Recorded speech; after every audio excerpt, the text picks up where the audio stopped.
Oh, here we go. Okay.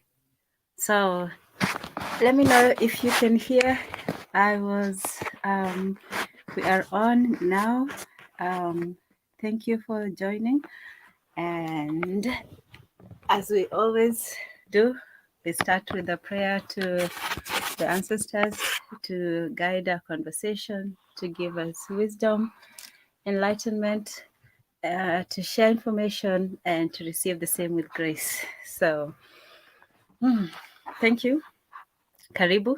Oh, okay, good, good, good. Thank you. All right. So, karibu, everyone. Yes, so this is a change from the usual. It's a continuation of the Mirror series.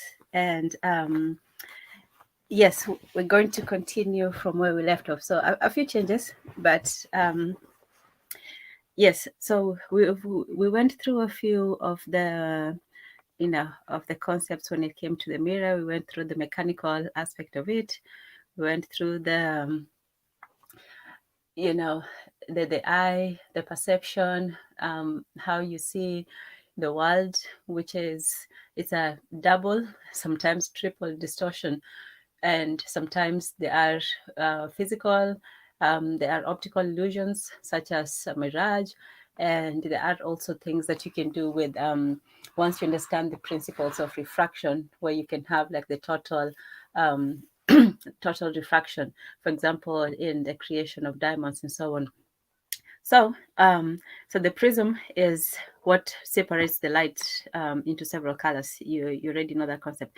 So today we're going to talk about the mirroring, societal mirroring. So if you look at the mirror as when we did the Lacan stage, it was let's see.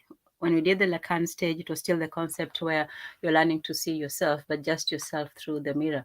But now in the broader stage, you're now learning to see yourself through the eyes of other people, whether it's your immediate family or society or, the state or the community, however it is.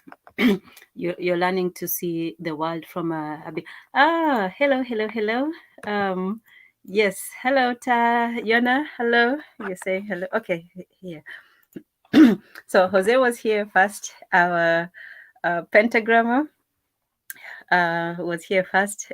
Greetings to you. Oh shoot! Let me stop this. Let me stop the share. Okay. Okay. We'll stop for now. Yes. So greetings, Jose. Oh. Oh. Okay. Okay, so let's do this. I shouldn't have posted the link earlier, but let's do this. We'll go through it first. Oh, here you go. Okay, the Kaizo, if you don't mind for today, we'll do how we usually do. We'll go through the material first, and then you can join up later when we open it up to everyone. So let's go through it first, and then maybe in about, I'll say maybe in about 30 minutes to an hour. I don't know how long it's going to take. Then we can, open it up to everyone. So today we're doing it, the pentagram way, if you don't mind. So apologies. Um, but yes. Okay, so cool. Um, so we'll go through, some of the information just a bit quickly. Jose, are you there? Hello. Hello. Good evening, good night, good morning. Yes, all the goods.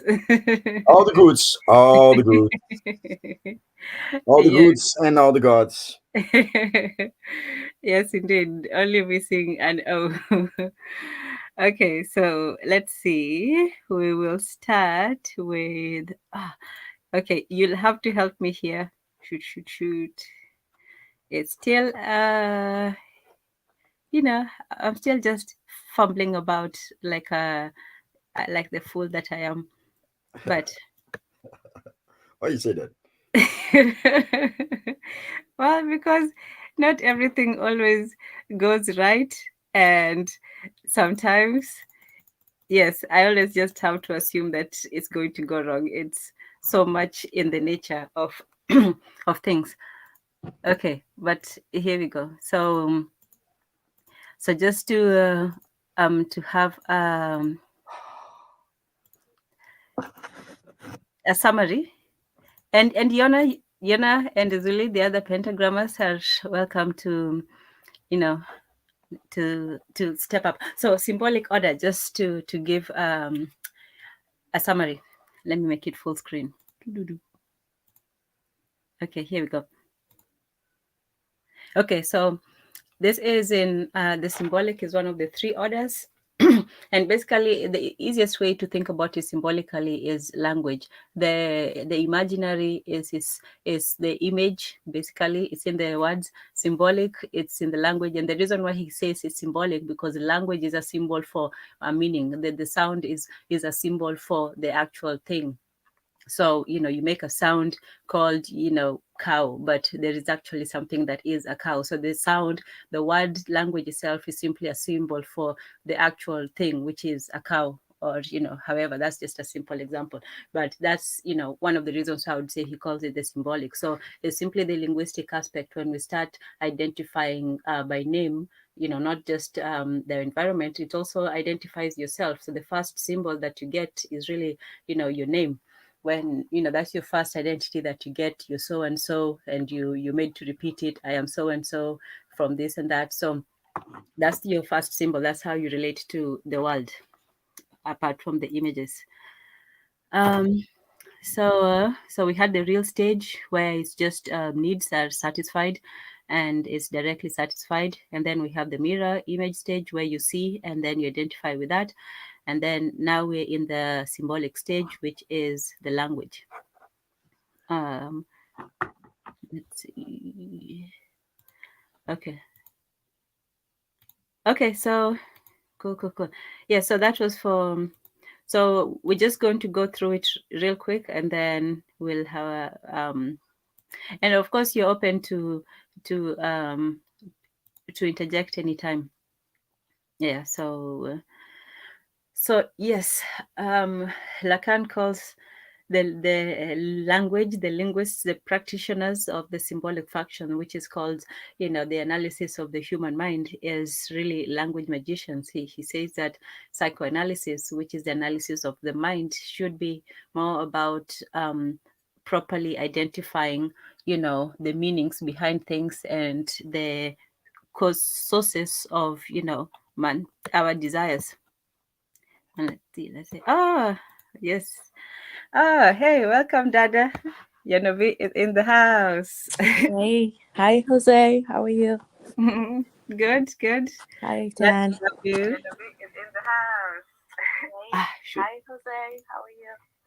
Somebody might have their thing on. Me, I'm muted, but you are in double, or is that Yona? Let's see. Is it you? I'll mute mine and let's see. Let me mute mine. Okay. I'm talking now, so I'm guessing it's not me. Okay, let's see if it's me. Okay, No, now I'm I'm good. muting. Okay, I'm good. That was probably me. Oh, no, we are good. We are good. Okay. Okay, good. Okay, so karibu everyone. Yeah, so practitioners of the symbolic function. So the mind analysts, the people who analyze the mind, should be analyzing language. His Lacan's problem with Freud is that Freud was more analyzing the images than the linguistic aspects of it. So he was saying, oh, what do you see? What do you imagine in your childhood and all this, and looking at the actions instead of looking at how we actually identify ourselves, how we look at ourselves in relation to the societal mirror. So that's why he said that the analysts should be the practitioners of symbolic function, which they should be language magicians, the people who decipher the meanings behind language and then they bring it to light. So yeah, we went through the needs and all that. This whole signification is simply, desire being demand over need. So the child has needs, basic needs, biological needs, food, shelter, and so on and so forth. And then he makes the demand, which is expression. So in the symbolic stage, in the linguistic stage, the demand becomes, translated into a word, into a language. So demand is a language. You ask for something, but it's not simply screaming and asking for it. Now there are rules to how you can ask for it. Now, before the child can just scream and get their needs met, but now you have to ask in a certain way, you have to use certain words, you have to identify the meanings and so on. So demand is the linguistic, the expression of the linguistic aspect. And then he says that desire is when the need is satisfied, the demand is the expression, the need is satisfied, and then desire is what is left over. Desire is a need beyond, the desired need, a need beyond the simple basic need. For example, a child can cry for, for food, for clothing. Those are basic needs just to survive, but it will still cry when it wants to be picked up, when it wants to be, cuddled or played with. And those are not like necessary, but they're sort of also necessary in a way, because those are those desires, but they're not necessarily needs. You understand what I'm saying? Yes. Yes, I understand, but I don't know if I agree. But but that's not No, you important. can disagree. You can Please disagree. Like continue. I said, we're just presenting, and you can disagree. Yeah, What? yeah, or disagree, or questions. Okay, yeah, Yes, remark. Okay, the remark is desire doesn't need to come before the need, right? yes, and that was something that he was criticized for, because he was saying, which comes first, the need or the desire, or the demand for it. So yeah, that is also arguable. Okay, no, so it was nothing. Continue, please. Okay, Yona. Um, I would say, being that we're human beings, the desire probably comes before the need. Mhm. But I mean, we'll see what else happens. Go ahead. Okay, Continue. okay. And welcome, Juju. One second. Yes, greetings. Thank you, thank you. Greetings to Juju and Amani Koku. Thank you for joining. I'm typing. It's hard to chew and work gum. Okay, so yeah, that was his contention on it. So basically, language bridges the gap between the two. So he says that the exchange of words, the gift of speech, is the symbolic. The symbolic is essentially a linguistic dimension, and any aspect of the psychoanalytic experience has to have a linguistic structure. So, yeah, structuralism is basically the laws that regulate the relations between people. So, once the child enters society, there are laws about how to, how to speak, interact, and even learn from different people in society. So, how to basically, have kinship relations with other people, and also the exchange of gifts. And Jose, I know you remember when we were having the symbolic exchange, and this was also that in society people exchange gifts as a means of it's not simply exchanging gifts. It has a deeper meaning behind it. It's like owing somebody, and somebody owes you, but you don't owe them in a way. We'll get to it one time. Thank you, African goddess. Welcome, welcome. Yes, karibu, African goddess. Yes, it's also a very traditional thing to greet everyone. So sorry for self-interrupting, but I have to say hello. So yes, hello, Koku at Bitter Medicine Podcast, and yes, Karibu is welcome. So structuralism is, it's basically the laws that we have to the rules that govern our kinship, for family, community, and so on, our alliances with people from outside the community, our language within it, our art, and so on. So he says that and this was not his idea. This was Claude Levi-Strauss and Baudrillard to some extent. And he says that in primitive societies, the ritual of exchange of gifts has an important role in creation and perpetuating of social stability. So it's almost like a way of, creating peace by exchanging, gifts, by giving and receiving. And the application of this Saussure's theory allows these structures to be analyzed as exchanges of signifiers. We won't get too much into that. But yes, so exchanging gifts, whether it's, making something, whether it's, the gift of giving or service or trinkets, it's always, trinkets are such a bad word now. So basically, his summary is that culture and language is something that is imposed upon nature, and nature is what you are before you're introduced to all that, what your basic needs, what your identity, what you are before you see the mirror and before you are in society. So once you become a member of society or a member of the community, then the culture and the language is something that is put to describe your nature, but is an imposition. It's something that is outside of itself. So it's not just language, but it's everything else. It's those rules that you have to abide by, no matter, what your nature is, your individual nature is, your needs and your personal needs and desires are. You might want to, run around and not go to school. But if your culture says that you have to go to school every day, from 4 o'clock to whatever, 4 o'clock, 7 a.m. to whatever, that's, those are some of the rules that are applied. So it's not so much culture, it's your nature, but it's the culture that is going to impose itself on you. So yes, culture is something that is different from your own nature. And then another aspect that Zizek talks about desire is that the essential characteristic of desire is that it's restless. Needs can be met. When you're hungry, you can eat, and then you're full. So you have been satisfied.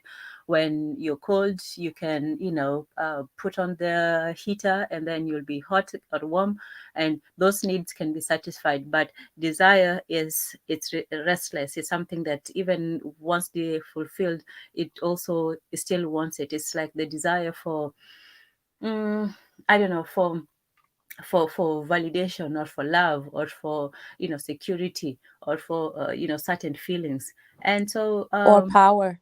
yes, that's a very good one. Yeah, it however much power you have, you can never really get enough. You can never really say, okay, that's enough power, now I can rest. Yes, it's very, very, very difficult to give it up. The same thing with money. People are limited by what they can do, but not by what they desire. If you ask somebody, how much do you desire, a poor person desires nearly as much as a rich person, and they don't stop desiring even when they get it. That's why when someone wins the lottery, even if they were poor, it's like you should have measured your desire according to your needs. But now that you have unlimited, you're just going to spend. You're just going to let your desires run rampant. So yeah, desires are this like Is that is economic. that the power? Is that the power that you meant, Jonah? It's numerous different things. People manage power in with different, I guess, ways or level or Okay, whatever okay. have I'm you. sorry. I'm sorry for the question because we haven't let Ten finish. I'm sorry. I'm sorry, No, Ten. no, no, no, no. Like I said, you can interject, interrupt, digress at any point. This Oh, is okay, okay. yes, yes. Yeah, we're not reading, the scriptures here. These are not sacred texts. These are not infallible, beings. Yeah, we're allowed to criticize, add, you know, agree. I didn't do my homework. No, no. Don't forget sexual desires too, Chad. Oh man, Um, yes. um, I was trying to be I was, conservative. that's why I asked you if that was the type of power that you Oh, that's meant because Jose. I, I, Seriously. I heard in the frequencies of your voice and the tempo All and right. Thank you, Jose. anyway. Yes, but there is unlimited desire for power, and however you define power, that's on you. Some people want the power, even the power of celebrity, the power of being able to attract the attention of millions and millions of people. That's also a form of power. So people want things, and they want them in unlimited. These are not needs. You don't need fame, to survive, really. But people desire it. You don't need, $1 billion to live, but people desire it and they achieve it. So yeah, so desire is unlimited, it's restless, it's satisfaction, it's temporary, and it always needs more. So the other order, the symbolic order, is also the realm of death. And by death, it doesn't just mean, the absence of life. It's also the absence of something, whether it's the absence of these desires, the fulfillment of the desires, the absence of love, the absence of security, of peace, of, this non-biological but absolutely necessary needs, a lack of something. So it's like the death in life. You can still be partly dead, but you're still alive. So this absence and a lack and a void in a lot of people, sometimes it could be a lack of, social relations, a lack of community. So the symbolic is also a way to describe this aspect, this absence. And saying that the pleasure principle, which is, this seeking after pleasure by means of repetition, because it has to be on and on.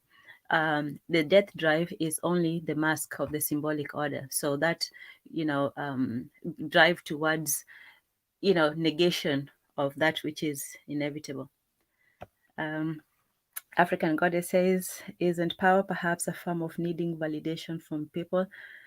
Yeah, yeah. It's I think it's an exchange. For example, let's say the power of fame. You you do have the validation of other people telling you, mirror, mirror on the wall, you're the best, singer of them all, you're the most handsome celebrity or whatever of them all. You want that mirror to tell you what, the good things that it sees in you. But at the same time, it's also a power over them, because you have the power to influence them. You have the power to, show up, and 1,000, or how big is a concert, whatever, thousands of people show up, people, value your opinion and so on. So it's an exchange of power on both sides. It's validation from the societal mirror, and it's also power from, the celebrity, or, the character that they project. That was actually a good question, Yeah. because there's like there are different levels to power. Absolute power, you don't need validation. You just demand it, you command it, Yeah. so there's a difference with depending on the power which African Goddess was explaining.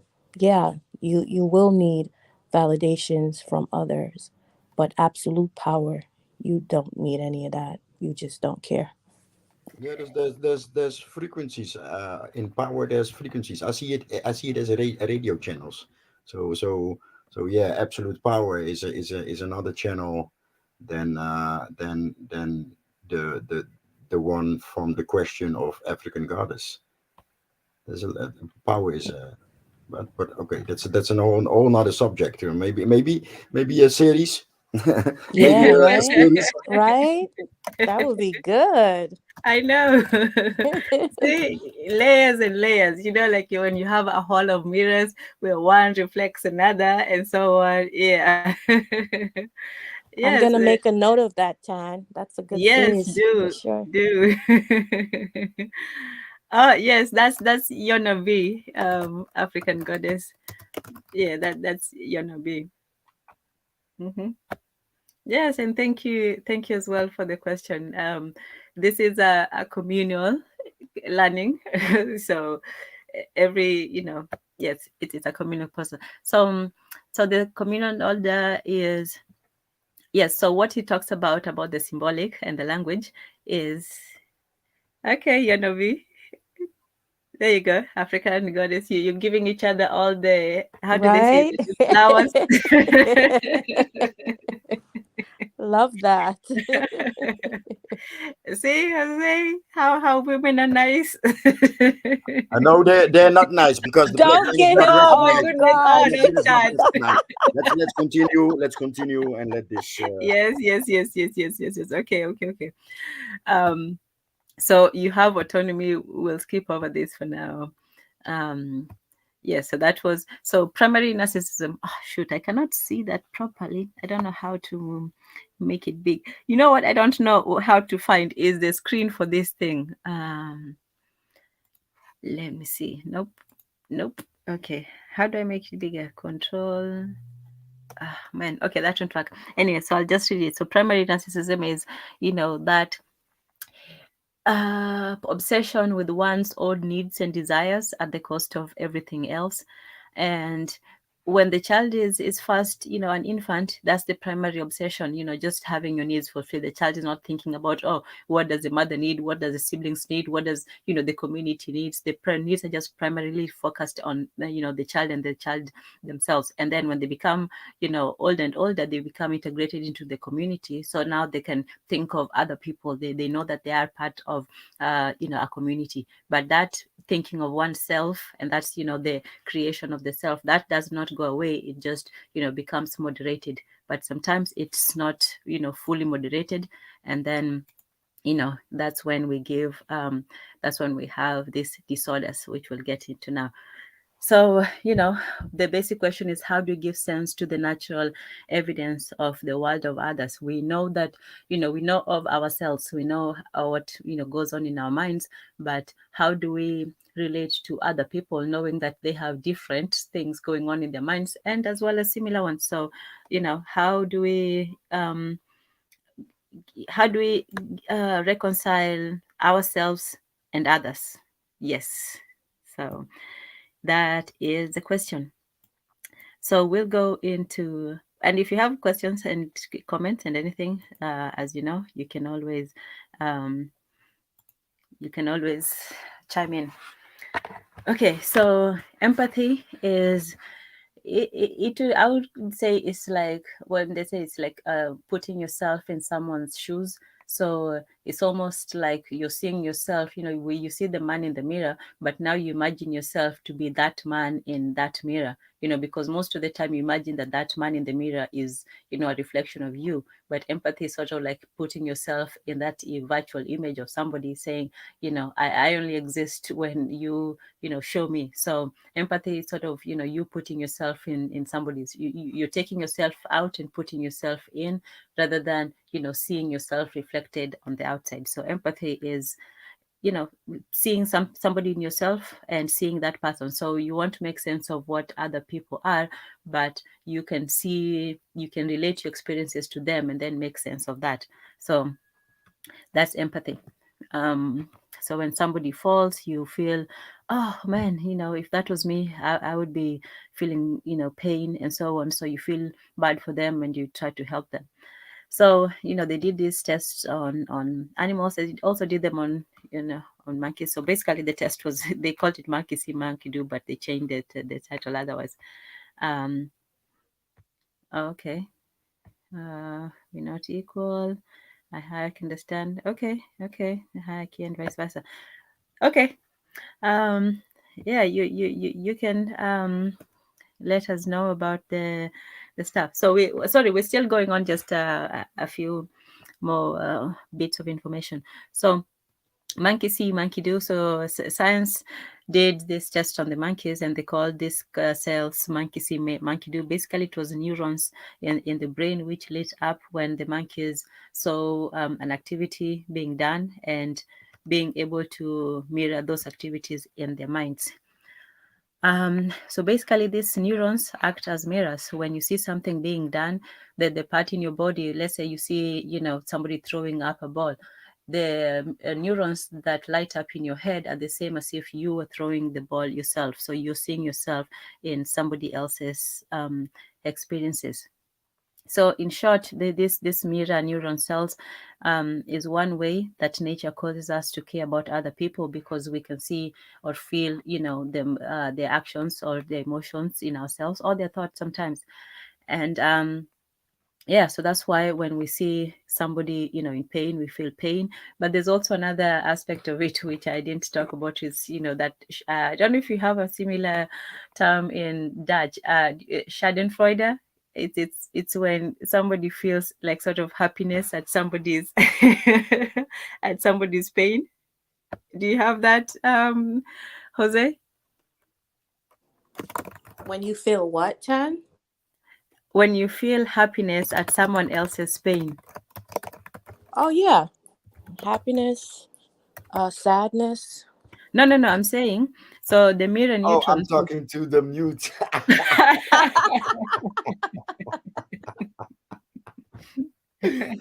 Oh dear. It happens. I've done that before several times.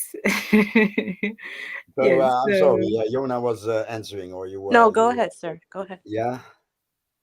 What was the question again? Because I was asking, oh Amani, yeah, yeah. Do you feel Amani do gonna you hug feel Vicky. happy with the pain of others? No, Yes. no, man. And I hate it. Here you have this expression, lekker for you, good for you. Oh yeah, yeah, good for you. You know, and I hate good. I hate good for you people.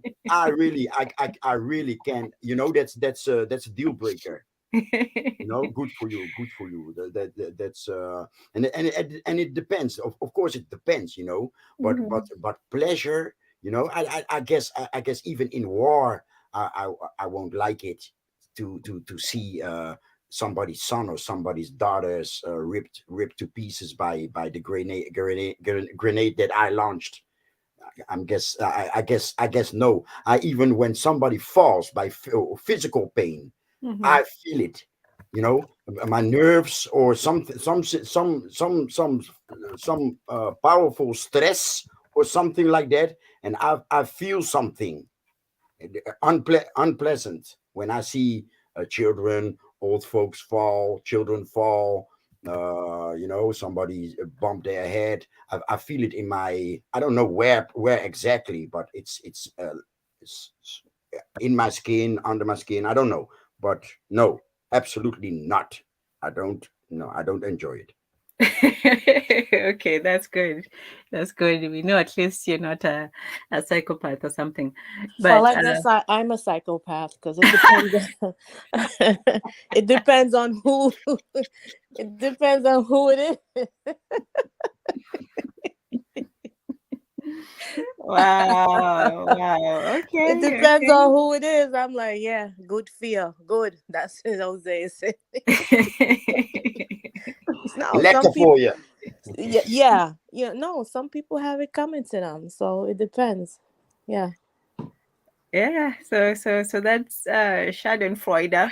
It's pleasure derived from misfortunes of others, malicious enjoyment derived from observing someone else's misfortune, delight in another person. So it's just basically you just you like it when you see somebody, in pain instead of the other way around. So it's the opposite of empathy.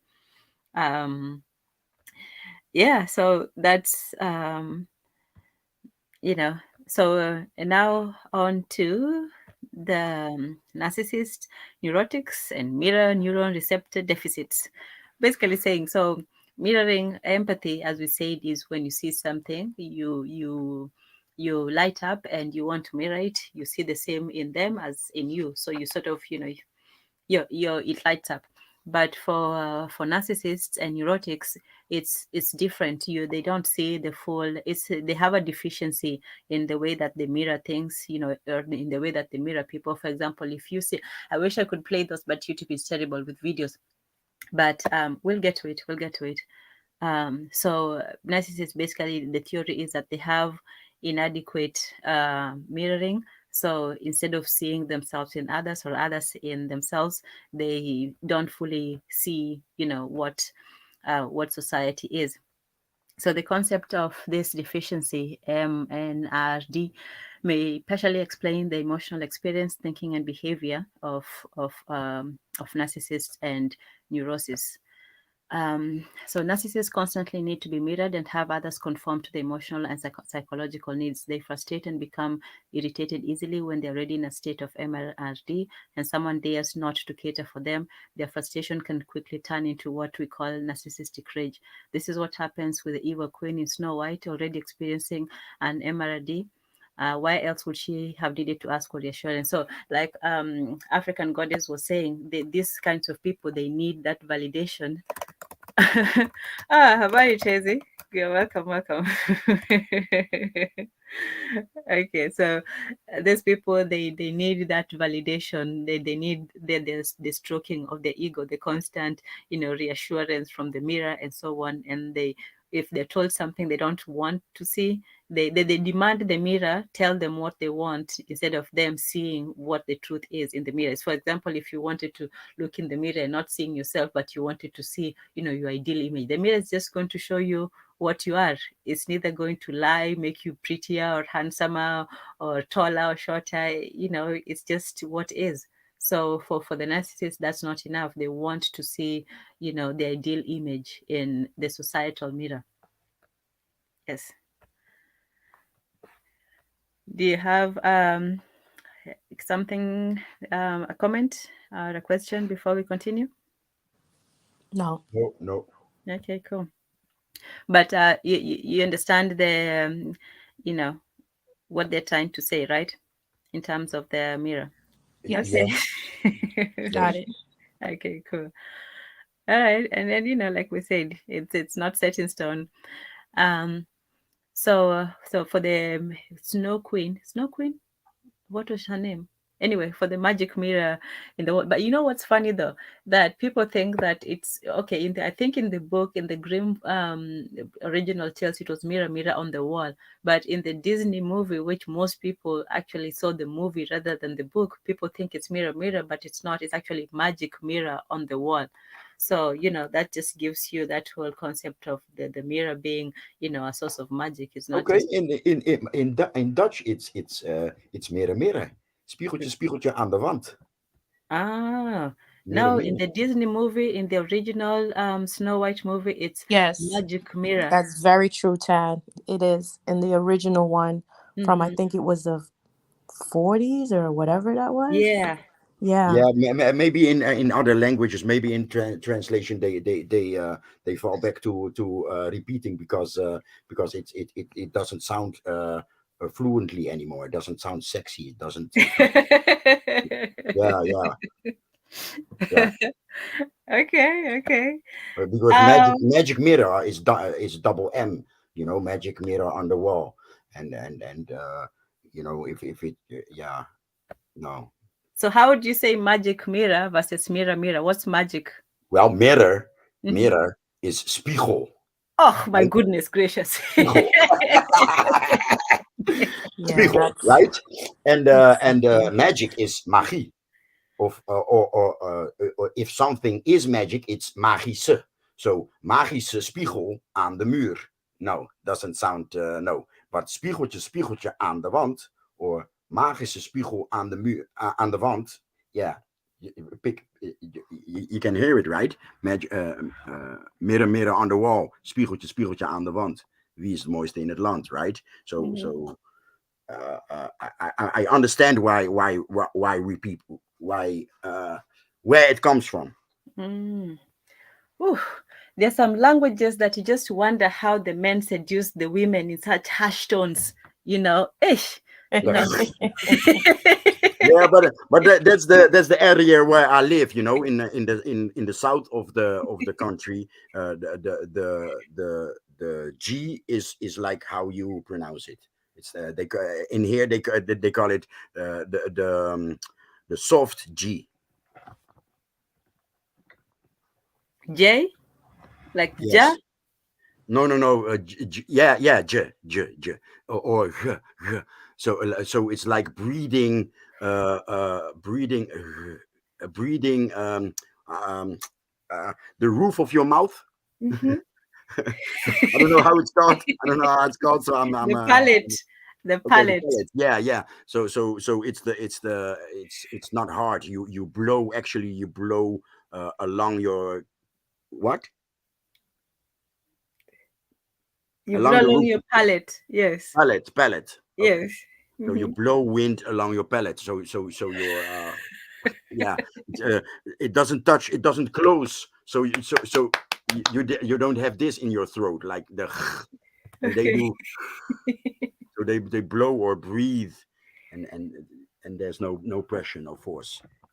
okay. I guess the heavy breathing might do for some, but oh man, it just sounds very, very, Yeah, yeah. Harsh. Here, the G sounds like, like Arabs or Jews. The right, but in the south, it's What, Bonahaguziki? Don't be joking about stuff like that. Nope.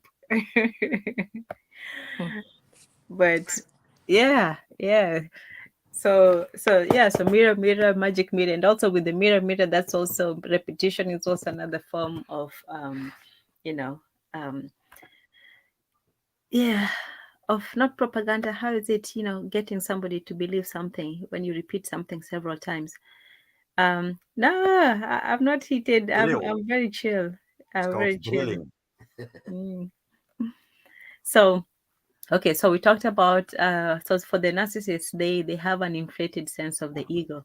Now, for where what they demand that the world mirror their ideal self. So they want the world to tell them how great they are, how awesome they are. So like the celebrities, they want the society to mirror their ideal self. They want to be told how great and awesome and wonderful they are, and they don't want to be told the truth that sometimes maybe their music is also great, maybe they're not as pretty as they looked, maybe they're not relevant anymore. Those are not the kinds of things that they want to see in the mirror. They want to be constantly told. That's why some of them have this assistants or handlers or people who just are there to just tell them all the boost their ego. So that's the narcissist who has a distorted image of the mirror. And then on the other hand, the neurotics, they feel anxious or depressed, so they're on the other end of it. And for them, when they're not mirrored by someone, and to make things worse, they experience a further lack of mirroring. So like we talked about death and the lack in the symbolic aspect, the lack of mirroring through an uncaring act by someone else. So for them, they don't fly into a rage. Instead they feel anxious, depressed, and they will often withdraw or seek comfort with food, alcohol, drugs, shopping, sex, prostitute, masturbation, all these things. So for the narcissists, they will lash out if they don't get what they want from the world. They will lash out, they will become angry, the Snow White, they'll seek vengeance, and so on. Whereas for the neurotic, that's it's a lack. So for the narcissist, it's an excess of ego in a way, and then for the neurotic is a deficiency of it. So instead of raging, they will instead withdraw and go into seek comfort elsewhere. Yes. So yeah, so we talked about primary narcissism. It's when the child has these needs, and so they need the mirroring of calmness, love, and this non-judgmental supporting eyes, the moments of oneness with the mother or the caregivers to give them a bonding so the child can feel safe and protected in the world, not just have its biological needs met. So it's through this loving, compassionate mirroring that the child senses that they're accepted, they're good enough, they're valued and treasured as a worthy individual and loved. So some of this validation that people seek is also sometimes because they did not receive it when they had that, they were going through that stage of that symbolic stage when they were learning to identify themselves and their place in society, when they needed that those guidelines of where they fit in and where they were in society. So if they're not given those, they're not given value and treasured, then they will seek it elsewhere. And so for the neurotic, they seek it in comforts, and for the narcissist, they seek it in anger and rage and lashing It's out. it's a thin line between need and desire. Yeah, yeah, It depends. It depends of the demanding, of the desiring or needing side. I mean, that's what you're saying, right? And for a narcissist, it's a need, and I guess for an empath, it's a desire. It could be a desire. Maybe it doesn't even exist to have this type of attention or recognition or confirmation. yeah, yeah. So it depends on, firstly, the starting conditions, the environment that the child is given, and then also the needs and the desires of the child. And so how the child is also introduced into the larger community is also very important, because you can tell the child, you're either valuable or you're insignificant. So it starts with the mother and the child knowing that they are understood and appreciated. And then the mother, they say authoritative caregiver. I would just say the mother. So the mother active mirroring cultivates the child's essence and helps the child to develop the true self. So the true self is, if you looked into the mirror and you saw yourself as you are, instead of wanting to see, either your ideal self or, your diminished self. So you're seeing yourself, in the true aspect, so that you can either improve, yourself, you can, or you can simply acknowledge, who you are as a person. So with the mirroring, if there's proper mirroring, the true self would develop, and then, but if there's not, yeah, the child will experience abandonment, and then it will emotionally detach from the true self. So it will build an ego identity. So ego is sort of like a false self. You have your true self, which you can see, the truth in the mirror, who you are as you really are, your self as your truth, but versus your ego, which is what you'd like to be, or sometimes what you fear to be. Because I think for the neurotic, the more fear, and they fear everything, and then they project their fears onto the mirror. They think, oh, I'm terrible, I'm this, I can't do this and the other and the other. And so for them, they diminish themselves in the mirror. It's like when we're talking about the convex and the concave mirrors.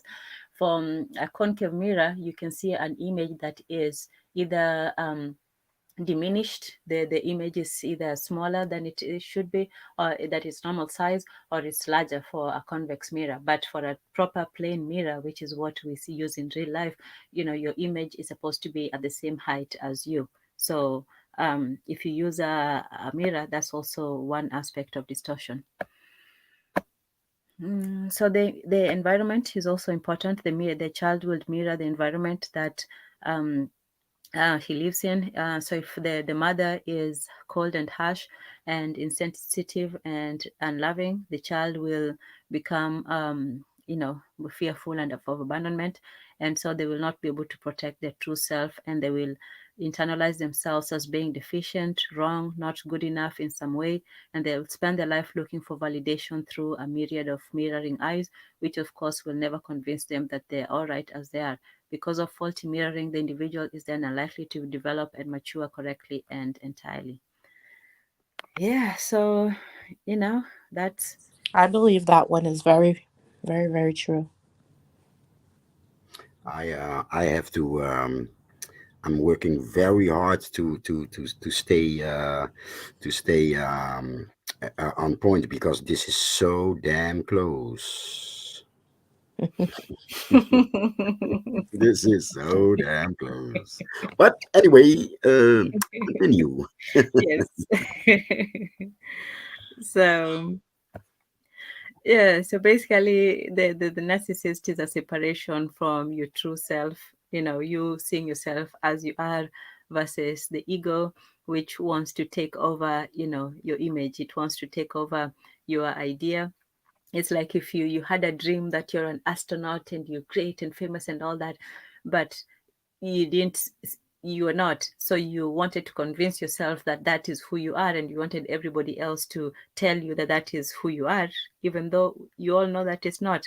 So it's like forcing everybody to bend to your reality, that you're wonderful and great and perfect, and nothing is, can touch you, and so on, and you'll be pretty forever, and you'll never grow old, and you'll just be perfect all your life. So you need people to constantly, validate that experience for you. That's And the this is the opposite of the previous that you described, right? yes, it's the opposite. So that this is a narcissist who needs the constant validation, whereas the neurotic, they withdraw. So for the narcissist, he wants his personality to flood everybody else, and Yeah. his light to shine, whereas the neurotic withdraws. So the Okay. ego. Neurotic. Yeah. Okay. I'm listening. I'm listening. I'm sorry. I was like I said, it comes very close. So my mind was drifting off. So I may have missed a few details and nuances, right? So let's say this, that the narcissist is driven by excess, so excess of ego, whereas they want the ideal self to almost envelop or take over their true self. So they want, let's say the ideal self is famous, rich, perfect, good, great, popular, all of that. So they want that self to take over, and that to be the truth and the mask of what their true self, which is insecure, Yeah, but ugly. that you can. Why don't they keep it to themselves? Because when you want your environment to believe what you fantasize, that's when the gap between reality and fantasy becomes a threat to Mhm. that person. Yes, it's always a threat. They're always threatened by reality, because reality will tell them what they don't want to see. Reality is the plain mirror. They want the concave mirror. They want the enlarging mirror. They want people to tell them that they're greater than what they are, and that they'll always be great. So But yes, the other is also scared of reality. yes, yes. One wants to conquer reality. The other one wants to escape it. Yes, sir. Yes, ma'am. Isn't that something? I mean, it comes close to home because we know of someone or couple of someones that's in either of those categories that Tan was related to. or So, or, or that person in the mirror, of course. right, for sure. Yeah. So, that's the excess and the deficiency. And so, the neurotics will escape in personal, um, you know, in personal places, and the narcissist will be out there in public. Not that all people in public are narcissists. I'm just saying that, it's usually one way. They need other people to be an audience. Yes, they need an audience. Narcissists are not just in their own corner. They need people to validate their narcissism, even when they're alone. Even, some people, they isolate so that people can ask them, like those Facebook pages, somebody just puts like, I'm feeling bad today, and then they just leave it out there. So now you have to go and ask them, why are you feeling bad, that sort of thing. So even when people seek to hide, they still want that attention. um Yeah, yeah. yes. I guess that the example, maybe this is an opinion, but I guess the example is still public. This Yes, person, this person yes, that's the whole thing. lets the world know that, hey, I'm feeling this way, and I want attention. That I want you to know that I'm feeling this way. Mm-hmm. Yeah, exactly. They always, it has Uh, to be you know, you always know, you public. know. I'm comparing. I'm comparing. I'm Mm. mirroring. Yes. Uh, and so I'm looking and touching and feeling the subject. Continue. Sorry, No, or no, not sorry. Continue. yes, yes, not sorry. Yes, so for the Nazis, for example, when they fail to get the mirroring that they want, their grandiosity will lead to their becoming enraged. So that we talked about that narcissistic rage and so on.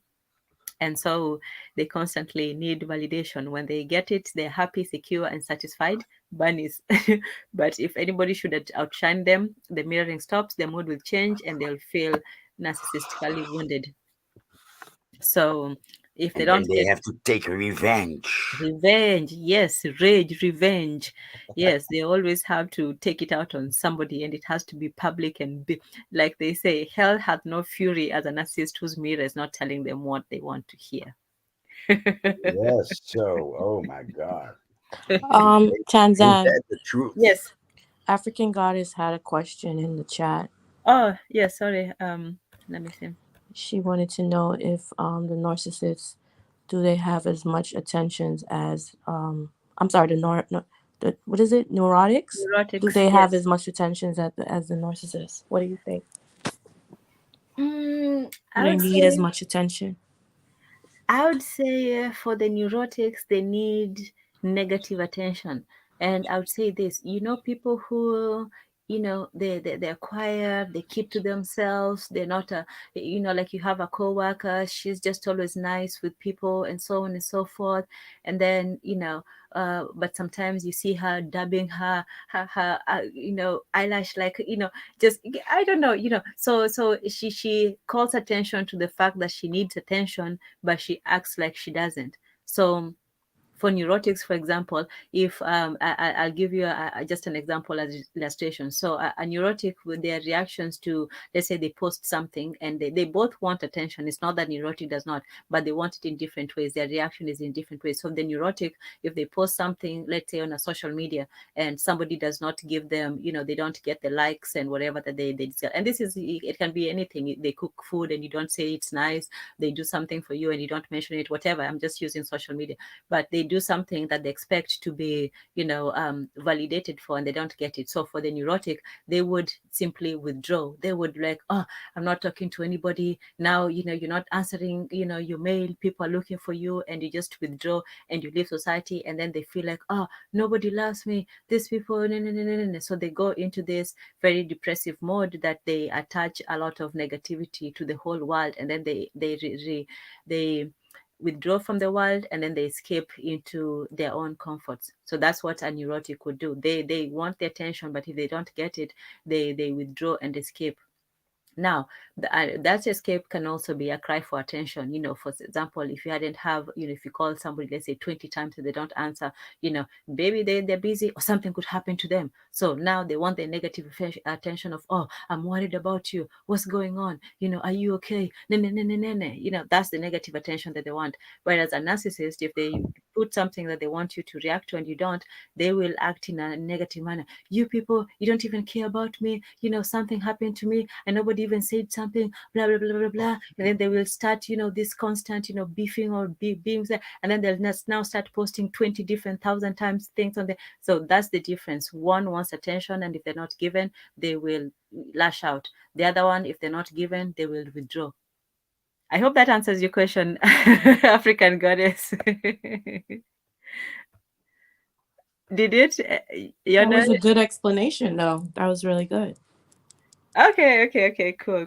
If you have more questions, feel free to to share. So yes, that would be, and that hell. So for, I would say, for a narcissist, it's a hot hell. It's one of those that they're angry, they lash out. If they're in a room with you, yes, Freud. If they're in a room with you, plates are being thrown, things are going haywire. Whereas for a narcissist, they will pout for days. Now you can't talk to them. Now they're just there. Participating. Hmm? Oh, I'm sorry. No, go ahead. I didn't hear. No. Finish. Sorry. No, I was finished. I was just saying that one is a hot rage and the other one is a cold war.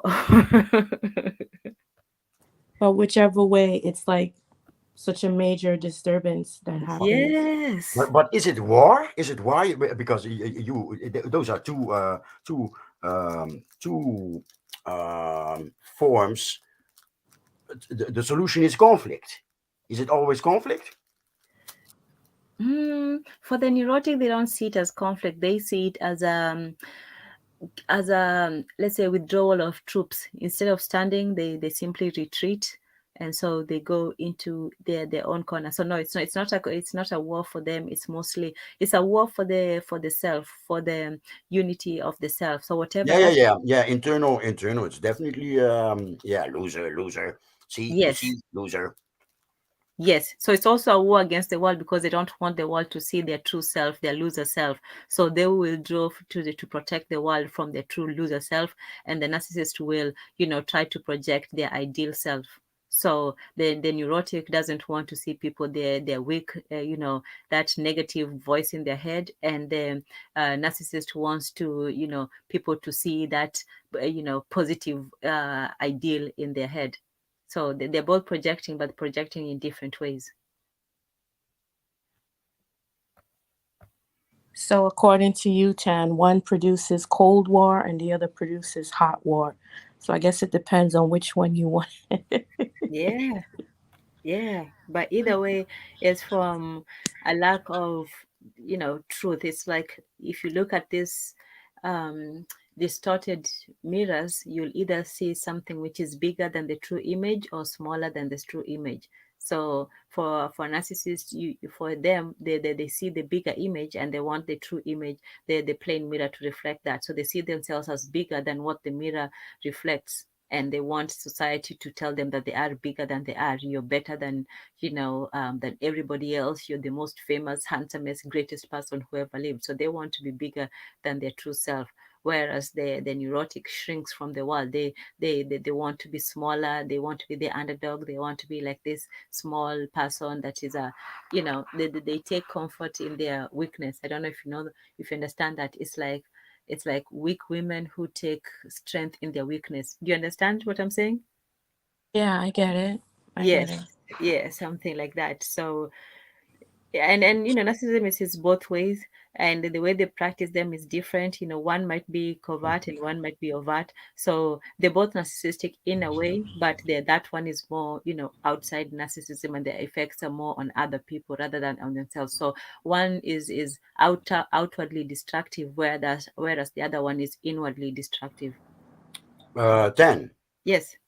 I have very much studied and wondered and researched this subject, Mm-hmm. and I was years, maybe a decade into this bipolar. Right, it's the one or the other. Mm-hmm. So in this last trip to Senegal, I was yeah, I landed in a resort, which was not my intention. I was renting rooms and those type of shit. So I was avoiding hotels but okay, someone with narcissistic traits cornered me. And probably wanted some type of reaction, and I know, and so I didn't give her, but so I ate it. I didn't react angry and whatever. So I ate it, and what I ate was this expensive resort with tubab, yurugu, where the owners. And I was like, "Argh, you bitch." But anyway, but I swallowed it. I didn't want it. I didn't want that specific person that landed me there to know that I was really boom, explosive, angry. But anyways, so it turned out that it was a couple, and I forgot what he did, but this was her error, and she gave me because I just remembered I just remembered that I made a note, and she gave me a name, the triangle. I wrote it in French, so I'm translating the triangle of Karpman, and Karpman is a name. The triangle of Karpman. Ever heard of that? Did you in your No, what's research that? The triangle of what? the triangle of Karpman, uh, Karpman,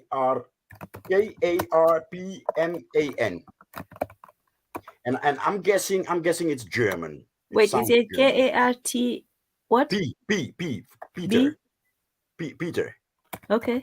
Karen, Uh-huh. Karen, Anthony, Robert, Peter, Mama, and Anton, Nicholas. Okay. Let's see. and Triangle and, of and so I was frustrated all this time. I'm looking for a solution for me, right? And it's Mhm. always, yeah, you either a narcissist or you're either an empath. And I was feeling like, yo, I'm an empath but with narcissistic traits, right? And uh, she explained it to me, and I was like, yo, thank you, thank you very much, and I needed that, because I was, of course, I'm in the mirror, and I'm looking for something to blame on myself. Of course, you're I'm that guy in the mirror is not, he's not taking 100% of his potential. He's not doing what he can, of course, always. And and my narcissistic, what I thought was, the empath tries to, so what I called my narcissistic trait before meeting this couple was that the empath tries to heal, thinks that he or she can heal the narcissist. And by not Yes. giving, not giving up, you're so sure that this creature Yes. is evil, straight from hell, but you keep believing that you can do something about it. That's a Yes. narcissistic trait. That is so true. That's a narcissistic trait. You believe that you can turn this devil into a human.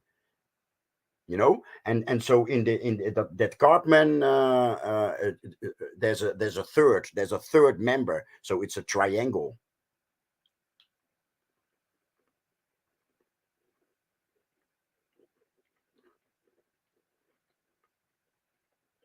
Tanzan, did you mute yourself?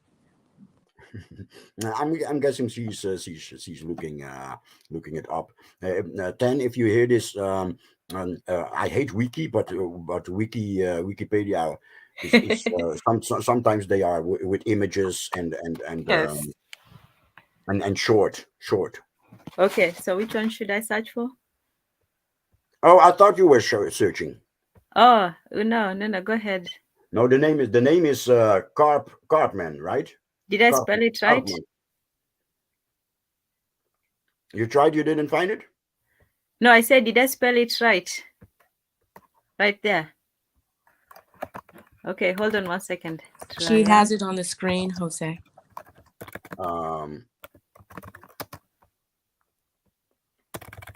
I see hell had no fury. Oh, triangle of Cartman.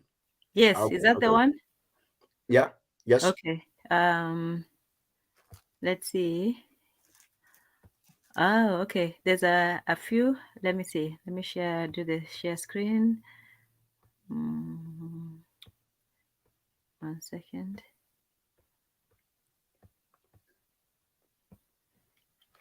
Okay, so let me see this one. Is that the one? Is that the one? No.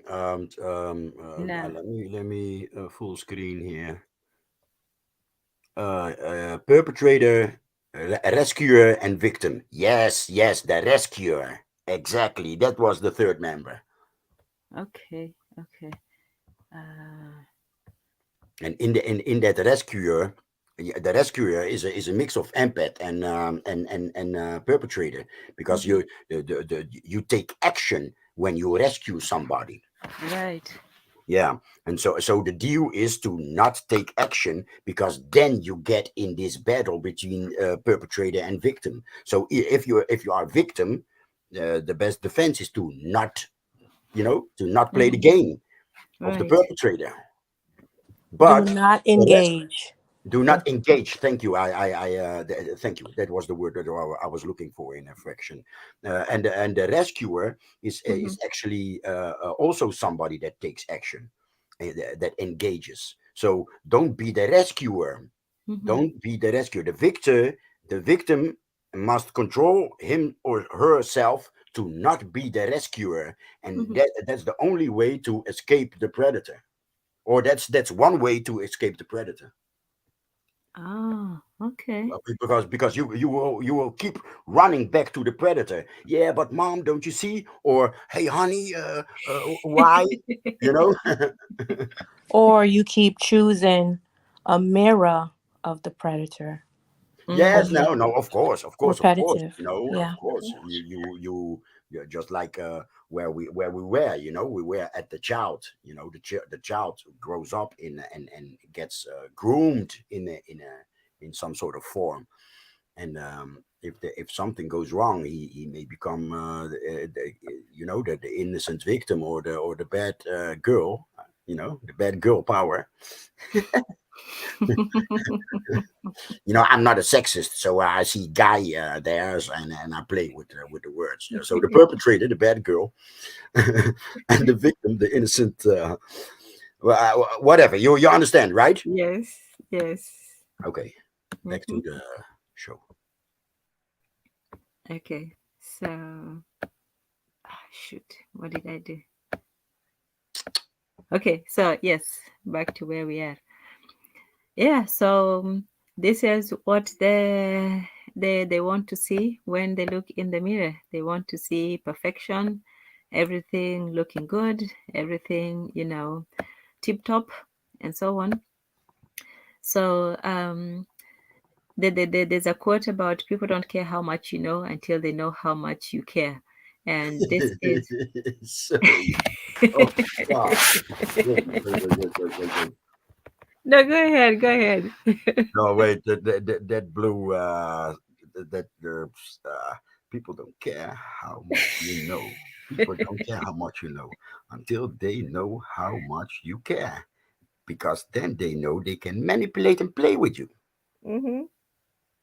But also, you can empathize with them. If they know that you care, then they are more willing to open up to you. Versus if you just don't care at all. But if they know that you care, then yes, that's a weakness for people who want to manipulate you. But for people who, I don't, who are also normal people and not narcissists, then once they know that you care, then they're more willing to open up to you. But for narcissists and neurotic, especially narcissists, when you open up to them, that's just an opening for them to take advantage. So yes, you have to know who cares about you. So with that state in mind, the focus is distracted in trying to correct the deprivation as opposed to focus on what they need to get done for their company. Alternatively, when you're in a state of that MNRD, that's the D is the deficiency. When you're not complete, you feel when you feel actually mirrored, you feel temporarily complete. So this is completion, but only temporary. It doesn't stay, and you also keep having to inject new and new, you know um, infusions into it. So he talks about a patient that he had who was, saying these crazy things. And then he said, "Oh, that must be exasperating to you." He responded empathetically. And then, smiling mischievously, the patient Jack said, "Oh, I neglected to tell you that I live on the top floor of my apartment building and there's no access to the roof."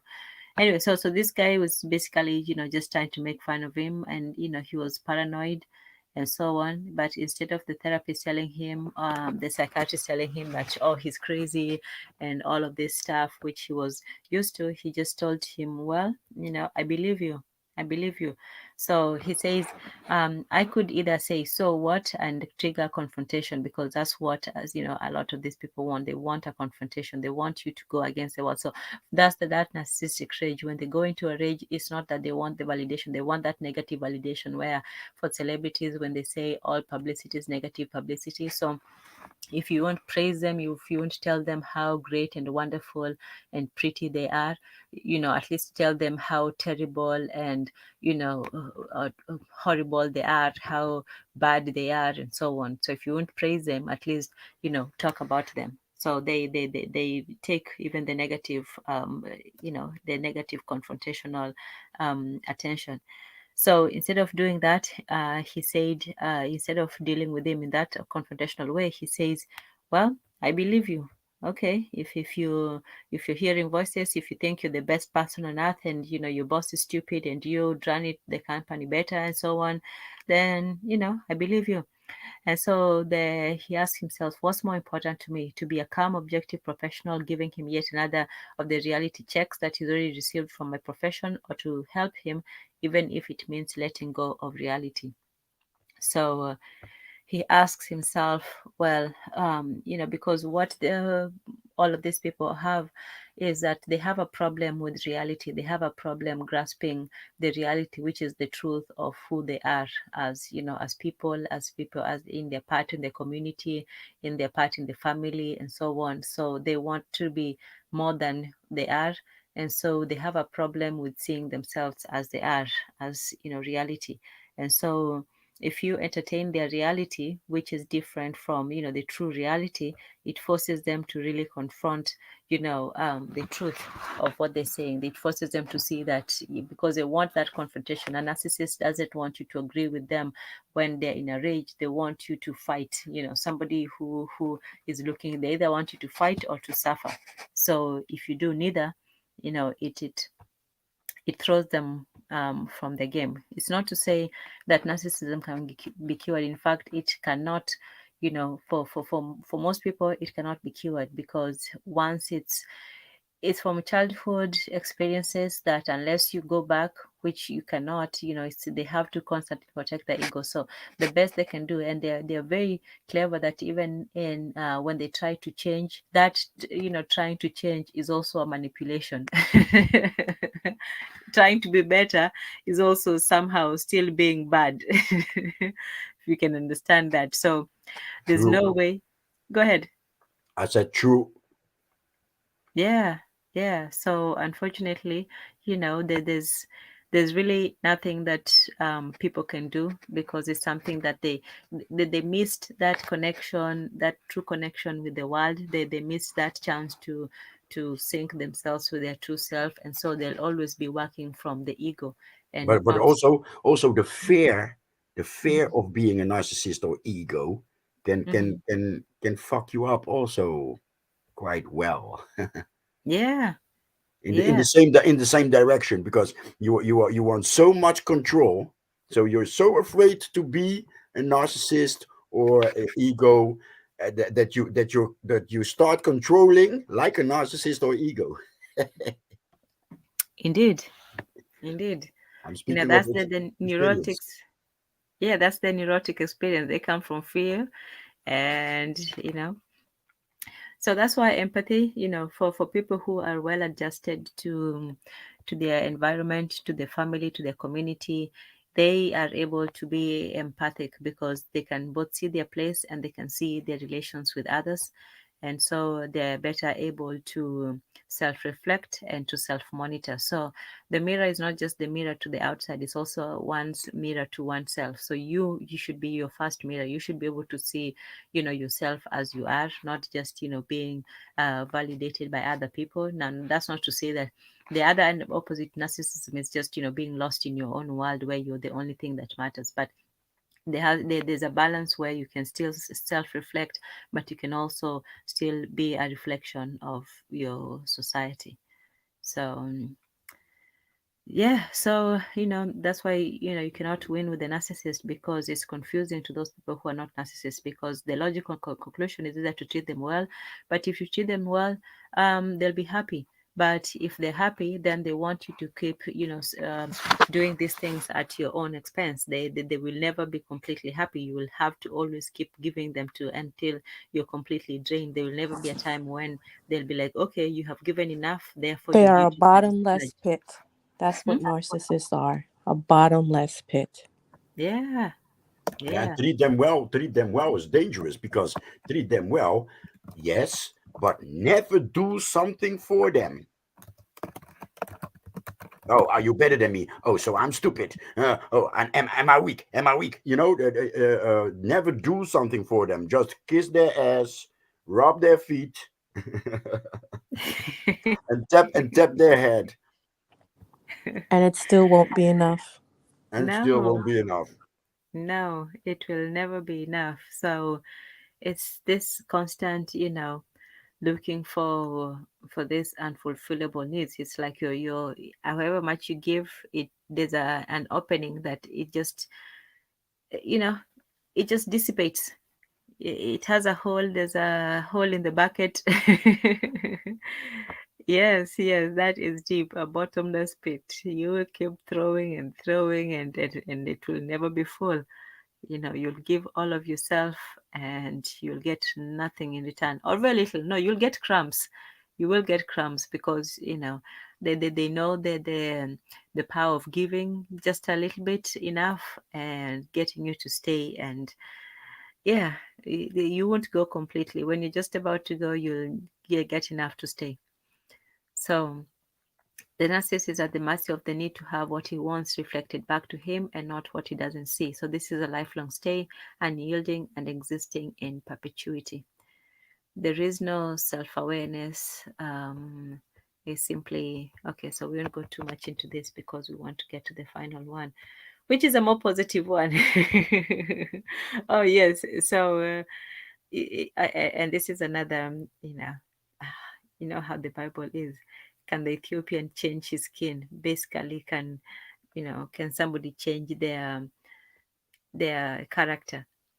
And for people who have that internal set character, they really can't. They're people who, hey, melanated goddess, good to have you in the house. Peace, African goddess says. Yes, so people who are already entrenched into their false selves will never want to, into their ego, will never want to change. They do not want to. They constantly want to manipulate their situation rather than change themselves to be, to be more like the world. So they want the world to be like them rather than they be, adapt to the world. So if he may, some of these people, they might know that something is wrong. Most of the time it's usually too late, but they'll know that something is wrong with them, but they won't really know what it is. They'll say, why is everybody angry at me and so on? Well, because you went crazy last night and broke all the dishes. But they'll be like, oh, but I was angry and this and that and that. And so for them, they know that something is wrong, but they don't know that, what is wrong is them, or that what exactly is wrong with them. So they like I say, they cannot heal. And while this person, puts in some hope, most of them are simply gone. um Psychologically, the shadow of reflection carries the image of the self, not the ego. It is interesting and even psychotherapeutically useful to have persons suffering from NPD, narcissism, to study their face in a mirror. Often they will see someone of great power and effectiveness, precisely the qualities that they feel a lack of. Even though they may overwhelm others with their energy and personal qualities, they themselves feel ineffective. So for them, the image is more important than the truth, than the real object. So when we're looking at the mirror diagrams, there's the object and then there's the image. So for them, they don't care that the object is, let's say, um 10 feet tall. They want the image to be 20 feet tall. They want the world to see them as they wish to be seen, not for who they are. So for them, they don't want the truth. They want their version of truth. And so this becomes the ego, the projection of the self. And so for them, when they want to see the mirror, they want the qualities that they lack. So if they lack passion, they want to see passionate people. If they lack intelligence, they wish to see an intelligent person in the mirror. The things that they worship is what they want to see in the mirror, and so they project it. um Thank you, melanated goddess. I try my best. um there's studies about that. It's a mix of nature and nurture. There is some genetic aspect to it, but I think the more powerful aspect is that of the environment. I think that the environment, because they are they've done those MRI scans on, say, psychopaths and serial killers and these more extreme forms of the deviance. And there is some genetic link, but usually the more indicative metric is the environment. Most of the time, people who come from a certain who have certain personalities is because of the way they grew up. Usually it's either from um, over protection of the child, or neglect of the child, or just improper boundaries, or not giving the child enough, or for the most part, or just abandoning the child, or emotionally. It could even be that the parents are there, but they just don't give the child, the needs. They don't fulfill their needs. So I think that there is a genetic aspect to it. And but I think that for this one, I think I'm not making bold claims, but I think it's more of the environment than the genetics, because I I Go agree, Tan. I agree. But I think it's more so learned behavior. I ahead. really think so. The child at an early age is definitely mirroring the parent, whether it's the mom or the dad. And I think subconsciously they're mirroring the parent to Hmm. have that type of behavior that it develops into their personality as they grow older. I think it's learned behavior. Hmm. Okay. Learned behavior or trauma? Both. Yeah, there's also an aspect of that. Yeah, because you learn through trauma. Part of the reasons for trauma, unfortunately, Exactly. sometimes people use them to instill lessons in children, you know, unfortunately. There is some trauma which is accidental. Let's say, you're involved in an accident, or, something happens to you. That is traumatic. But there No, is. yeah, Mhm, other type of trauma. For example, the covert narcissist. The covert narcissist is either beautiful, beautiful, handsome, intelligent, or has some sort of a talent that is obvious, right? mhm, But there's no recognition, and and things that he did not learn, for example, communicating and being social, because that's not present. The child don't doesn't know how to make the world, how to convince the world or let the world know that he she it, it has this talent, or wants this talent, or and then because they lack the normal way, like I'm going to conversate, I'm going to write a script, I'm going to write a business plan, and then I'm going to present that I have, I'm going to save the world, or whatever, I'm God, or whatever that they want to express, or so in it so I'm speaking of somebody that really has the talent. It's not fantasy. This person is really cute, or handsome, or intelligent, or has a special talent, but he cannot bring it out. He cannot not express it. He doesn't know how to share it with the world. So slowly but surely he will get frustrated, and that's the trauma where what I mean.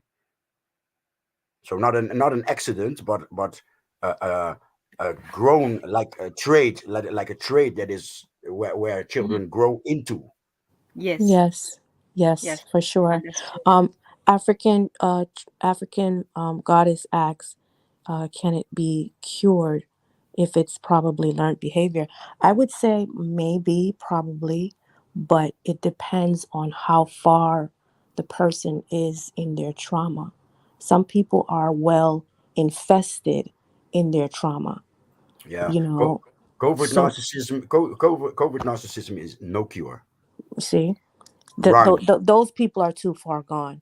Yes, So, yeah. one of the two can be cured, and that's the victim, and that's run and don't look back. True. Very true. And that was my answer too. 100%. That's so good, Jose. Yeah.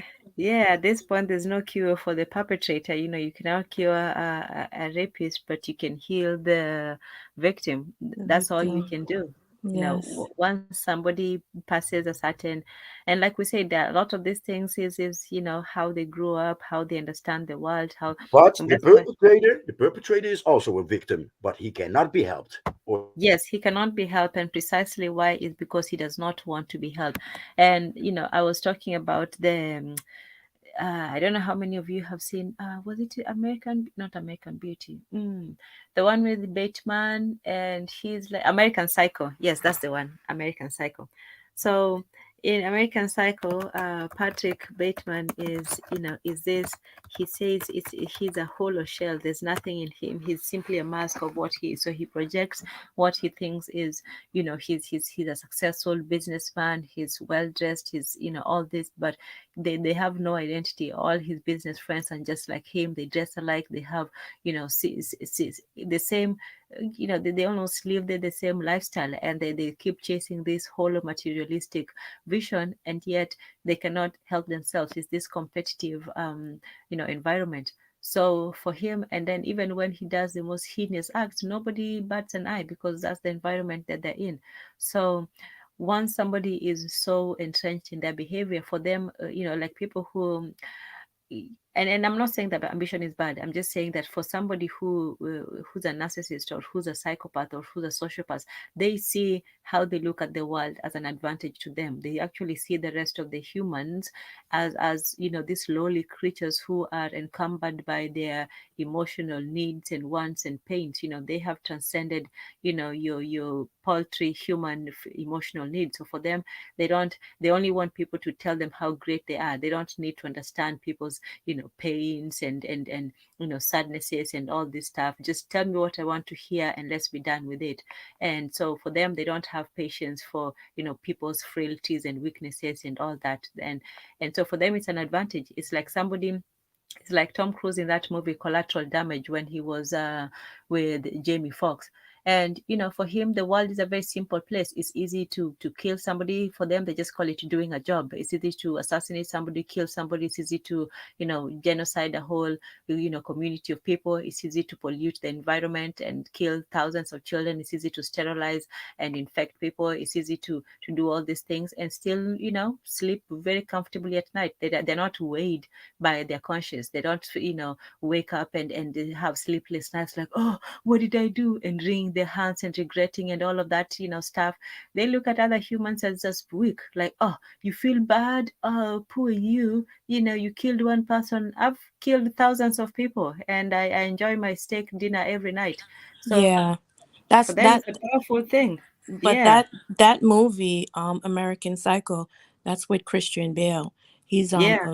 He's a very good actor, Oh, it's a and good movie. It's yeah, great. I and just I love by. mean that movie is really really crazy, but it shows you um he's a perfect example, his character of a person who is well infested and invested in their trauma. You know, if you really look at that movie and you analyze it, you're like, oh crud, oh my god. You know, it's a perfect example of a person who is just too far gone, too far gone. And ironically, some of us, we know many people that are like that, unfortunately. You know.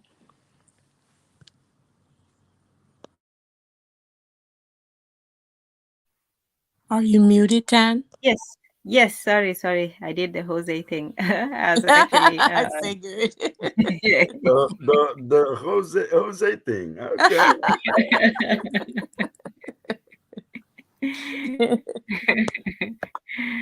Yes. Yeah, greetings to Niger. Yes, we'll be posting the link as soon as we're done with the presentation, just so we keep it Then, short. then, Yes. then, have you noticed the shortcut for mute? No. What is the shortcut for mute? Control D, right? Control D. Okay, Do you okay. really? Oh wow. Let me see. Oh wow. Cool. So watch it when you say it's a Jose thing.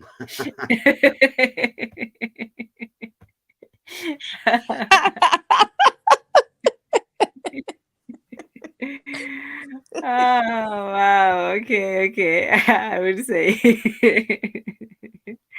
yes. In African God, it says well infested and invested. Yeah, that's a good one. Yes, indeed. Be. Yeah. So let's see. So we'll try to get through it in a bit. So Narcissus, the original where the term Narcissus comes from is the Greek god who possessed. He wanted to possess his idealized image, so he saw himself in the.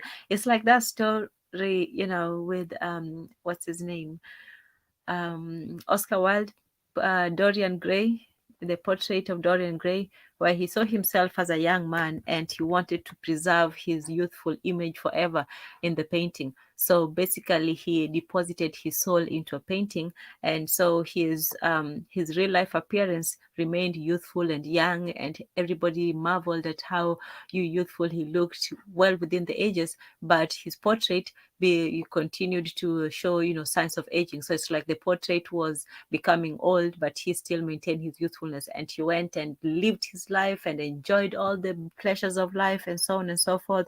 So yes, for the narcissist as well, he sees his idealized image in the mirror, and he wants that to represent him. He wants that to be the truth, and he doesn't want that to ever change. So once he sees perfection, he wants that perfection to be permanent.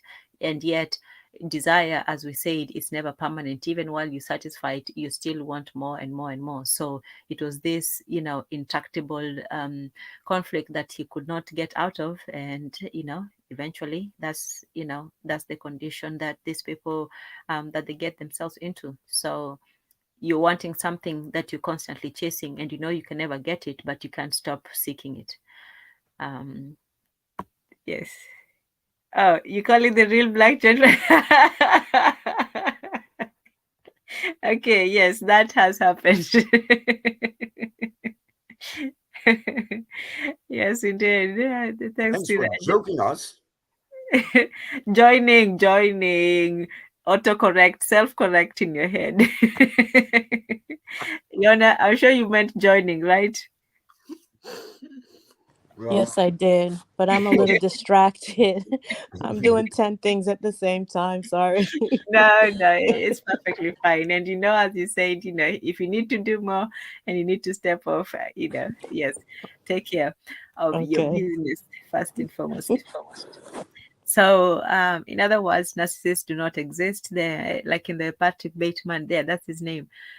In American Psycho, he says he does not exist. He's simply a mask. And then this scene where he's, removing his mask, and it almost seems like he's removing his face, and there's just never there. So narcissists so often think of themselves as machines. They're automata metaphor. These things say things like, I have an amazing brain, I'm not functioning today, my efficiency is low. And that's also the narcissistic system. It's not just a personality trait, it's also a societal attitude. It's also societal principle. So, in our capitalist society, we look at people in terms of efficiency. We measure our productivity, we measure our value through what we produce. So we're often almost machine like in our relations to ourselves and to each other. So it's a very narcissistic. It's not to say that everything narcissistic is necessarily a narcissist. It's just to say that sometimes there are environments that foster those kinds of ideas. So he finds himself to be machine like. For him, his greatest power is his lack of emotion. The less emotion he can master, the better he feels in control of himself. So he looks at emotions as paltry and for the weak-minded. So he talks to himself in the third person. He sees himself as that man in the mirror, but that man he sees as greater than himself, and so he projects himself into that ideal self. But he knows that his true self is something that is less than. And his introspection is emotionless. When he looks inside into his inner mirror, he is not looking to see himself. He's simply looking to cover his bad sides, to not let it's almost like if you look inside and you see something negative, and then you just to push it down, like when you don't want the garbage to, it's almost full, but you don't want to be the one to take it out, so you just push it down and push it down. Thank you. Thank you all for yes, it's mute jump. Yes, and thank you, Yana, for the support. So yeah, it's basically a lack of emotion. It's bookkeeping. It's like a soulless bureaucracy, simply is treating people as means to his end. His her end, I'm simply, it's going to be hard to say his her every time.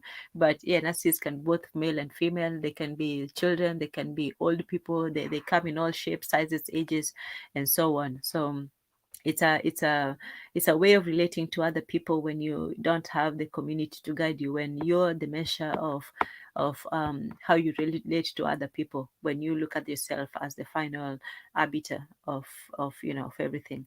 So yeah, you look at what people owe you, what you can get from them, and your inside, and to protect your inside from the outside. So you don't want people to see you as you are, you want people to see you as you wish to be. And so what people say is the fossilized ashes of the original immature personality, though, is the one that does the expanding.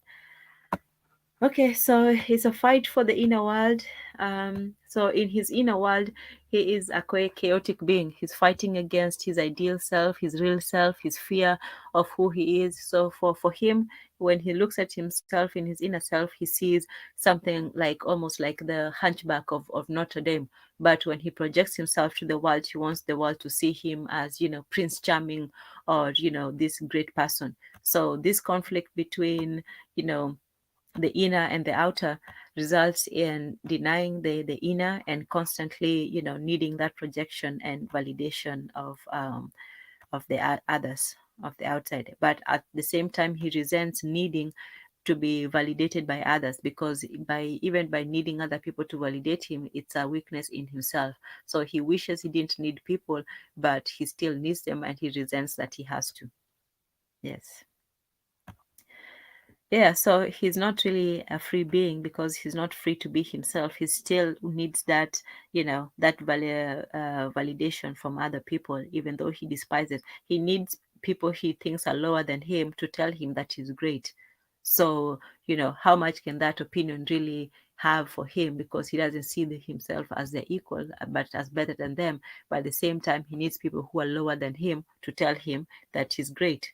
You know, it's a very, even for himself, it's a very confused, a very confused equation, because most of the time you want, so deep inside, if the narcissist was truthful with himself, he would know that his life is an artifact, a confabulated sham, a vulnerable cocoon.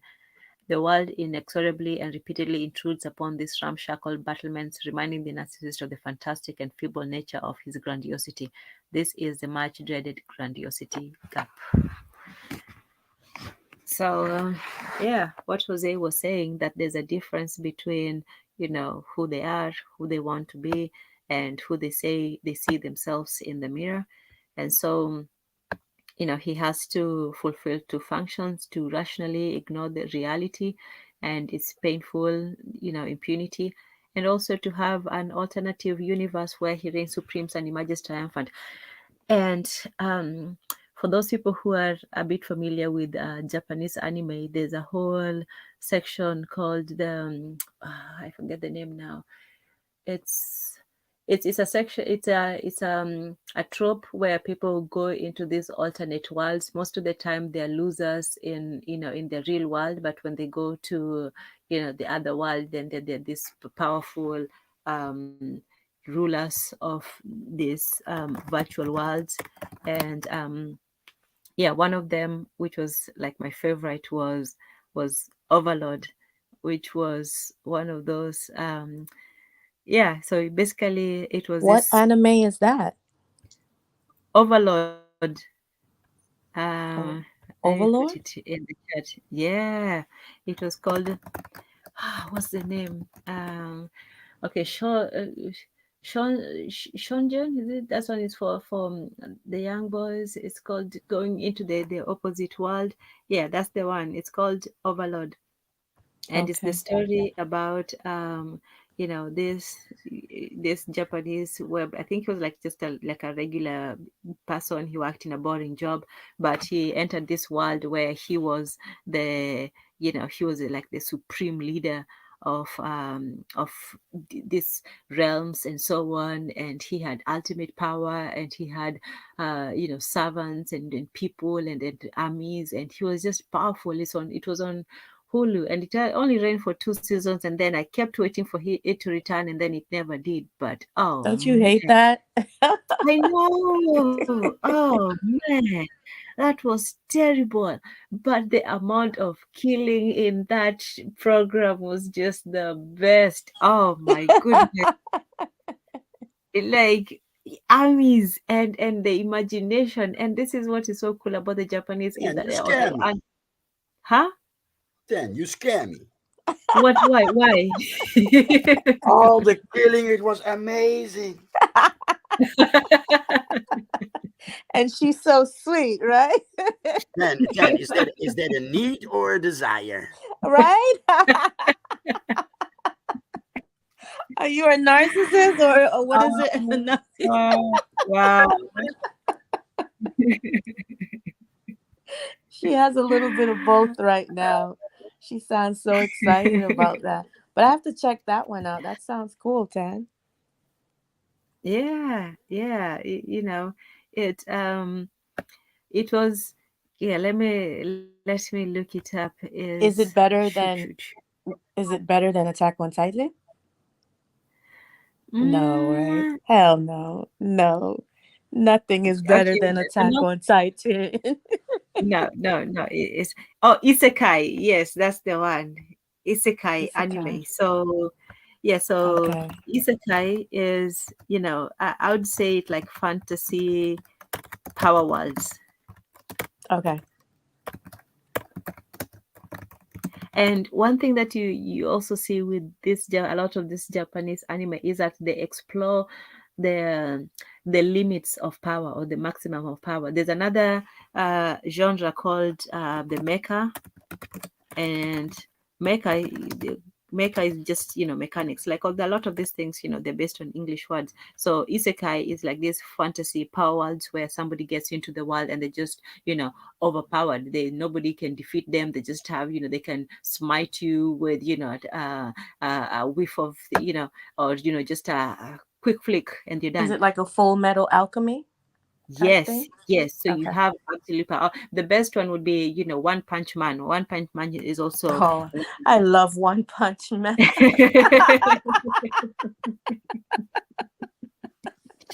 I love One Punch Man. This is bald self, bald. See, I see bald, not bald. Well, he's both bald and bald. Right? He was pretty awesome. I like him. I liked Yeah. it.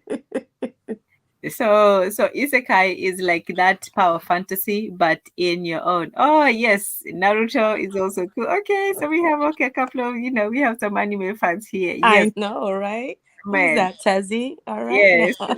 Yes. But if I've said this before and nobody has taken up on me, but if you want to, one particular, because okay, me, I like to see if it's an anime, just go overboard. I like Attack on Titan, but just for sheer killing, because they let you invest in the character so much that you don't want them to die, except in the beginning. The first season, people were just dying left and right. There was Yeah. that, those two characters who were, they were girlfriend and boyfriend. They loved each other, they had a sweet story, and boom, in the next fight. Well, Attack on Titan is pretty gruesome, but it's really well written. It really Yes. is. But Overlord, oh my goodness, this I don't want to spoil it for you, but there's this one scene where you think that the hero is going anywhere. Yeah, but he had absolutely no feeling for them at all. There was no development of character. He didn't get close to them. This was just a world. If you went into the world of Monopoly, you just went there to destroy things. So awesome stuff, awesome stuff. But if you Okay. want one with like a brutal, this one though, I hesitate to recommend it because it's pretty raw Is and it just better than Hunter x Hunter or no. Hunter is pretty good. I like it. It's more of the journey and the characters and things. But if you just want to see people die, I would take Overlord. Tan? Oh my gosh. You always surprise me, sis. You always surprise me. Or Black That's what I love Lagoon. about you. Then don't come to Germany anymore. Stay there.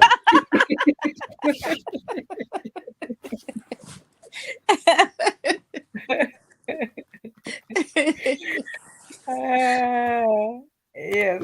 Okay. Fine. So the last one is Black Lagoon is also pretty good for just nice action scenes and just people dying and just yeah, it's cool. It's I'm one of the waiting. I'm waiting for this. Anim to go over. But since you go deep and you give away that you know a few.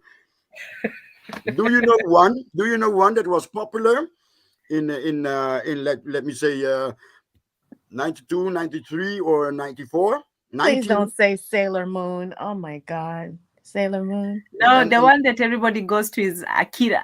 Akira. no, Or Akira. I know Akira, and I Dragon don't Ball watch that shit. Z. I don't watch that shit. I think it's complete bullshit. what But about then Ghost in the Machine? there was one, and the storyline, and the things that I like the morbid biblical and apocalypse and Satan associations, and this one Oh, look at this you, one Jose. yeah, this one had that, it's of course it's Eastern Japan and whatever, but it had elements of apocalypse and revelations and that type of shit, and it was I don't think it was a season. It was a special, I think, a special of three videotapes of 90 minutes. Oh wow. Huh. I never even heard of it. What is it called? That's the problem. But Naruto sounds like, but yeah, it's yeah, maybe because it just sounds Japanese, right? Maybe you can find the name and let us know. We'll look into it No. too. The name is the problem. That's what I want to see it again to I want to see it again, but I don't remember. Okay. Well, my last recommendation, and I think I've recommended it before, and is Berserk. But don't watch that. If you have a weak stomach, it's pretty brutal. What is And it called? Berserk is The yeah, Duck? Berserk, Berserk. Berserk. Don't you love Berserk. her accent? Yes, on the screen right there. Berserk. Oh my goodness. Wow. Yeah, It it's sounds crazy. So, yeah, it's one of the most you know yeah Detroit Metal City. I haven't seen that one. Which one is that? Yeah, that sounds in just the title itself. Just you can imagine all kinds of those, um, that kind of architecture that they call it. What do they call it? It's like this brutal kind of communistic architecture where the walls are hard and sharp and things are just in a dystopia. Yeah, that sounds like Detroit Metal City. But but I you haven't see, seen. that's what I love about anime is all these different characters that mimic or mirrors, the people that or people that's on your job or your neighbors Yeah. or something. They always have that mirror to me. They always have that mirror to like a real life person, even though it's supposed to be, fantasy and, all of that. You have these deranged, crazy ass people that's walking around that you think are normal.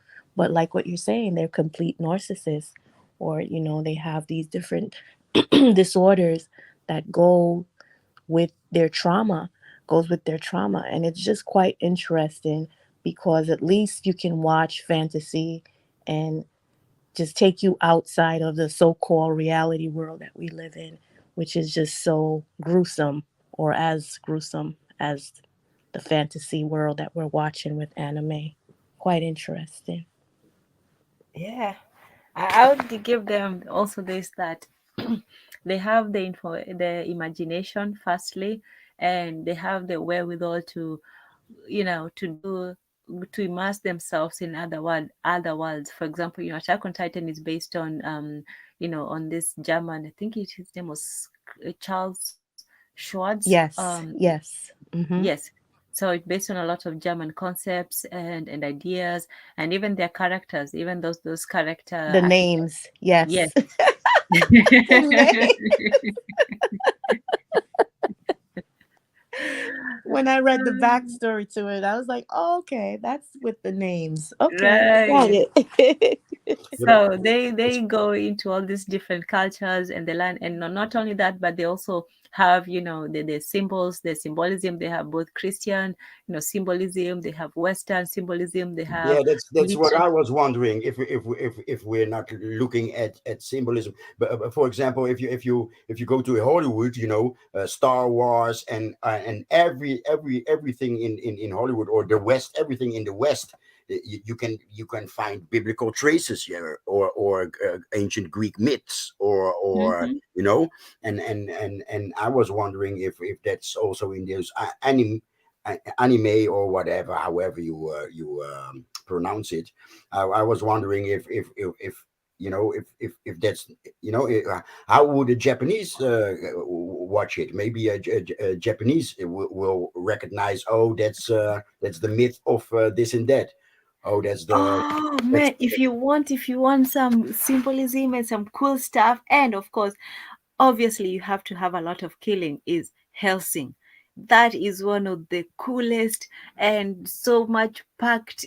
There's everything from, there's one guy who's just the Catholic, he's the like the head of the Judaic, what did they call them, Jose, the Jesuits, yeah, the Jesuits yeah, order, and he goes around just the Black killing Pope. vampires. Yes. Wow. Oh man, Helsing is the coolest, and it's, you know what? I'll just send them to you. The show itself is really really good, but somebody did a Helsing, like what are they called? It's like a parody of the thing, but they take the story and then they like talk over it, but still keeping with Yeah, the yeah. theme of the story. Man, it is hilarious, just funny. Anyway, so if you have, and it's on YouTube, so it's free and all of that stuff. So go check out Helsing, and it's a anime, and the beautiful thing about anime is this, that they are able to explore different concepts without having to have an actor. You see, live action, you still have to have somebody embodied all those things, and sometimes it gets really complicated. But with anime, you can have people traveling through galaxies and having powers beyond this world and just go crazy, so they let the imagination run wild, and they encompass everything from Greek mythology to modern ideas to philosophical insights. And anyway, let me not go simping for Japanese. Just a little bit. Yes. So basically, when you're dealing with narcissists, you either have to, you have to deal with their version of reality. Are you going to affirm their reality? Are you going to deny it? Are you going to play along with them? Are you going to let them dictate your reality? But basically, it's a conflict of reality. It's how they want to see the truth, and the image of themselves versus how they want others to see them, which is the idealized image. And the ego cannot let people see them for who they are, and that those people including themselves. So the ego will not even let them themselves see themselves as they are. So yes, they don't want to change. They feel that denial, that lack of emotion, actually protects them from themselves, which is their true self, and from other people knowing their weaknesses. Okay, so I think at that 2 hour mark, I was going to present another one about friendship and the human nature, but I think that however much I try to be quick about it, we can never. There's just too much. So I'll take a break there. You can have you can go for as long as you want. Shoot, what did I do? Yes, so just go ahead and yeah. That's the end of it. We won't start the other one today just because we want to keep it short, but we'll continue next week. So Okay. that's To me, it was a very this part of the mirror series was very close. But in the beginning, I loved because we're somewhat in a pentagram grammar. Um, how do I call it? Um, Curve, right? Angle. Mm-hmm. We're taking a curve in the Black Panthers grammars are taking a curve, and in the beginning, I loved it when you spoke of language being a symbol of somebody of Mm-hmm. something, and that's actually touching the core of what's behind Black Pentagram, because are these words that we're looking at, to exist one primary narcissism psychoanalysis, are these words? No, these are symbols for sounds, or for Mm-hmm. these are cues of symbols, and and they represent sound. And of course there's already a sound a word game, because sound is also real, a fun for sound with a fundament. It's well done and real. So these symbols that we are looking at, this a queue of symbols for language, and language is a sound, right? Mm-hmm. And so the word game, and it goes deeper than word game, because those symbols represent sound. I actually, I already explained it. Sound is real. It's with a fundament. It's well built, right? Mm-hmm. So so these are not words. It's our replacement of word, and the real Yeah. world is sound. So Mm-hmm. sound has a double significance, right? Absolutely. And that's, yeah, And that's this, where, what I just did, mm-hmm. Mm. is Black Pentagram, because I don't know if there's a name for what I just did, but it exists. It's real, and it just happened in my mind, right? Mm-hmm. It arrives in your mind, and and you understand it. You understand the the play, the game, the twist, and and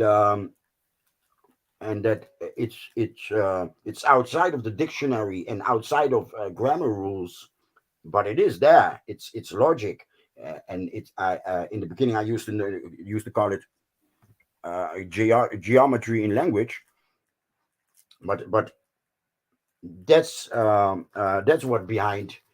That's one off, because it's also of course science, because a pentagram is a rule, practically all now. Long story short, I loved the how this episode went. Yeah, it started with a really deep Black Pentagram um, uh, uh, flavor, and yeah, and short and powerful. I'm satisfied. And you? Yes, same here. Same here. I think we managed to tie in, the importance of language and culture, the environment, and the connection between, language as an expression of demands and desires, and also as a symbol for reality. So, like you said, the sounds is simply a sound. A house is simply a sound that you're making, but it actually symbolizes what is real out there. So language is our first bridge towards Yeah, understanding the world. but words, or those things that we call words, for example, the queue of symbols that we are watching now, language. Never do these cues of symbols cover what they represent. Mm, yeah, yeah. They are simply an approximation or a stand-in. Is when you go to, I don't want to get too much, on the other end, but also when it comes to mathematical, mathematics, the numbers are simply an idea. There is no Yes, number one, two, yes, three. yes. Yeah. Yeah, It's the duck with the 12 chicks, right? yes. Mm-hmm. She disappears into the plantation. Mm-hmm. How do you call it? The whatever. She disappears in the plant with her 12 chicks, and she Yes. comes out with 10. She comes out with 10. She stops and waits till the last two also leave the greenery, right? Mm-hmm. Does the duck know how to count? Of course not. But Right. 12 is 12. Isn't that a nursery rhyme? Is I it? don't know. I don't It know. is. I used to sing it to my boys all the time. Oh, serious? Yeah, it is. It's a nursery rhyme. Mother Oh, duck okay. said quack, quack, quack. Yeah, I think it's, what is it? Six little ducks went out one day. Yeah, yeah, Oh, yeah. God. It's a nursery rhyme. Ah. Yeah, one never came back. The Wow, mother duck that's said cute. quack, quack, quack. Yeah, I used to sing it to my boys. I'm like, What does what the is fox say? not that one. No. Not that one. But yeah, I concur. It was really good, Tan, how you put everything together. I tell you, you're Thank like the walking Google, you know? You do things in like real time. That's what I love about listening to your show and gas the show, gas them up show. But it was really good. And how you put the languages together and how I see it too. I go back to when my babies were first born. Their first language is crying, of course, right? And you. after you hear them cry and they cry and they cry, you would think like, oh, they're just crying. But your motherly instincts um, comes in and you're like, okay, that's not a hungry cry. That's a pick me up cry. And these are actual language that the child is teaching you, how to, Yes, um, thank you. yeah. So it's like I love it when you do things like this because it makes me reminisce on, my being a mom early stage and whatnot. And it's not like it's lost. The knowledge is there, but when you make me tap back into it, it's just really phenomenal. And then you go into the narcissist part of it too. I know quite a few narcissists. Maybe I'm one too. I don't know. I don't know. But I know quite a few. And what you say, like what Jose was saying, it hits home so much because literally you have people who are close to you that are just the same, in what you're actually relating to us here on here. And like what Jose said, the best thing to do with people like that is to run away. Run, because they're a bottomless pit. There is no saving them.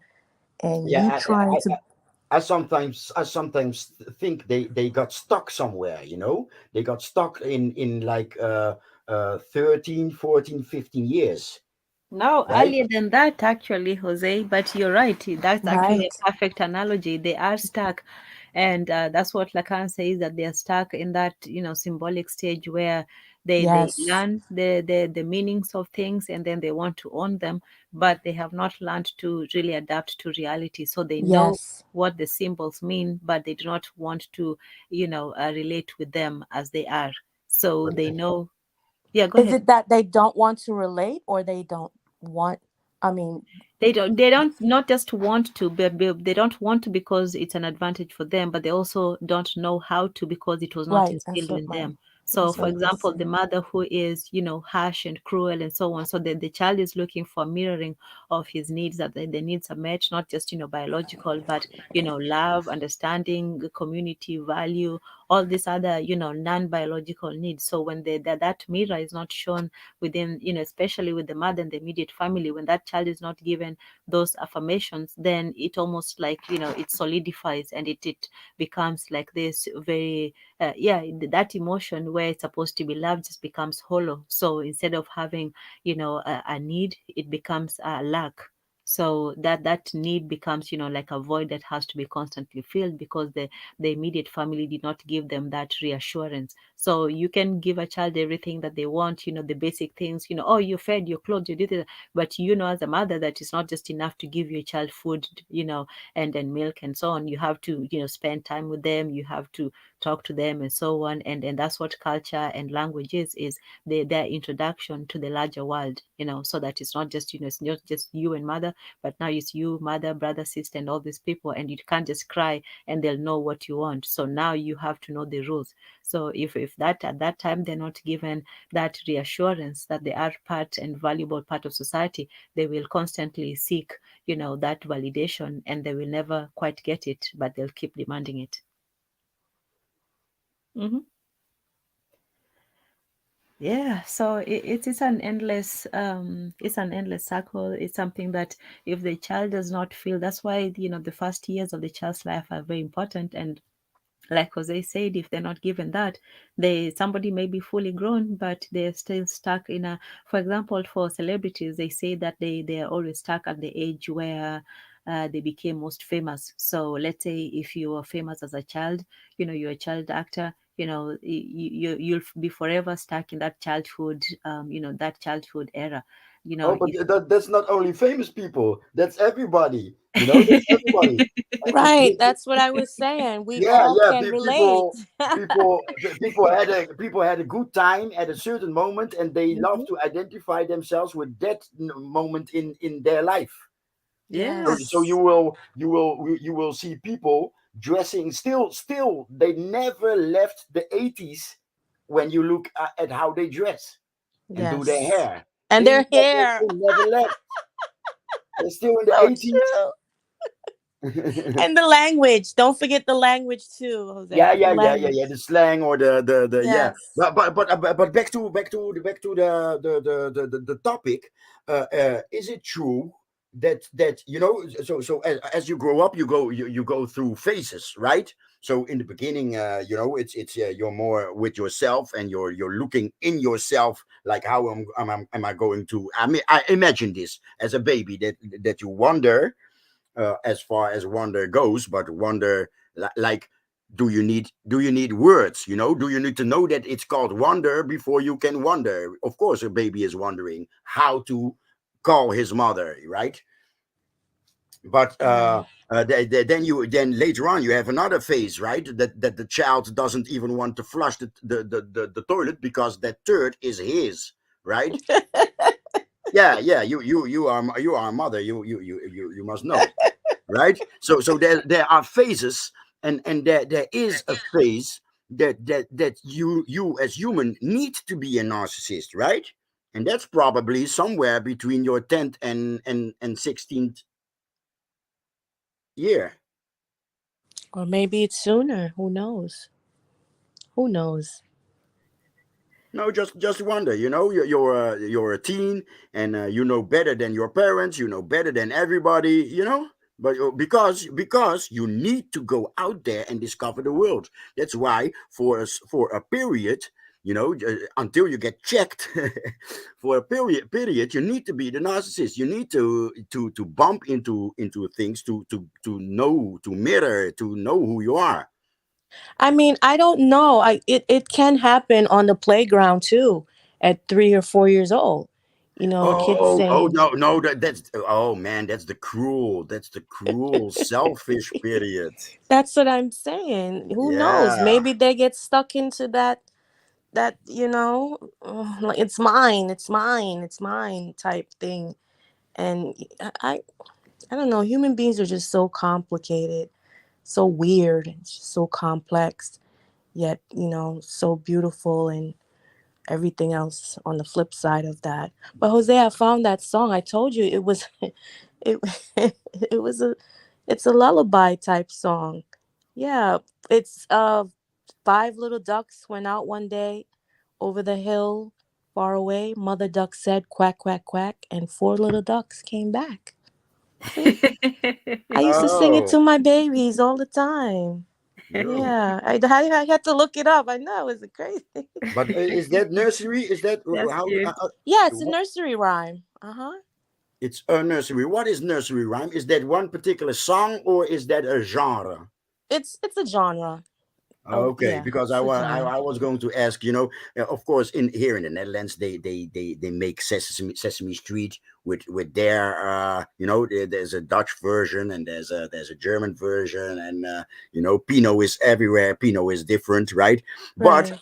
but here in the Netherlands, it's a small country, etc., etc. So often they import shows from elsewhere, right? Mm-hmm. But lately, the past three decades, the Netherlands is a big producer of very successful shows like Idols, for example. That comes from the Netherlands. But anyway, we when I was small, we were also now and then, often now and then, maybe one day a week, they would show the American Sesame Street. And I love the song in the beginning, like uh, uh, in the zoo. There, it starts with one animal, and then two animals, and then three elephants, five zebras. So they count in a song, and that's not that's not nursery rhyme.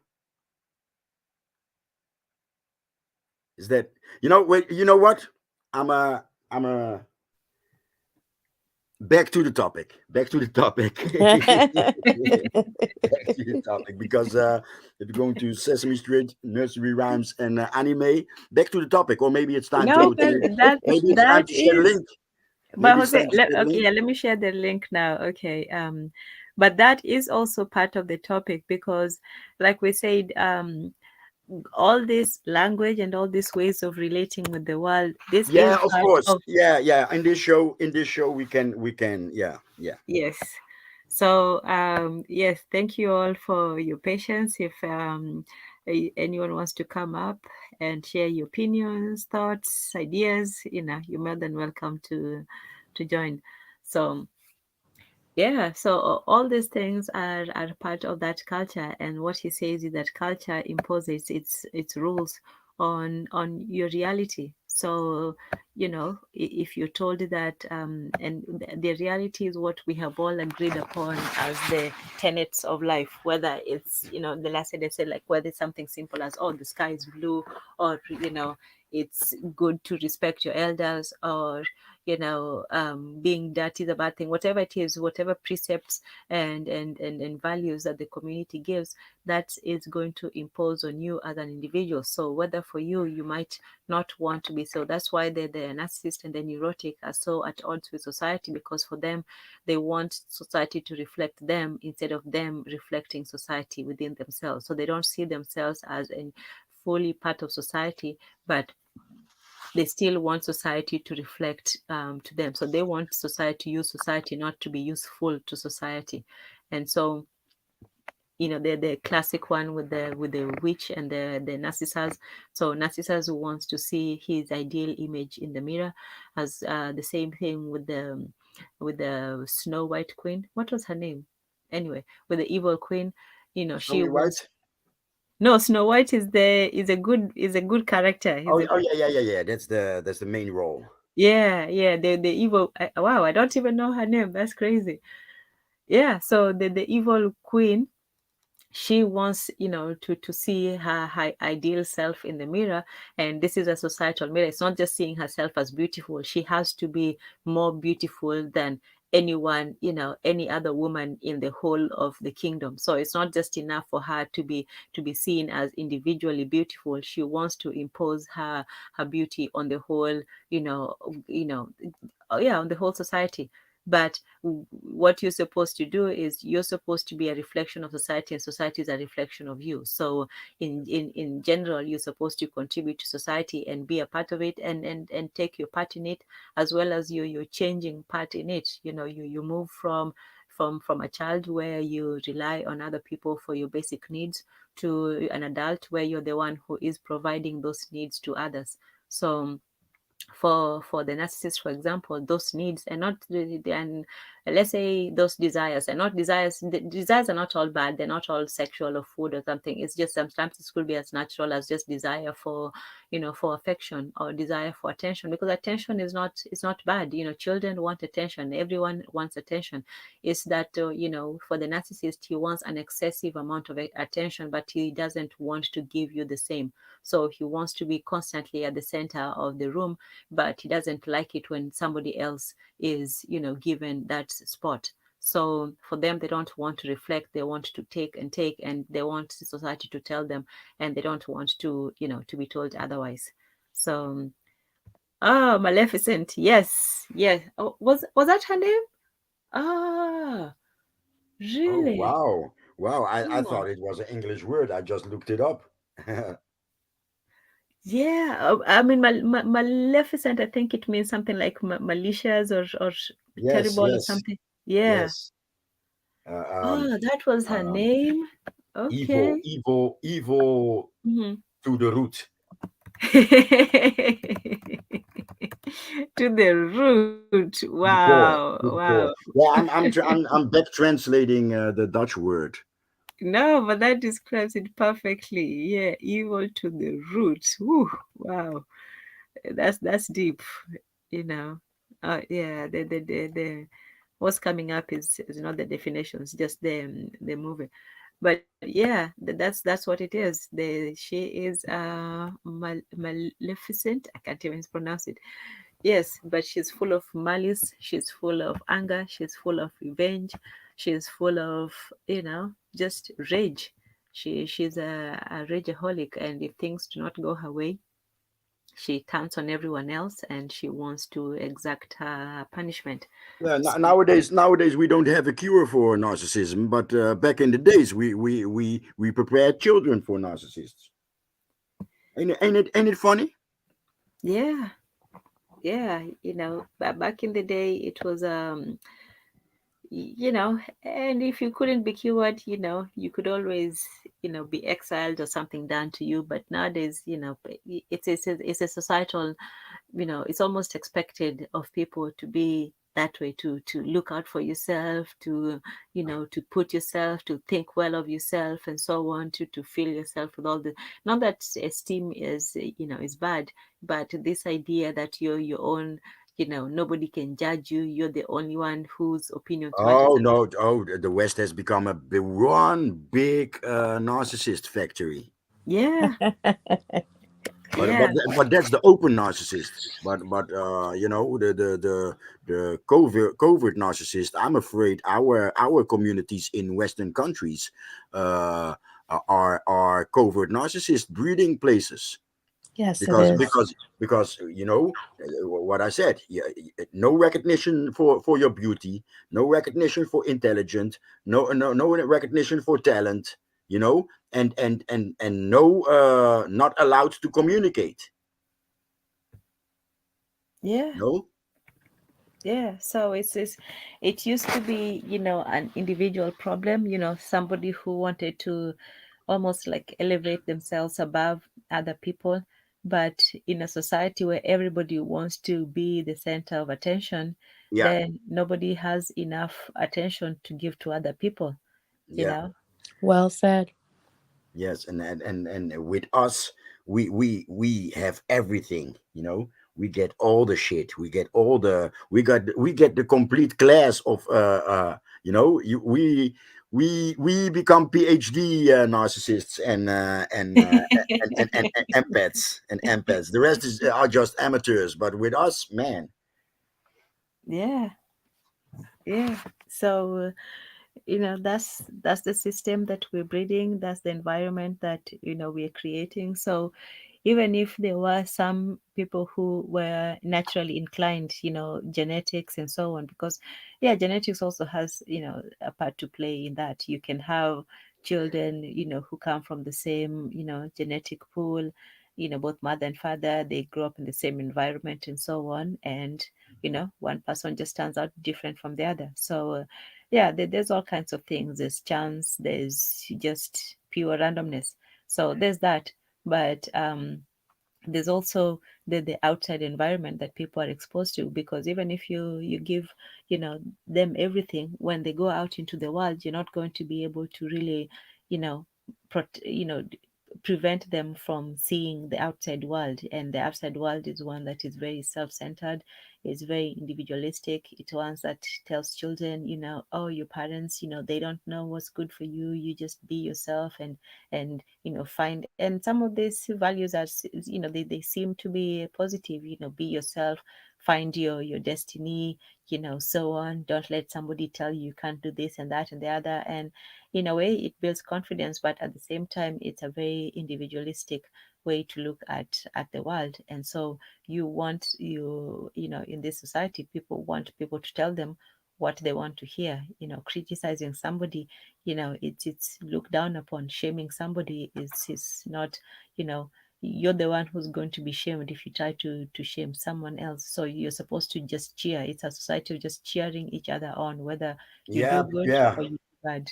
yeah. We need shame back, man. We need shame back. Now we're in the era of cheering. Like whatever you do, good or bad, people will just cheer you. Whatever, as long as you attract somebody's attention, that enough. Yes, yes. As long as and it doesn't matter what type of attention, and that's narcissists as can be. Yeah, because I if agree. if you don't get the positive attention, you're going to seek the negative one. Like they say, all attention is good attention, or all Yes, publicity. Yeah. yes, So but yeah, yeah, yeah.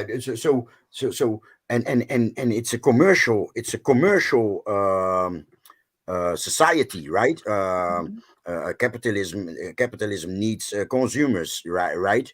And mhm. what you just said is actually proves that this is a narcissist society. Every to be successful, you need attention. It doesn't matter what attention, just attention, and then present your product, and voila, they saw your product. And if that attention that you called make extra impact, like I don't know, was it today or yesterday? Uh and everybody can see it.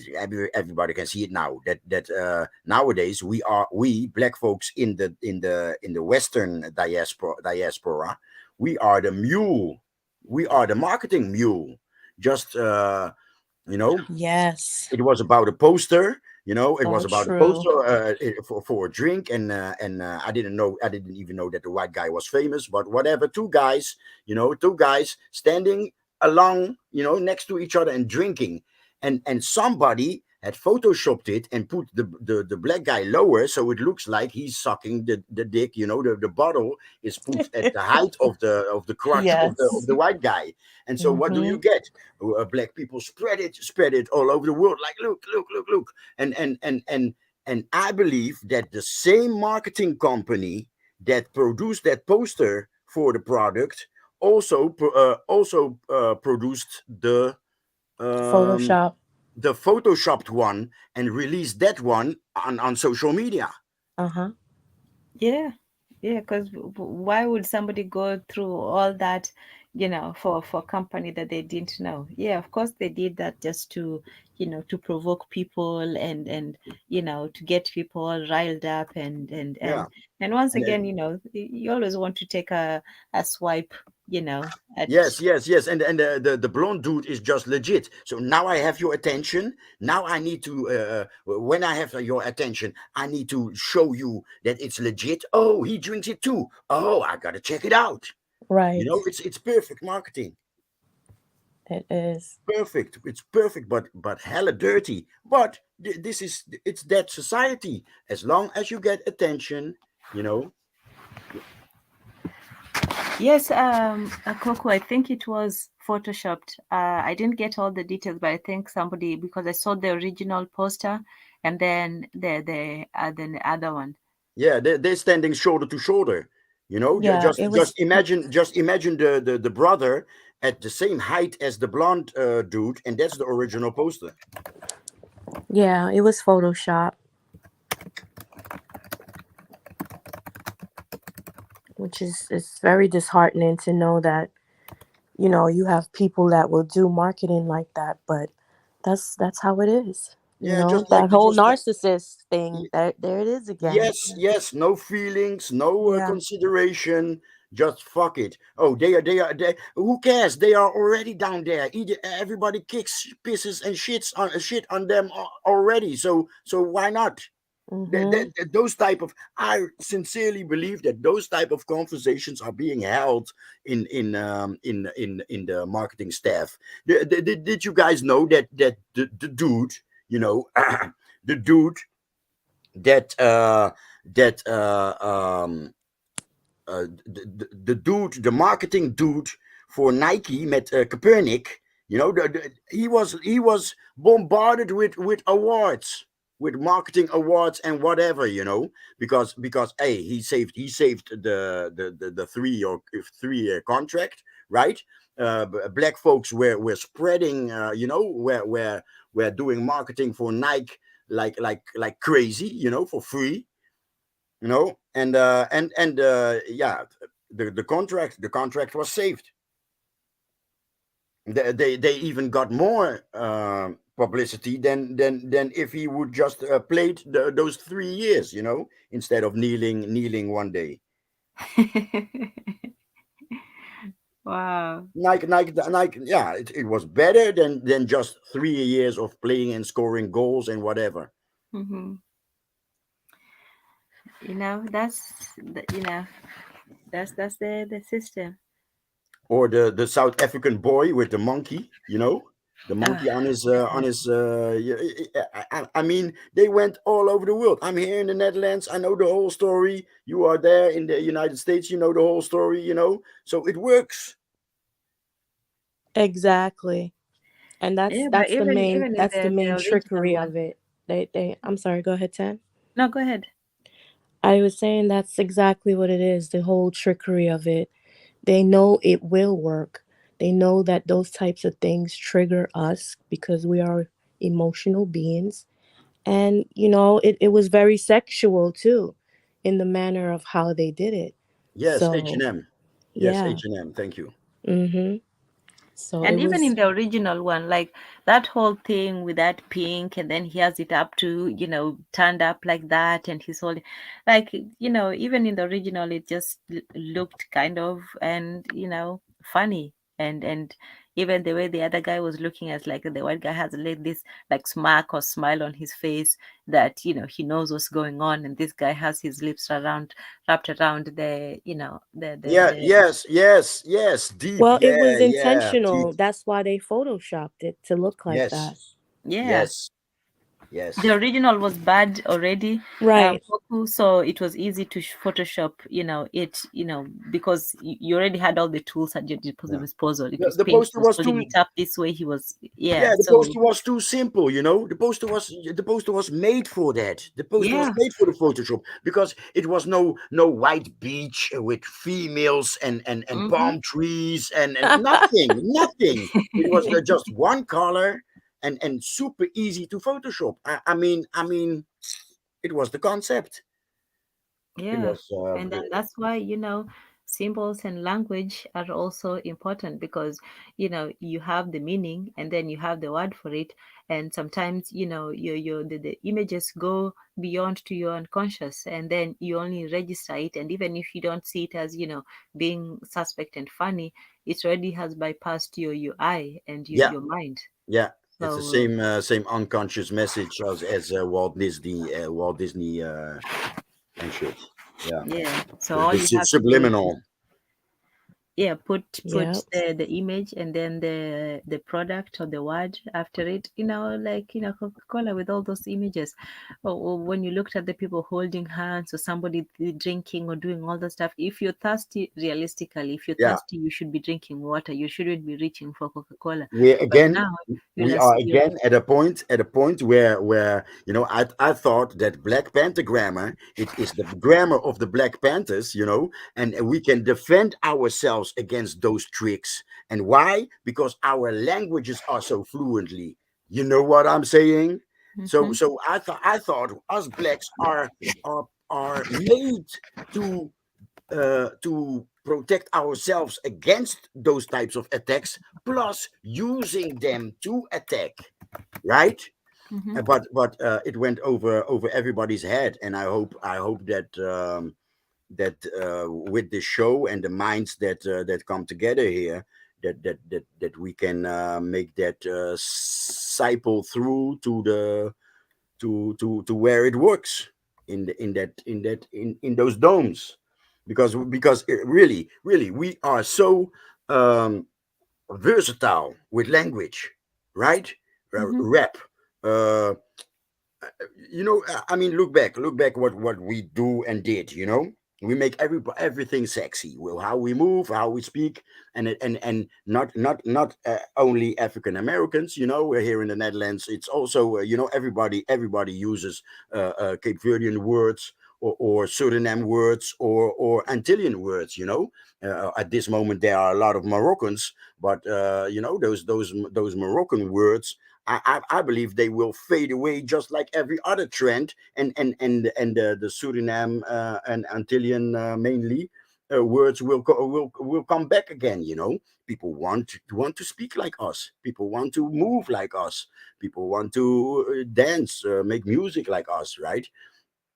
And why is that? Because we have uh, um, that that bender. We can bend emotions. We can bend. We are the gods of this earth. So why do we get hit the most? Why are we where we are when we are the gods? Those are all our tricks. We should be the leader in that type of marketing, because we are so versatile. But for the time being, we are the victim. And I pass the mic. Yes, sir. For the time being. But it's been a long, long, long time coming, isn't it? Yes, it's a weapon. It must be in ourselves and in every individual, because like today, or was it today or yesterday? Unity is not the answer. It is not. It isn't, Mm-hmm. because we will see. I mean, we call each other, and we meet, and once we meet, we see. Oh, wait a minute, it's a blackface just like me, and everything changes. Mm. Or we are doing something together, we us black guys, and then we get so successful, and then we come in the white world, and then people get nervous. Why? We made it. We already did it. We are those versatile motherfuckers that everybody wanna be. We are those warriors that survived all the crap that they But tried but you to. just you just you just said it, Jose. We are who everybody wants to be. So Yes, we don't want to be us. We want to be everybody else. yes, yes, yes. That's It's the like it's missing hand. upside down. We're in That's the the missing upside hand. down So world. the hand is not white, the hand is missing. And so Yeah, so we are who they want to be. we got But the mind, but the action is missing.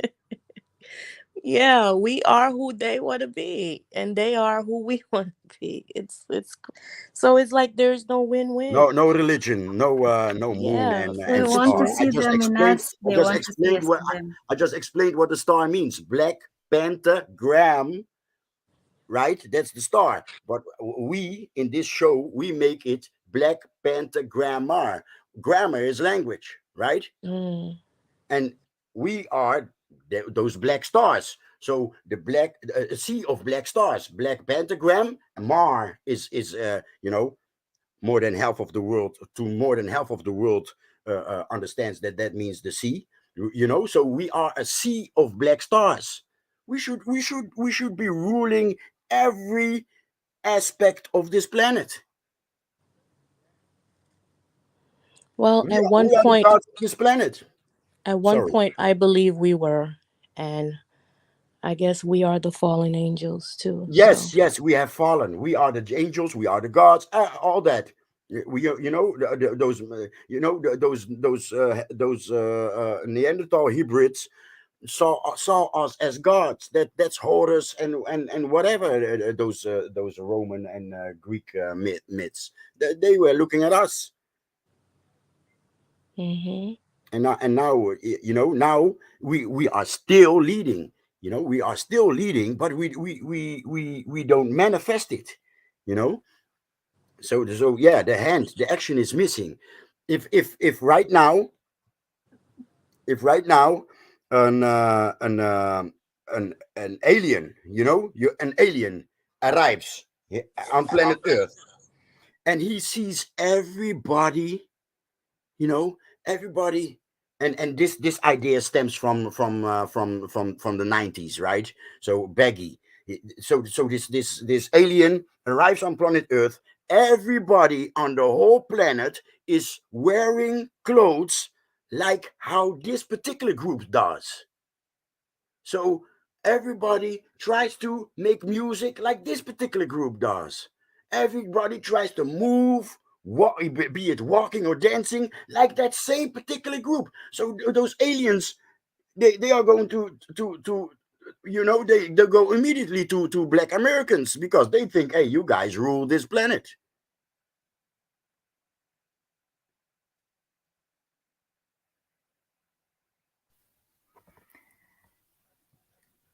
Yeah, and it never ends. It's like those mirrors that reflect each other, and you're seeing your image in another, until it just goes in and like in an infinite loop. So Yeah, fade to black. yeah, so we're constantly trying to see ourselves in them. They're trying to see themselves in us, and hopefully next week we'll go a bit deeper into the Hegelian dialectical of self-consciousness, where the first contact of civilizations, when two different societies encounter each other, how do they relate? So what we talk about now is the individual relating to society, but how do societies also relate to each other, when that almost like a clash of values and beliefs and principles. And for Hegel, it was either conquest of one or the other, or trade, or yeah, there was not going to be equality. Either the only equality would be trade, but otherwise it would be conquest. And now each side had to learn how to see that the master needs the slave to see himself as a master. You cannot be a master without a slave. So you need to see yourself in your slave as a master. But the slave does not necessarily need a master. He does not need his slave identity. He does not need a master. So he'll be constantly resisting it, but it's an imposition upon him. That's also the imposition of culture. So even though in his ego, in his own individual self, he does not know what it means to be, enslaved to somebody else's will, that culture will be imposed in him, that so that his individuality will be denied. Whereas for the master, his individuality and his ego will be exaggerated, it will be blown up, it will be made to seem like so he will be the evil queen, Maleficent, yeah, wanting the slave to constantly tell him how great he is, how wonderful, how just, how merciful, and all of that stuff. And the slave wants to be told how good, obedient, subservient he is. And so yeah, that's that becomes a very tense relationship, because each needs the other, but in a very reluctant manner, or in a very forced manner. So that's why force has to be used, because either side wants what the other one does not want to give. So it's almost like a forced mirroring. And that's the clash of the two civilizations, or two the first contact. Now we talk about first contact between, and there's been movies, when we think about it, when actually when Hollywood thinks about it, first contact is mostly humans versus aliens, but the real first contact was human societies versus vastly different human societies. So he talks about the first contact between Europeans and the Asians, the Indians and the Chinese, for example. Yeah, The but they didn't develop on their own. Sorry. They didn't develop on their own. It's it's I was talking I was thinking about it before, a few minutes before, Mm-hmm. but now we're here again. Let me share it with you. So sometimes, sometimes you have this conversation, when you were younger, or even later, and then the conversation is like, okay, how did we know that an apple was edible, and that another fruit would be poisonous? And my answer is, uh, w- uh, and then the conversation would go like, oh, we taste this, and then one would die, and then we would continue, because then we would know that fruit is poisonous, right? But it can never have gone this way, because that apple that I'm eating now, when we were one cell creatures, right? That same apple was also a one cell, and it was that acid one that were killing us. So a couple million years or billion years ago, what nowadays is an apple was a predator, because the acid would kill us, and we would dissolve, and turn into food for that other one cell creature, right? So there was never a moment that Adam or Neanderthal or whatever had to taste, because you evolved together with the trees around you, and the grass, and the animals, the predators, and you understand what I'm saying? So the same thing in this case. So there was no discovering other people, you know. you Mm-hmm. you you stayed together, or you rediscover. You understand? Mm-hmm. What can you do? Can you do something with that? Hmm. Yeah, so it's not that you're outside of your environment, or you're learning outside of yourself, because even this idea of discovery seems to see as if you're outside of nature. You're walking inside and you're finding something. Oh, hey, Yana. Thanks for joining. I guess Yes, Yana had to step off, but yes. Enjoy your trip, Yona, and yes. yeah, hug him, very strong, and yeah, I don't know. Maybe it's a little bit late to convince him to just stay here. Yes, yes, Asante sana uh, for joining, and yeah, have a Hey, but guys, the link is out. The link is there. Huh? If you want to join the show, the link is there. yes, it's there. So, if you want to come up, or if you want to ponder it for some time, that's fine too. But yeah, we've covered a lot today. I didn't want to go for too long, because if we started, we will go for 12 hours. But yeah, it was basically to talk about narcissism, the no mirroring, and the importance of the child being you know introduced and given a place in society, and not just in society, but it starts with the mother, with the family, and then eventually with the society, so that the child understands that it is secure, it is safe, and it's loved within those societies.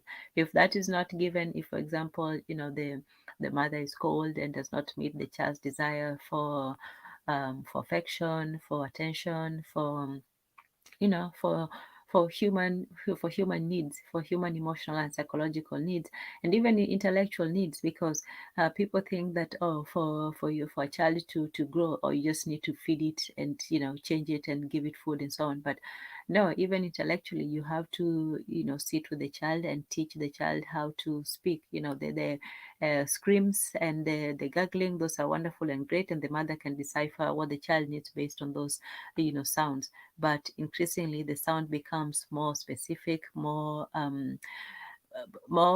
incisive, more to deal with the specific and specialized. Yes, so instead of just a general cry, the child can now say, oh, I want milk, or I want food, or I want to go out. So the that's the intellectual part of that, the mirroring. So with inadequate mirroring, whether it's emotional, intellectual, social, when the child is not, given its proper place both in the family and in society, then they can either develop narcissism, which is an excess of the ego. It's an attempt for the ego to make up for the deficiencies within themselves, or it can result in neurosis, which is an escape from reality, from the negative aspects of life, and it's a way for the ego to shield itself from from unpleasant truths. So it's negative in a way that, for example, somebody who does not receive what they want,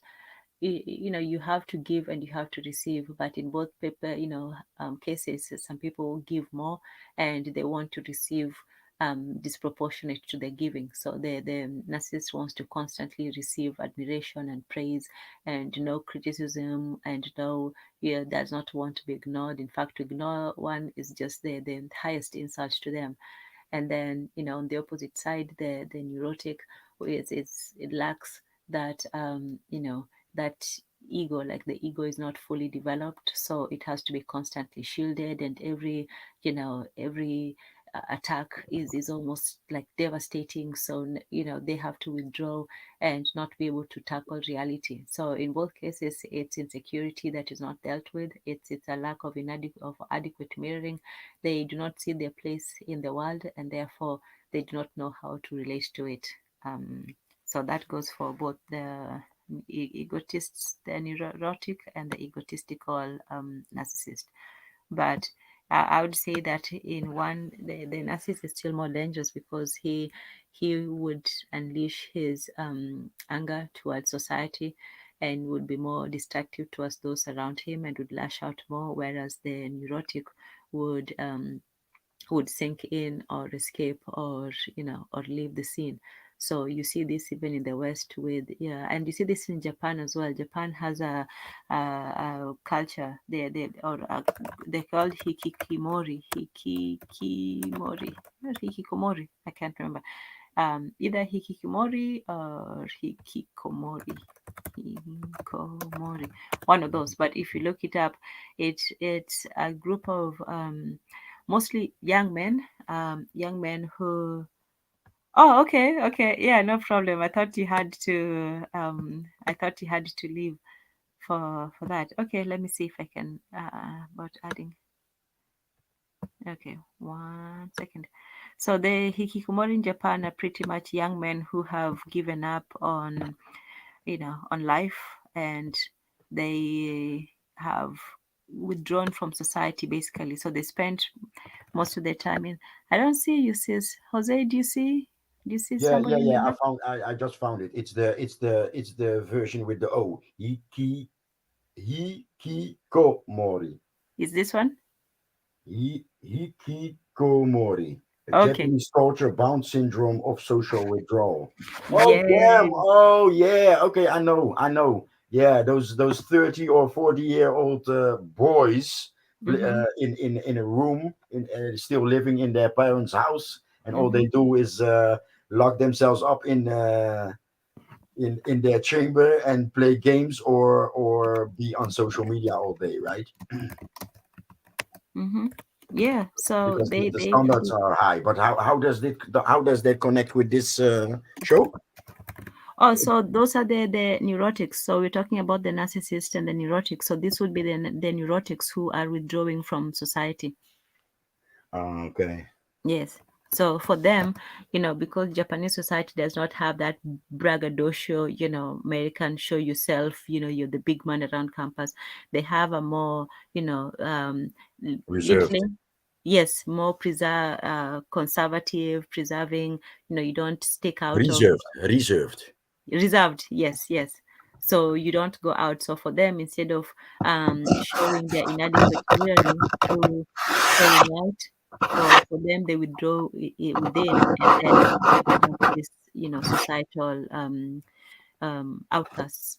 Actually, Yeah. incasts, so to speak, because they're not outside; they're simply within it, but they are withdrawn. Yeah, but Um, what there maybe what goes wrong is back in the day, So it's very hard, you know. Madam, to marry in Japan is very tough, very hard. You have to be a Superman, you know. You have to be a trillionaire I'm exaggerating, of course, but you have to do a lot in a traditional Japanese wedding as a man, you know. And I'm guessing with you know, nowadays it's we everybody is a winner, you know, everybody is a winner, right? But Right. in those Western democratic societies, you're not supposed the gap between rich and poor is not supposed to be that large, and they expect that everybody marries one woman, and you know, and back in the days it just wouldn't be it wasn't true, you know. I mean, the samurai would marry about 20 young ladies, right? And he would have a lot of servants that would never reproduce in their lives. So nowadays you have a lot of those, and I never heard this angle. So nowadays you have a lot of those boys that thought thought they had to marry, and therefore they are what's it called, hiki ko. Hikikimori. Yes, but they could also be you know, like today also, you know. I believe it's 40% Mm-hmm. 40% of males reproduce.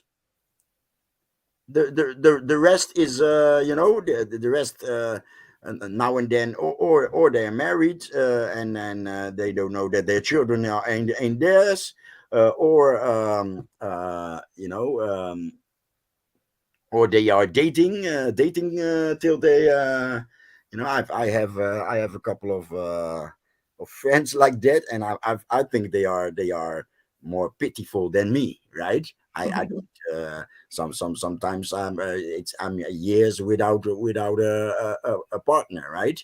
Mm-hmm. But they are my age, and they still have to go places to find something to fuck, and I'm like, hey, you know, the body count was already dangerous when they were 25, and this one is Right. 3 times 25. Where everything okay with you? You know, but Yeah. Yeah, so that's the society that we're creating or that we live in. Not we add to it, but that's the society that is created. That narcissistic society where it becomes an individual, an individual mission where people just look out for themselves, and they want the same from others. But it all just results in in loneliness. It results in this unfulfilled expectations. yes, the unfulfillment feeling is created because Mm-hmm. back in the day they knew that they would never marry, and everything would be for the samurai, but they would have a fling with one of those women, and then maybe hopefully reproduce, and then the samurai wouldn't know, and think it's his child. But you wouldn't get depressed because you knew 80% of the men in the village would be the servant of those three samurais in the area. Mm-hmm. And nowadays it's oh, me too, I also have to marry and have to do this and have to do that and have a castle ready and the 5 cars and Yes, and all of that. So, relationships become more transactional. What can I get? Not what, and not even what can I give. If two people are together and they're both looking to get something, they're going to give as little as they can and try to get as much as they can.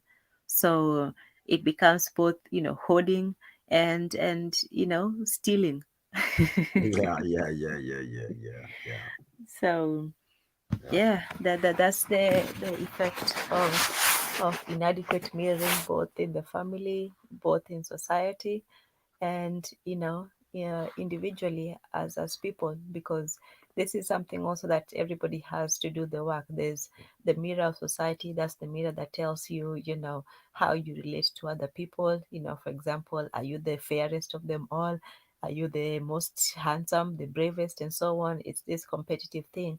Well, in some societies, it doesn't have to be. It can be, a supporting thing. It can be something that you see others in yourself, and so for their upliftment, for your upliftment is theirs.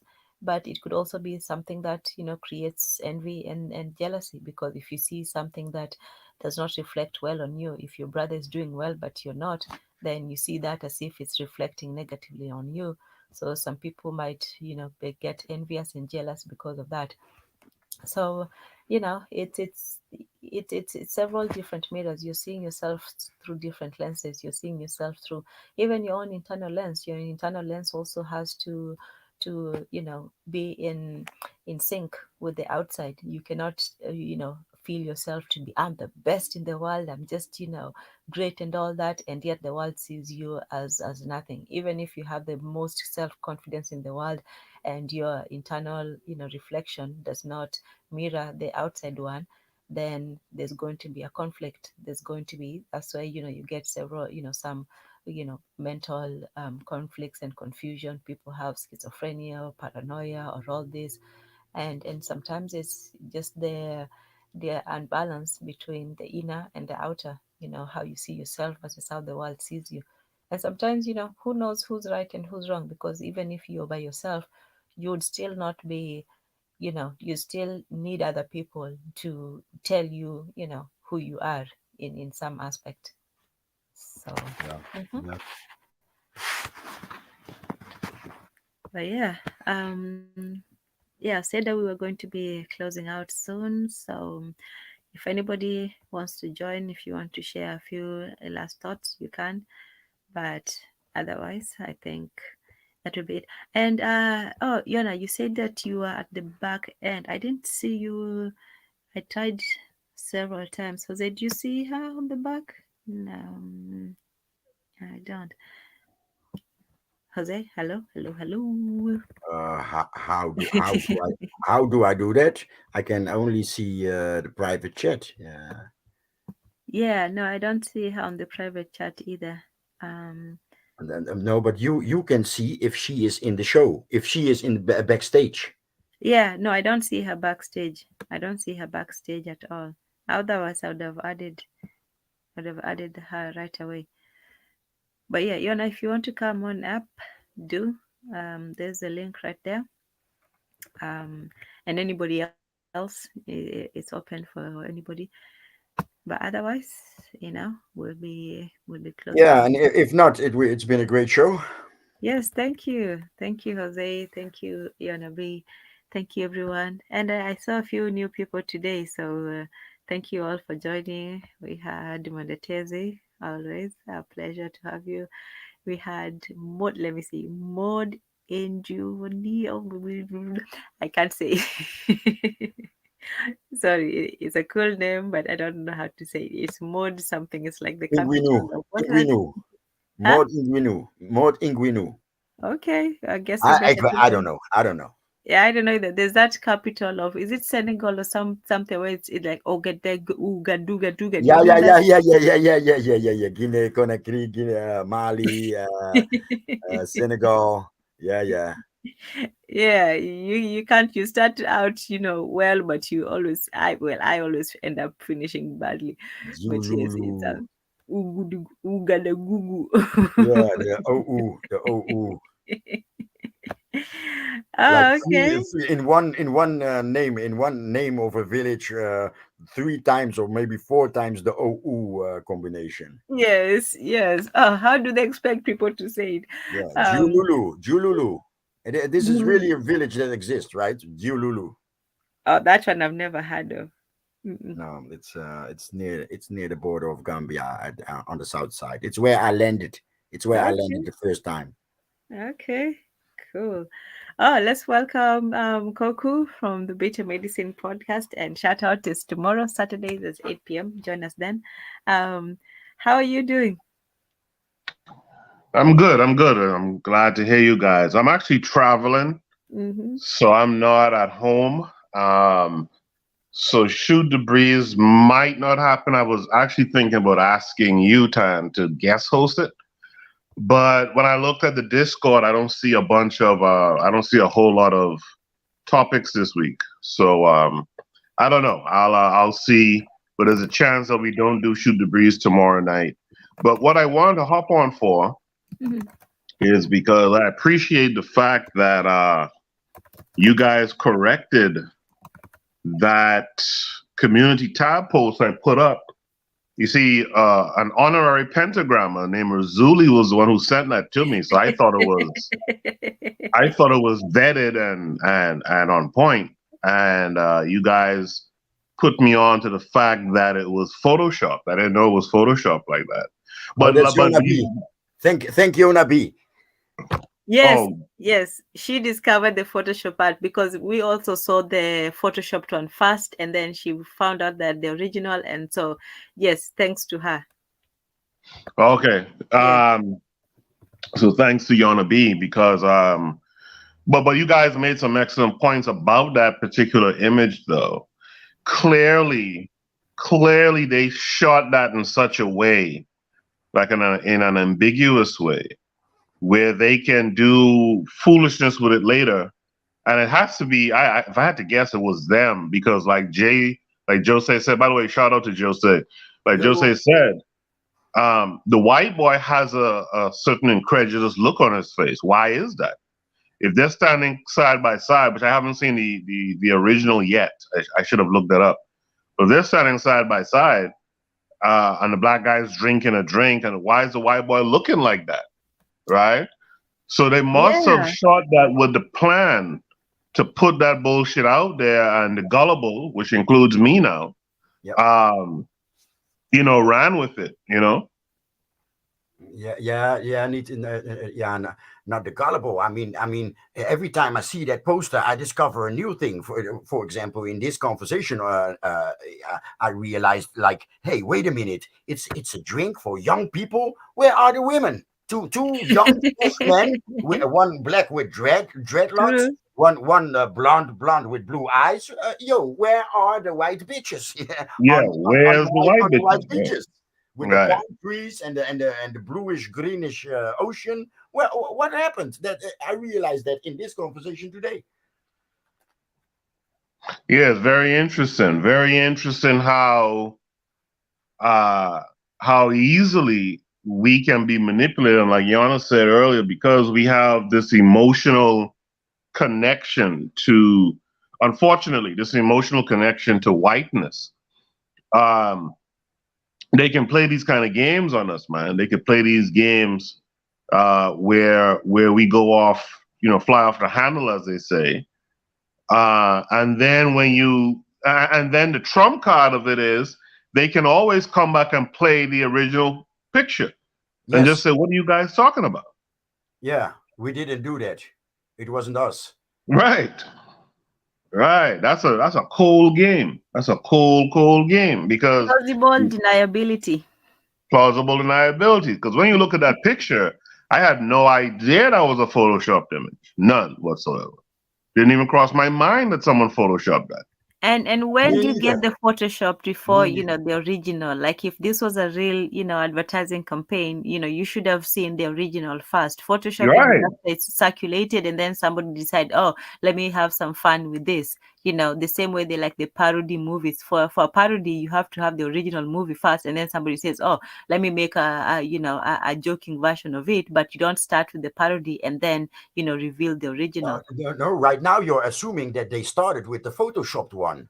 But what I think is that Mm-hmm. the let me call it the emotion marketing is Mm-hmm. Yeah. stronger than traditional marketing because it Mm-hmm. travels faster over social media. Yeah. And it arrives at people that don't look people that people that were subject to this show.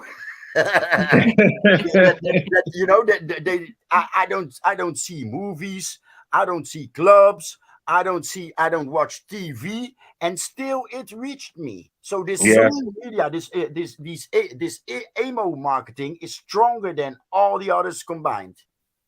Yeah. If you go back, I think it was Jose who brought it up too. Yeah, it was Jose who brought it up. Yeah, You go back and I commented at your social tab. yeah. No, I was about to mention early in the show here tonight. You brought up something else too that was very interesting. When H&M did that monkey boy shirt or whatever it was, I feel like H&M got the most publicity I had ever noticed before, because Mm-hmm. I hadn't really noticed H&M like that before. I mean, I was aware, but they blew up, and I noticed like a week after that, like black folks was right inside H&M buying stuff. So they have a way now. They figured out a way that they could get us emotionally drawn in off of something that is perceived to be negative. It's a very, very sleight of hand type of trick, man. Yeah, genius. Yeah, and with the attention economy, you can either go for positive economy, which nowadays doesn't really sell much, or you can go for the sex angle, or you can just go for bad publicity, go find something controversial. And even nowadays, when you look at movies, movies have become just, a cash grab for controversy.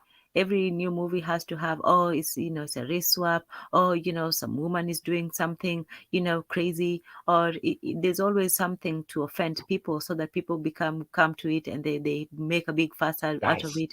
And then that's how now publicity is being done. It's no longer, oh, this movie is wonderful and great. There's also that, but a lot of these movies just post off of something controversial that they did.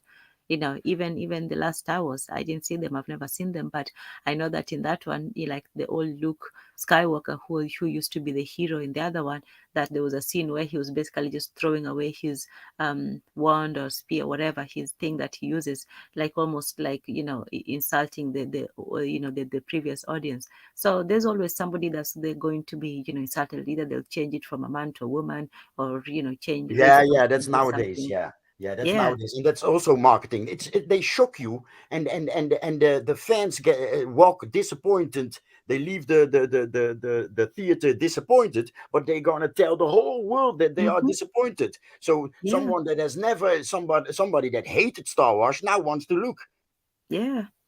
Yeah. If you can't sell through But praise. guys, do you know Adam Curtis, Adam, yes, yes, he did a documentary the about. Century Yourself, What's the that? Century Yourself, three Yes, documentary. yes, yes, yes, I Yeah, remember it. you seen that?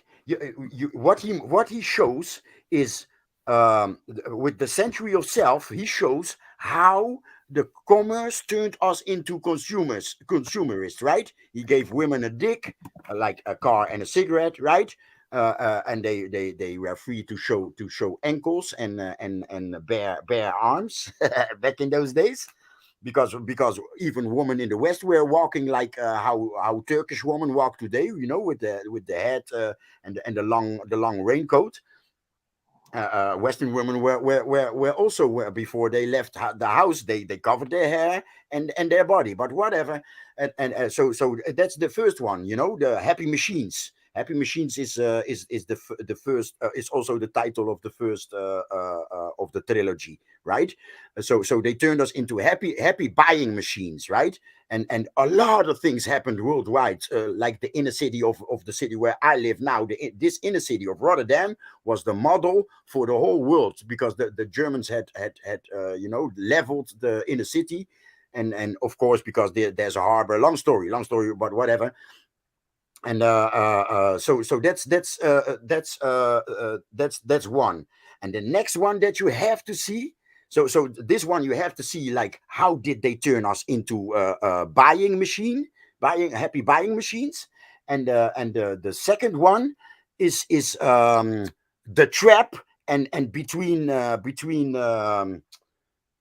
do you call it, between brackets, uh, um, fuck you buddy. Yeah. So the title of the second trilogy is the trap, and between brackets, fuck you buddy. And that's where we live now. That's narcissists serve this society, ADHD, and what's that under bipolar, what's the other one, females used to, when I was younger, females used to walk around like a, what's that called? It's not bipolar, it's not, it's also a less, shit.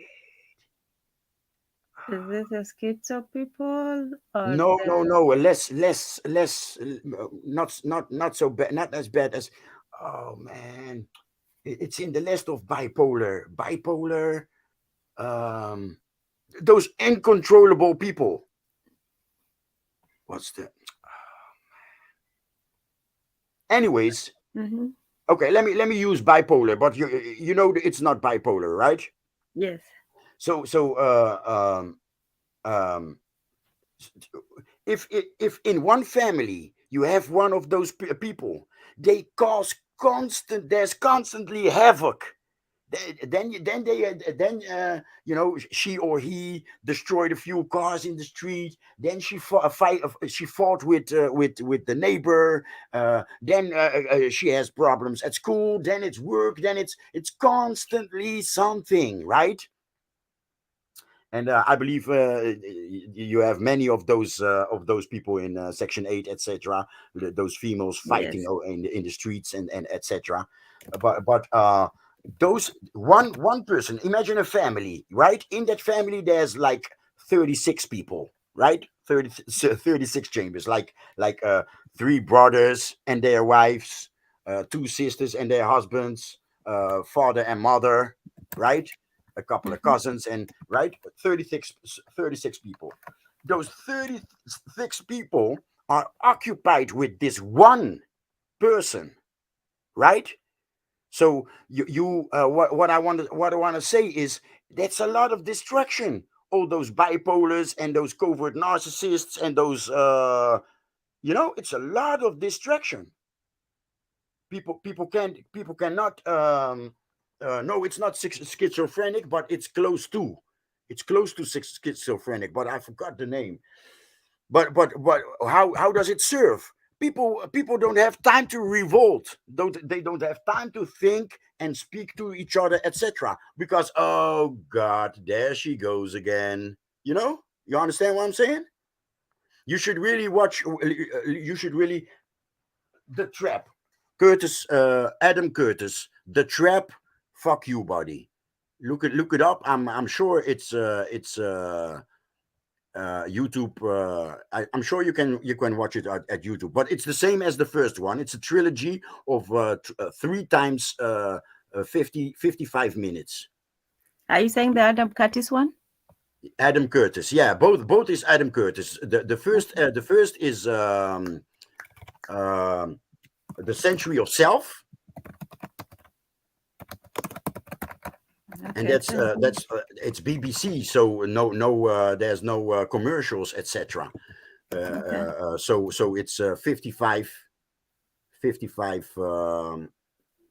about 55 minutes, and then the 5 minutes is of course the news. Dutch television used to be like that also, but everything is commercialized over here. Mhm. And then the second trilogy, and I believe the Century of Self has also a fourth extra, like an addendum, like explaining what Adam Curtis tried to communicate with us. And then the second trilogy is The Trap, and between brackets, fuck you, buddy. You said the trap? The Trap, Okay. and between brackets, fuck you, buddy. Fuck you, comma, body. Wait. Oh, I thought you were saying some. Oh, okay. Oh, greetings. Provide triggers. Oh, you are the movies. Okay, good for you. Good for you. It's good to have some fun and entertainment once in a while. Welcome, Threepeat. Cool name. Cool name. Um, yeah. So we have Adam Curtis' Century of the Self. It's on the BBC, and then The Trap. I don't think I wrote the full one. The Trap, and then which was the third one? Private chat. Okay, okay, cool. Thanks. Thank you. Thank you. Okay. That one, the trap, fuck you buddy, Mhm, mhm. that's where we are now. You remember those tests? They would close somebody in a box, right? Mhm, And a volunteer uh, would would uh, would have to punish them with electrical shocks. So is that a book or a documentary for No, the it's trap? it's a documentary. It's Okay. just like the first one. Okay. You gave me the impression that you watched the first one, the I Century of saw the Self. first one. I saw This- the first one, but I haven't watched the FU one. Yeah, yeah, I didn't even know about that one. I didn't even know he uses those kinds of words.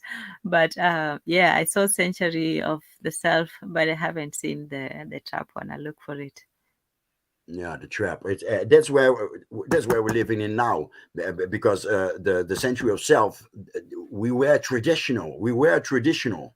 The Hmm. woman stayed at home. The man, and also the man also decided when a new car was bought, or when a new closet or a new bed was born was bought, when the house needed to be done over, and most of the time he would just call two or three friends and they would paint the house, right? Not Right. call somebody to do it. And so this Edward Bernays Yes. was hired by multinationals to pull the other half of the independent buyer. That's the Century of Self. They give women cigarettes and cars. In other words, they gave her an alternative for penetration, for dick. Yeah. Yeah. That's how the state began slowly, replacing. Exactly. And then they taught us to demand what we want instead of Mhm. what we need. And at a certain moment, what was the result? Human rights movements, feminism, and those type of things. So you teach us to demand what we want, and now that we know how to demand, now we're going to demand what we need, right? And Mhm. and and and the trap, fuck you body. So fuck you body is the trap. Fuck you body is the solution that they found to counter that problem. Individualism, and I'm better than the next one. Wow. Okay, I have to check that one out. I only saw the first one, but I'll definitely No, it's run. deep. The combination is deep, and I don't even know if that was his intention, because Hmm. he's just analyzing what he sees. Right. Yeah, well, he did a pretty good analysis on the first one. It was thorough, it was overreaching, it was connected, very different things together. So, Yes, yes, but he's famous for the style that he introduced, because he's it's it's very it's fast food. mm, His way of making a documentary is very fast food, because you hmm, don't see him travel to interview people, etc. He uses archive material. yes, yes. He's an armchair documentarian. No, he's very pro, because he has the material, but the material will not fill the complete 55 minutes. Hmm. So he uses material from that same era, but it has nothing to do with the subject. But he's so he actually it's I think, I've read a lot of criticism, but I think it's good, as long as No, you don't, I think as it's long a, as I you're think not it's a, lying. I didn't say that as story, like a swipe at him. It was just to No, say that you gave him a compliment. yes, yes. So It's yeah, I good. think It's good. it's a But good. I forgot. I forgot. I was speaking from all the criticism that lives about him. Ah, But if you're not lying, you're comparing him with this social media era. Yeah. with I mean, for memes me, and fast switching. No, he was a pioneer. He was a visionary in my eyes. yes, he did a lot of groundbreaking work, and I think that Groundbreaking work. Thank you. yes, we should definitely familiarize. And that's the other thing about, information. Even if it's something that you might not like, at least take it. If you have an answer for it, great. If not, go and find out. So you shouldn't be offended by, simply information. If he's wrong, then find out where he's wrong at. And if he's right, Yeah, then yeah, but modify your jealousy lives beliefs. everywhere. Also among those journalists and whatever. Yes, yes, and people do not like to be, challenged on what they already believe to be right. Yeah, So, yeah, yeah. So yeah, definitely check him out. It's a good read. I would say, you should actually be taking notes. That's how I would say it, but you don't have to. But it's one of those. It's valuable to take notes or to get the transcript. Sometimes I find that's also helpful to get the transcript, copy it, and then just be able to refer to it, because referring to videos also becomes difficult because you don't know exactly where you're talking. So it's more from memory. But if you save the transcript, most videos have transcripts where you can just read as well as listen to the video. So definitely recommend it. So yes, Adam Curtis, check out Century of the Self on BBC, and The Trap, a few buddy one. Yeah. yeah. And then for today, we did a bit of summary on the Lacan. We did the mirror. We did the societal mirroring, which examined, the relationship of the narcissist and the neurotic, and how some of those problems stem from childhood, from a lack of proper relation to Yeah, the family, to culture, to themselves, the and village. so and the village. Yes, exactly, and the village. So it's either an excess of ego or diminution of the ego. So it's like either you inflate your ego or you make it, small. You withdraw from the world and from reality. So, like I said, one aims to conquer reality, the other one, seems to escape it. Oh man, I was just about to close that. Okay, Mondetezi, karibu karibu, welcome. Nyinyi ndio mnangojea mpaka last minute, saa zile watu wanatoka ndio mnaingia. Sema.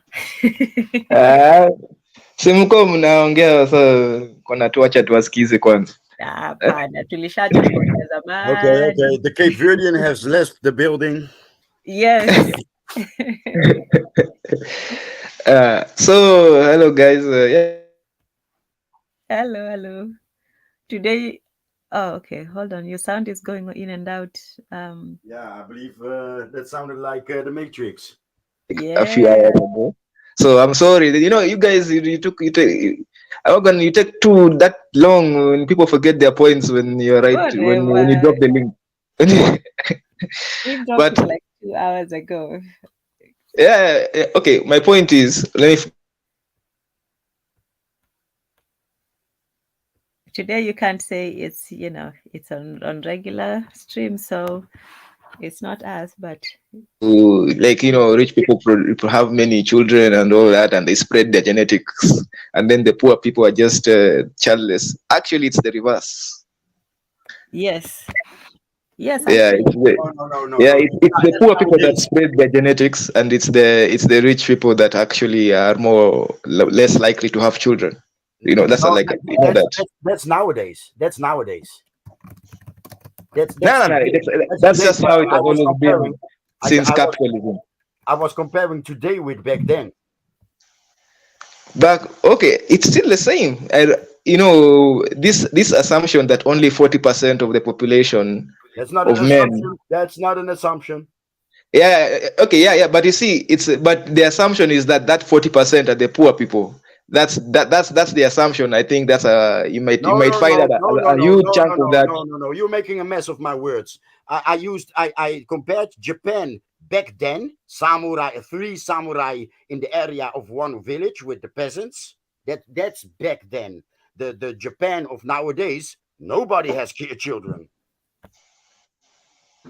Yeah. Okay. Now I don't know but when you go to Japan, I don't know the numbers of Japan. I don't know the situation of Japan, but I know the situation here in Africa. Like, let me just talk about the scope in which I know. So in that's not true. This 40% of men, like I said, maybe it's in Japan or maybe it's even in the West, but non-Western The countries. 40% is in the West. Yeah. The 40% is in the West. And good point. In Africa, yeah, the Africa is like all the other. We are turning westernized. So we earn a little bit of money, and now 2 children is enough, right? So in Africa, yeah, you will see the poor families have 6, 7, 8 children. Yeah, true. Yeah, you see, that's the point also. Like, people who are educated and more financially stable tend to have less children, right? Some women who have, even let's just look at women who are educated tend to be more likely not even to have children. So The word educated is not in its place here. It's trained or drilled, and you know that, right? Okay, okay, yeah. You can go into the semantics of but when I talk about educated, I'm talking about the formal education, the ones who went to high school and college, all that. I'm talking about that. I'm talking about it in the general, in the non definition. I'm not talking about the other type of the deeper education or something. I'm just talking about basic education, like college level formal education. Yes, So I understand. But yeah, if they thought, let me if finish they my point. use But their let head, me, let me finish my point. Let me finish my point. My point is that women, those are people who tend to go through those levels of education already, are not even they tend to be already financially stable, best to afford college level education, right? It's not for. So this assumption that people look at the animal kingdom a lot. I see this a lot. Like, people look at, and I think Tanzan, maybe another suggestion for a show. You should look at why is it that people tend to like compare themselves to the animal kingdom, like calling themselves lions, calling them, they're negative animals like sheep, and then they are positive animals like like lions and I chickens don't know. and all that. I don't know. Maybe there is something deeper into that. I'm just Yeah, remember Yeah, that but in the last time. I'm not understanding the relation with the show today. But please help me. Help me oh no, no, understand. no. My point. What you Okay. mean. What is it? No, my point. Okay, let me say my point. My point is, it was on the show. I'm just responding to what I saw on the show. So, my point is that What? we should not always in fact, yeah, the mirror principle, right? People tend to, like, even when you look at the wolves, the alpha and the beta, like, this mirroring, the people are mirroring what they see in the animal kingdom or something like that. And I feel like that's not really human nature. Sometimes the things we see in the animal kingdom, and we just put it in the human context and saying, oh yeah, these are the alphas, so they'll get their genes spread You out know what I because think that's what is that happens in the jungle. Yeah. I think it's the Yeah. opposite, though. I think it's us who are projecting our nature or our behaviors on animals instead of the opposite. So, like with the alpha, you see some people maybe are more outgoing than others, and, they're leaders and they take charge. And so, what animal would be most like that? Because even that whole alpha thing, it turned out to be by the person who wrote it. He said that no, he debunked his own theory. He said that no, it was wrong, people should not use it, and he did it almost immediately. So by the time he did it, he was saying that no, don't use it, it was already out there. So if you want to read the history of that whole alpha, sigma, whatever male, it's total nonsense. But people simply see their characteristics as humans and they project them onto animals. So if you see a peaceful person and you see maybe the dove seems like a peaceful bird, Yes. then that's what we project. We don't know what's going on with the doves when we're not there. So I think that's what we did. So it was more of anthropomizing them than us really delving into. I think it's it's a smoky mirror. It's a dirty mirror because we're not really seeing ourselves. We're simply projecting our ideals on animals who have really, Yes, I'm yeah, looking my identification. I'm looking. Oh, I'm this type of person, and then yes, I look for an animal, and then I look for an animal that has my traits. It's not like I grew up as a child and I saw a lion and a cow and a right. pigeon, and I chose for the lion because I like that lifestyle more. No, it's the other way around, bro. Yeah, okay, yeah, there's that point which is a valid point, but then there are those who actually mirror lion, like when, yeah, they have their own characteristics and their own predispositions, right? Then they go to the animal kingdom and look for exactly what you're saying, by the way. Then to justify, like this thing Yes, about, okay, not the alpha and beta has been debunked, but this thing where the yeah, strongest animal has the most what is it, Might females is or right. something like, That whole yeah, concept. yeah. that concept Men. that concept is not really a human concept. I don't think it's really a human, but you'll find that somebody who has that type of who likes that or feels like that is his character and all that will go out of their way to look for an animal that is documented to have that type of characteristics and say, oh, look, it's actually natural to for the male who is, in this case, the richest male, right? That's considered what, alpha or something, right? Or But the what do you strong mean male. with out of the way? He does not go out of the way. He looks for who he is, so he is in his way. Another one will go out of his way to compare himself with pigeon. No, it's not. He goes out of his way. No, he goes in his way to the animal that he sees in himself. The example that you gave, Okay, okay, my brother, the lion. I understand. I understand. Listen. May I please. So the one that you named as example, right? The lion has many females. I hear that a lot around me. But those are those guys that are still dating when they are 50. Those are those guys that are cheating their wives. Those type of guys look for the lion and as excuse, and you use the right word, justification. But you have also other guys, that female call them teddy bear. Yeah, he's big, but he's not aggressive, and I can hug him, and he's a couch potato, and he's warm in the winter, and they call that type of male, they call them teddy bear. You understand Yeah, what yeah, I'm okay, saying? yeah. Okay. First of all, let me put a disclaimer. If you try to catch me in my English, you're going to win. I don't speak English killer every day or something. So Me if you too. catch me on the semantic, you're Me probably too. going to win. Because Me too. it's me when I speak, just try to get the point I'm trying to make. Don't, like, if you look at me at the words like education and out of the way, in the way, you're going to be distracted from the point I'm trying to make, because I get it. I get it. English definitions have specific, there are specifics to English, and there's all Exactly. that. I've seen you guys, Is but is is the my point general point is, did the yeah, point arrive? Did the point arrive? yeah, okay, okay. Let me just say my point. My point is that when you start saying that, 40%. Okay, that was what I was saying. That the 40% of men, which I think that was In the something West. that was In the maybe it was West. a study In the taken in West. the West.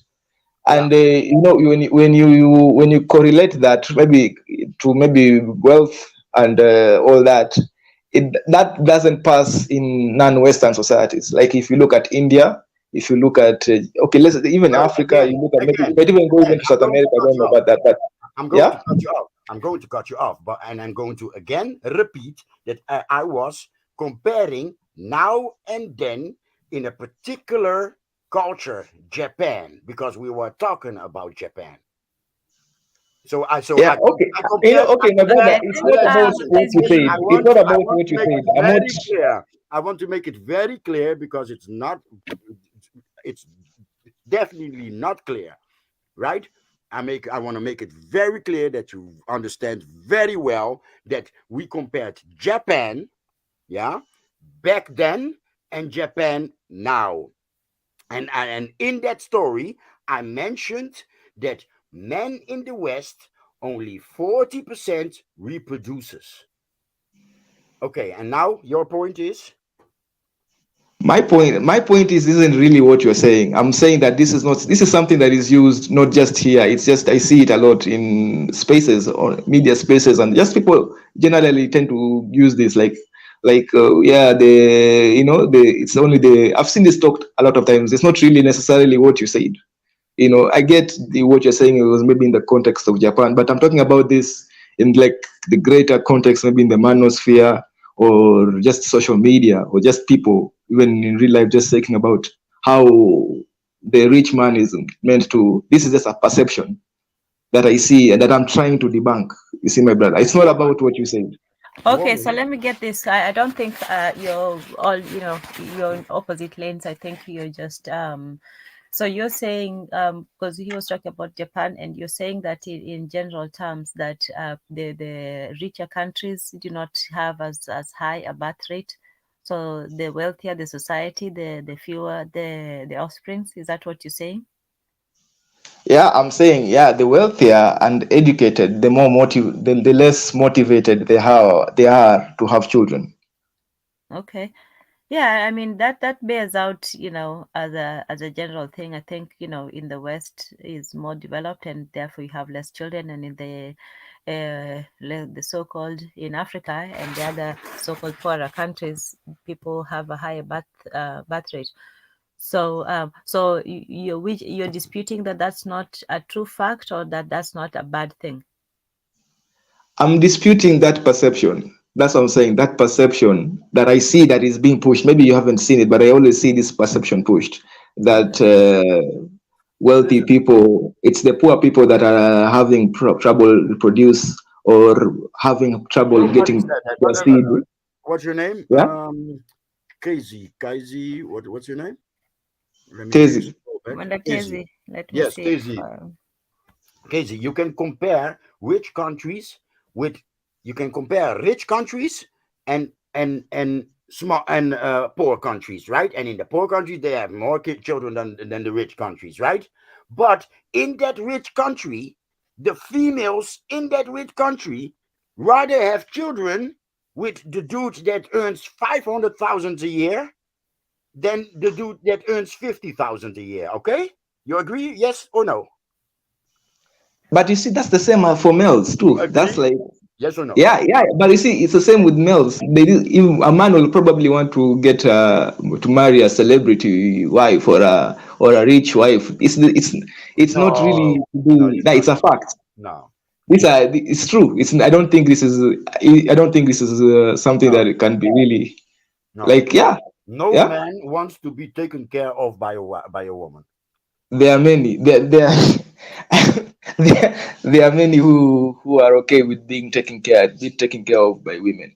Yeah, it's like No, no, no, no, no, no, no. Even no, no, African no. men Okay, don't like no, that. no, no. It can just be like You see, if you're this in is college and you're looking for a sugar mommy or something like that, but or like a married thing. No, I don't think most men want that. What is your age? okay. Here's the thing. Daisy? Here's the thing.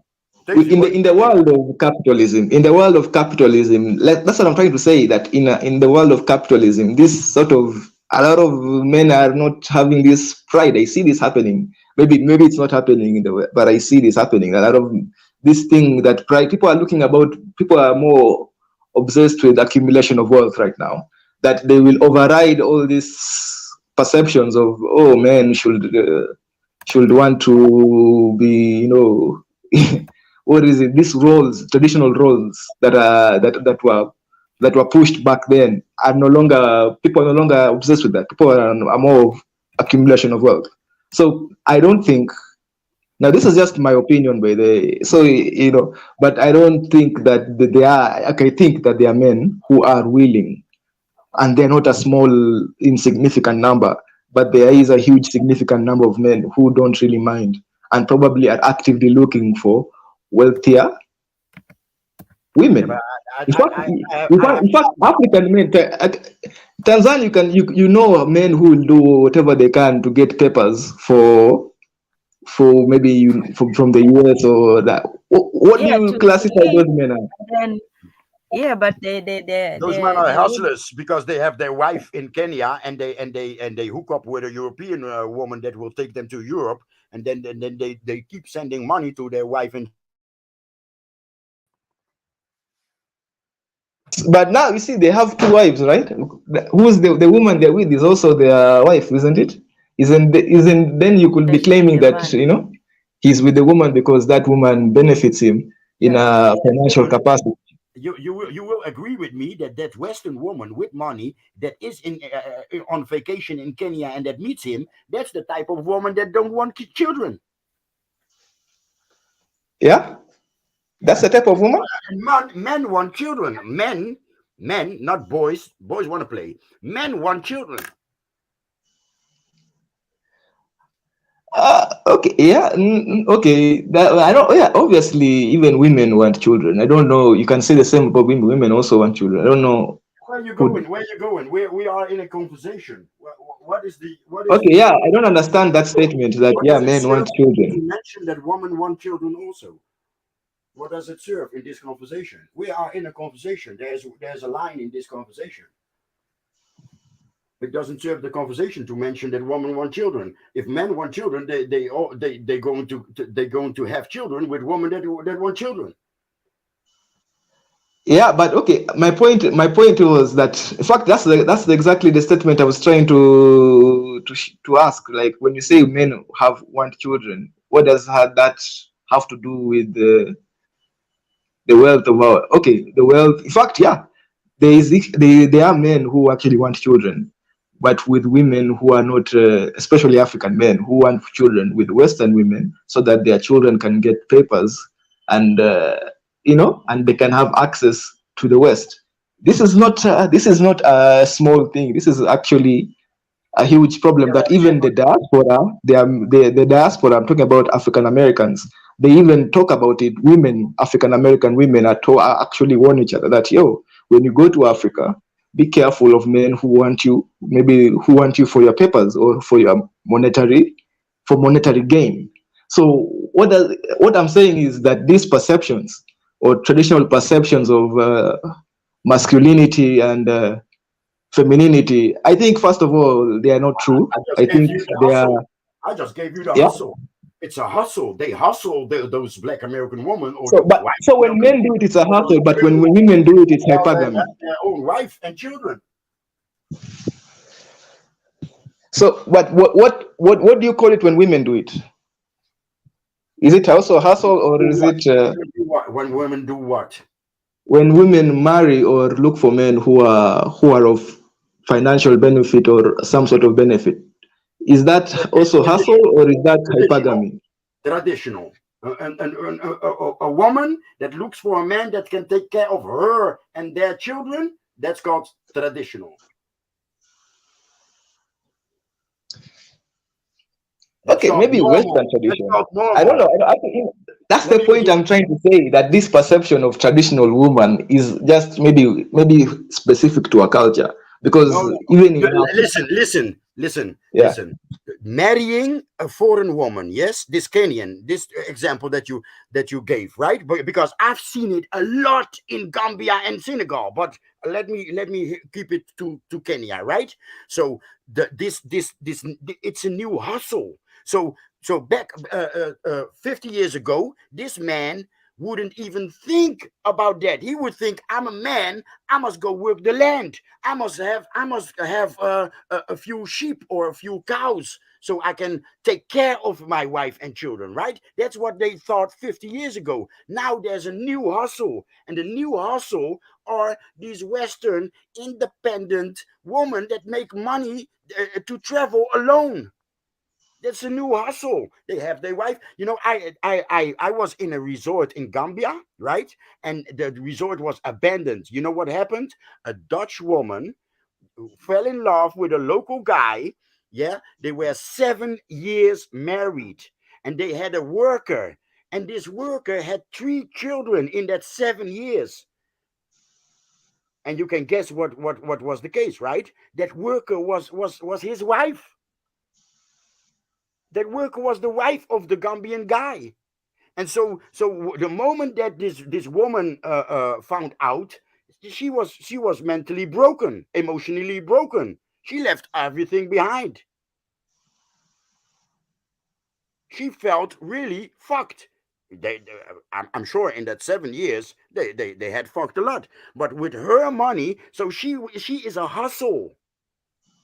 She is a hustle. He is a real man, and she is his real woman. She stands by him through everything. She sleeps next to her. She sleeps on the compound. Right, it was one big building with the restaurant and music and etc. You know how Westerners do when they build a resort in Africa, and then a few of those round huts, right? So she's probably sleeping in one of the rooms, knowing that her husband lays in another hut with this Dutch woman. But it's the hustle. He's the man, and she supports him. She's there right with him, giving birth to his three children. And she would even have accepted if that white woman had also had children. It's the new hustle. He's an alpha. He brought in the money. He brought in the Dutch lady that built a whole resort. He's the man. Look what my man has. My man brought in a big one, a big fish. She was bragging at the market, I'm sure. Well, I'm interested to listen to Tanzan's, but as an African woman's perspective. What do you think? What do you think, Tanzan? No, me, you know, I think that it's a joint decision, and that the idea of having children, it's for both, and then definitely men want to see themselves in their children, and women want to build a household and nurture and you know and take care of their children. So I think that uh, for it's not so much that richer people don't have children or they don't want so many children. I think that for them their priority is keeping the wealth within the family and not redistributing it. So the more children you have, the more you have to distribute. And even if they did have a lot of children, you have to remember that the super wealthy are only a very small percentage. So we might not really feel their impact, their numbers impact, even if they did have plenty of children. So yeah. It's all a myth. We can listen to what we get indirect. What arrives at my retina and eardrums indirect, and that's I heard. I heard it through the grapevine, or I saw it on TV. But we can also see the things that we live. The reality is still men are men, and what does a man do? He has it's his seed. A man penetrates fertile earth and plants his seed. He's the spreader of seed. It's his legacy. And a woman chooses a man for what? For the legacy of her father. She picks a man in name of her father. That's normal. That's normal. Where we are now is we are past the century of self, and we are in a trap. And it's fuck you, body, fuck you, body, fuck you, body. I'm fucking your wife. That's now. I'm going to But club. you see, okay, can I? Let me wait for you to finish then. No, no, no, no. I'm finished. Okay, so that's the thing I'm here actually to challenge. That's what I came here to challenge. Actually, that perception that the man's work is just to spread his seed and all that. That who came up with that theory? Like, who came up with that theory? Is it really scientifically, like, is it legit? If you look at just cultures all over the world, the more clearly, the less you have, the more, what is it, conservative when it comes to sexual activity. That seems to be always be like the thing that is is seen as high moral standing, or in all societies. If you just look, like, just your what, and there's a good reason for that, actually, because of the Good diseases reason that for come. what?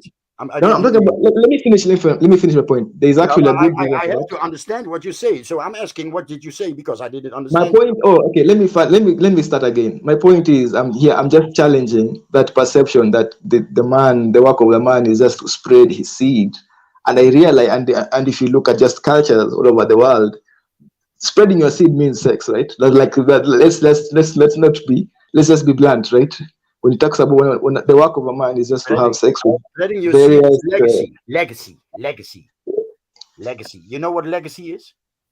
Yeah. But you see, at the end Okay, of the day, continue. the instinct is sexual instinct. Okay, how do you spread your seed? It's by through sex. There's no other way you're going to spread it. Like, that's the way, right? So what I'm talking about is, The way is not the goal. The way is not the goal. But continue with your point. yeah, that's the point is that it was the work of the man to spread his seed towards all that. That is the perception that is put in modern day. But that's the modern day perception of human nature, right? And if you look at cultures all over the world, that type of being conservative, especially when it comes to sex, is something that is always, if you like, it's always common as something that is put up as a high moral standard, and for a good reason, because of all these diseases that come when you're in the act of spreading your seed. You get exposed to all these types of diseases. So it's always, if you look at most cultures, they developed a habit of not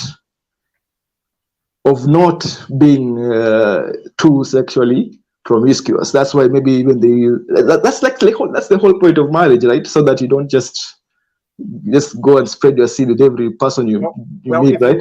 So the question is, if you live in a yeah, village, okay, let me finish my point.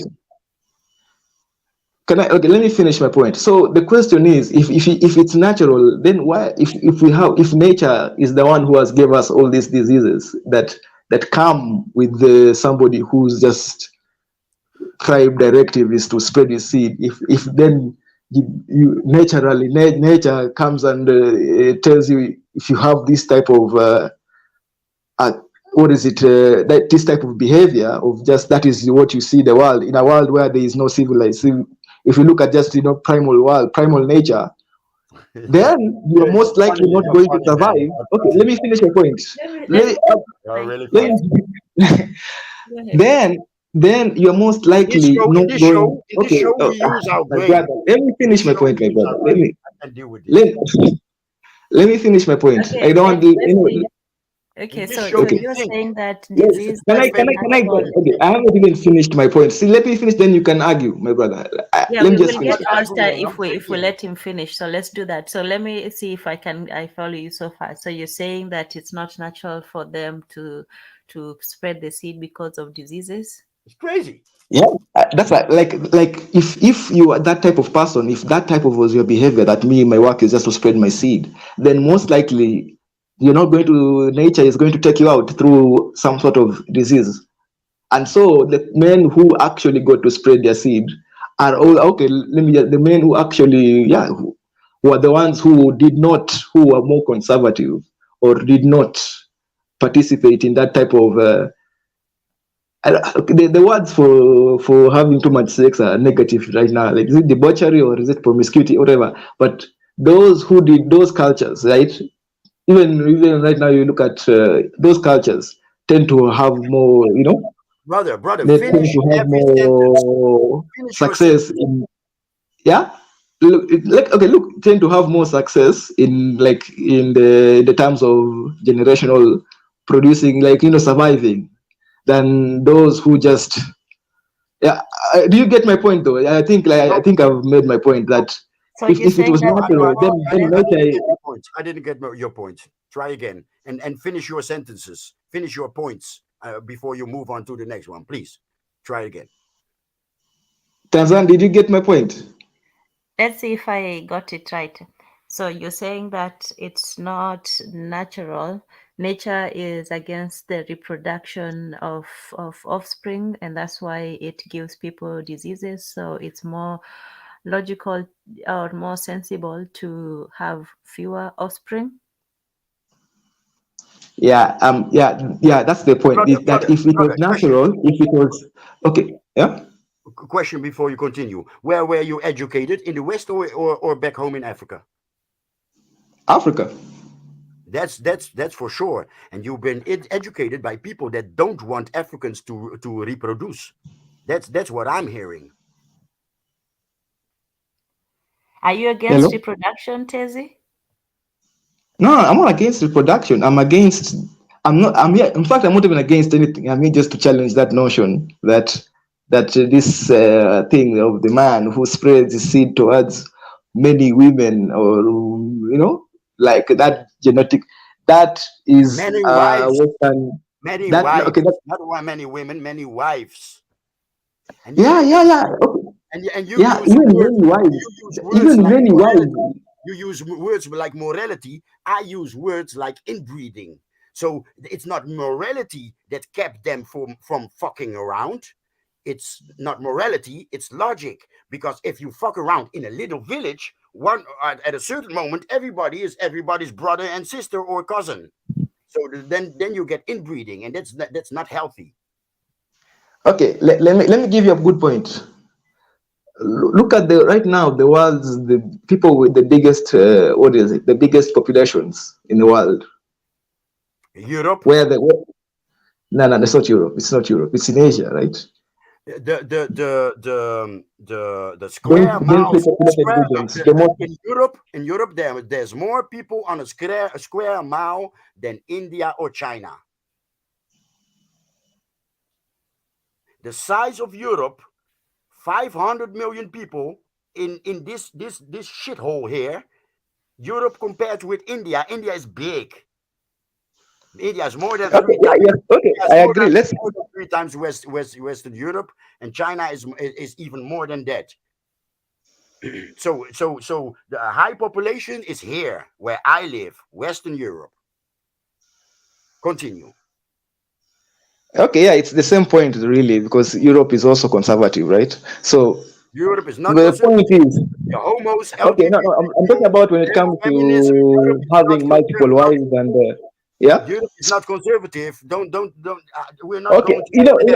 okay, Europe is my not brother, conservative. okay, my brother, if you start to look at the semantics, you're going like English is not my first language, so Facts. you're going to I'm get me talking every facts. time I'm when you talking look at facts. semantics. Europe is not conservatives. Homosexuality, But men marrying men, women marrying women. when I say conservative, I'm talking about when it comes to sex, when with multiple partners or multiple what is it? Europe, here is the pill. Every woman is on the pill, and condoms are available everywhere. What are you talking about, my friend? Okay, my brother. Let me. We're talking about wives. Are we, In what is your the point? eyes, What is in the your point? eyes, the white man is good. He does not cheat on his woman. He stays married till death. And us Africans, we are the animals that fuck around. Okay. Can I now have a let me put in what I was trying to say. My original point. Can I put in my original point This first? one, and then we'll start wrapping up. But please, when you speak, think. I do think, my brother. I don't know why you're taking it personally. What I'm trying to say, and me, I'm just here pushing my own opinion, my brother. Let's not, let's not get too aggressive. But my point is, and this is just, I'm just here to challenge because my point is challenging this perception that the man is supposed to spread all his seed, all his through conquest, or that perception of conquest. Is it really a natural thing, or is it or this reserved man, or the person who is actually less likely to have multiple wives or have multiple that type of person? I don't know what you call him. I thought I was calling him the conservative. Maybe there's a different name for that. Reserved. I don't know what the name you call him. But that type of guy is probably more likely to survive in a natural setting where the way it is than the person who is out there spreading his seed. That was the So you main point. like somebody who has a marriage and a family and a stable households It's spreading seed, versus my somebody who's brother. just promiscuous. You are talking about Yeah. promiscuous men, and I'm talking about a man that is married to 4 women and has children with those 4 women, and they are loyal amongst each other. Okay, I And think you are talking maybe this That's is not the where case, though. First of all, that's not the case. and what frustrates me and why I keep cutting you off is that you talk of my perception. That's not my perception. You are talking with yourself the whole damn time. I'm sorry. You I'm haven't not listened. talking about your perception, my brother. It's not about your perception. I'm talking about the perception of just general perception. It's not, Can we move on? okay. you know, So it's not Brother, I yours. brother, think brother, Tezi wasn't brother, he wasn't the theme attacking of your the show is position. He was mirror. just saying, Jose, he was just saying that there are some people, maybe there was a position that was taken, Yeah, by some people. yes, I hear him, and I hear him oppose me. Why? Oh, okay. And then I think he also Doesn't he talked sound? about, Doesn't he sound to you that he is opposing and breaking down what I just said? Doesn't he sound like an answer to what I sound? I'm saying? Spreading seed. yes, but I He's think even he using my means, terms. He's even using my terms. So I'm constantly cutting him off because he's putting words in my mouth. Simple. okay. I think the spreading of the seed is where you have differences, because with Tezi, he's looking at it as somebody who's just going around, impregnating every woman of age in the village. And you're saying that there was a structure. There was actually structure. It's not that a man is just allowed to go and do whatever he wants, but there was a principle that you should have as many offspring as you can. It was a very pro offspring community, where if you were a man and you are able to, you should have even if you had one wife. It was not that, oh, you had one wife and 2 children. It was actually that one wife of yours was supposed to have as many children as she could, and if you could have many more, then even better. So it was more of a pro child bearing community, and I think even now it shows in the numbers. In Africa and all these places, there's a very high number. Now, Jose was saying that's a natural thing. It's natural for man. It's not about spreading your seeds, like just impregnating everyone. It's about continuing your legacy through your children, through your work, through your vision, your art, whatever it is you want that to be. You're spreading your seed is not just in the biological sense. It's also in in an influential societal manner. So yeah, it's not an irresponsible thing You have that your you just. business. You have your But business. if You you, have your 500 cows. You have your 20 acres of land. And Yes. you want for that to stay in the family. That's why you Mhm. have children. Don't you understand that? okay. I think when you talk about spreading your seed, when you marry one woman and have many children, is that spreading your seed? Bye, my friend. When you're done, give me a sign. Wait, Tracy, what did you say? We're What was talking it? about spreading your seed, marrying one woman and having many children with that one woman. Is that spreading your seed, or is it multiple women? You're No, ignoring you're Where is ignoring the defined as word spreading your legacy. seed? no, You are no. ignoring the word legacy, my brother. Legacy wasn't an African thing, first of all. That is exactly what my, that's another whole issue. But let's talk about that spreading of a seed. Let's define it first. What is No. it? You just said something that wants to make me stop this conversation. Legacy was not an African thing. Was that what you said? Yeah. First, your children can be children. First of all, yeah. Have a good time, guys. It's 7 o'clock in the morning in here, Oh, and shoot, yes. success. Okay, thank you, Jose, for joining. Thank you, Anna. Yeah, it has been 4 hours. So yeah, I was trying to also, wrap it up. But now, legacy is an African concept. It simply means that you want your name to continue, and even Tezu, you were saying last week about how the naming practices, and even with the animals earlier when we talked about that, you talk about the one tribe that names after either animals or time, and some of them It name was after. time. It was named after time. Then tribes that their names were named in terms of times, and in fact in terms of events of happening. So, but this thing where a man passes down his name to his children, No, AKA is What's legacy. the one that you talked about? The one that the children are named after their grandparents and so on. That's the man passing down his name. Was that pre-colonial Africa though? Yeah, that's what you said. In the Kikuyu tribe, when the first child is named after their grandfather, and the first is named after on the father side, paternal, and then maternal, and so on. So, yeah, that goes back, a long time. And even the passing of names, people are still named after people, after incidents, after events. That's a great passing of the name. So, yeah, we did have Okay, a bit. okay, okay. Now, no, no, no. Let me explain what I meant from that. Actually, yeah, you've got me on that. I was not even thinking about Kikuyu. I was thinking about another culture. But that was true. That Kikuyu culture. In fact, that's another point that we need to make. Africa was diverse. So yeah, when I say an African thing, that's true. That's true. It was not. That's like a super general statement. You'll obviously get tribes that are not going to were naming. In fact, just go to the Horn of Africa or Northern. Yeah, probably they were naming their children. But I'm speaking about. Let me speak about different ethnicities. Let me go to pastoralist ethnicities.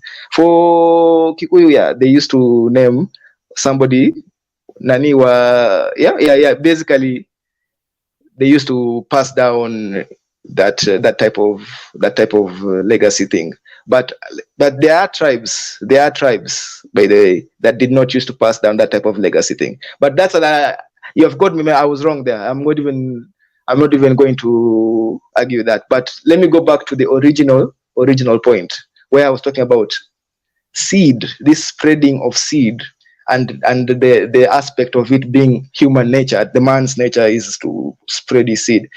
I feel like that's wrong. I feel like, in fact, this is why when we argue with you, when we talk about African philosophy, I feel like that is wrong because there was also that concept of restraint, that was also admired. Even in, you're not supposed to, even the purpose of a marriage was not to restrain somebody from that, from being just a primal guy who just spread diseases, because there were also diseases. That's just a fact. So if nature wanted human beings, especially the man, just to be that would be your number one. What is it? Your number one drive, your own just to be primal and just spread your seed and your work. Then that is that is what you're needed to do. Then nature will not have come up with ways to take you down if you did that, right? That was my point, and that was just something for me to challenge that type of opinion. You see, I'm not here to push any agenda, my brother. I know I think I got him a little bit angry, but I am not here to push any opinion. I'm just here to challenge that type of perception that is not even his. Okay, maybe it's his, but I was just looking at it because I've heard it so many times everywhere where men are saying, supposed to spread my seed. You even look at Nick Cannon or just that type of behavior, and they justify it using animals, right? And I tell them, and I tell my brothers here that that's not really what nature intended for humans. Just because you see animals doing it does not mean that that is what human beings are intended to do. Like, there are things that we and that was actually part of my original point, that there are things that us as human beings have that is unique to us, that we cannot start comparing our behaviors to just animals and saying because animals are doing it, it must be natural, so that we should also do it. There's a reason why we have the ability to restrain ourselves. It's not just also unnatural to be restrained. If I'm to quote, is it Socrates or even the Sigmund Freud? You've talked about him right now. Actually, the thing about the neurotic and what is the other guy, narcissist and all that. He was talking about that too. He was talking about that human beings, we have. If we were just primal, we will not be human beings. There is also the rational element of us being human. There is that rationality. So yeah, I don't know if I've made sense or I'm just rambling. I think that well, I think that you're arguing against a position that Jose didn't take, but I have heard of, those people who say that, oh, you're not supposed to. I think that you're supposed to have offspring. I think that we were a very offspring child-based culture, communal based. And I think that we had a great sense of legacy, not just. I think what you're confusing is this modern idea of irresponsible impregnation, where people just go about doing things, having casual. There was nothing casual about spreading your seed, like Jose was saying. It was about legacy. It was about passing on, not just your biology, but also your values, your land, your traditions, your culture, and so on. So the seed spreading, which is done now with the new canon and so on, that's very different from what we had before. The legacy was not just about passing. I think the more important thing is that there was rules to it. There was a guide, there was a tradition, and it was very it was very not restricted that you couldn't do one thing or the other, but there were moral guidelines. You couldn't just go and you felt like this today and then you just go do something casual and so on. So it was a communal thing. I think that we as Africans, we had a strong sense of both community and of taking care of each other. And then in the mirroring aspect, it was not just it was going to be your seed. It was actually increasing the community. It was increasing the size of the community. So you were not just doing it for your own sake. I'm going to be the biggest one it here, I'm going to be the Nick Cannon of this village. No, it was you're going to add to the richness of the village. You're going to add more members and more workers, and yeah. So but you see, you guys. Okay, let me say something. I think okay, you are confusing me when I say, this next time. But go ahead. yeah, when I'm not saying, like I said, this thing, when I talk about spread of seed, I'm not talking about you having many children with like maybe a specific number, maybe one woman. I'm talking about having multiple children with multiple women. The more women you have, that is spreading your seed. Or what is your definition of spreading seed? By having many women, are you talking about polygamy, or are you talking about just random casual baby mamas all over the place? It's the same thing. No, you cannot say that what people are practicing now is what was anyway similar to to wives and children and households, and that this is just irresponsible baby making. That was this. The other one was communal responsibility. It's okay. Let me tell you something. Polygamy. Let me tell you something. How polygamy works in real life. There is the ones in paper, but let me tell you what happens in real life. You see, Nikanon's women he pregnant in Africa, they are his wives automatically. They don't need even a ceremony. That is I agree. So that is polygamy. So having baby mamas is polygamy. No, it is not. Okay, well, we'll have to just get back to this.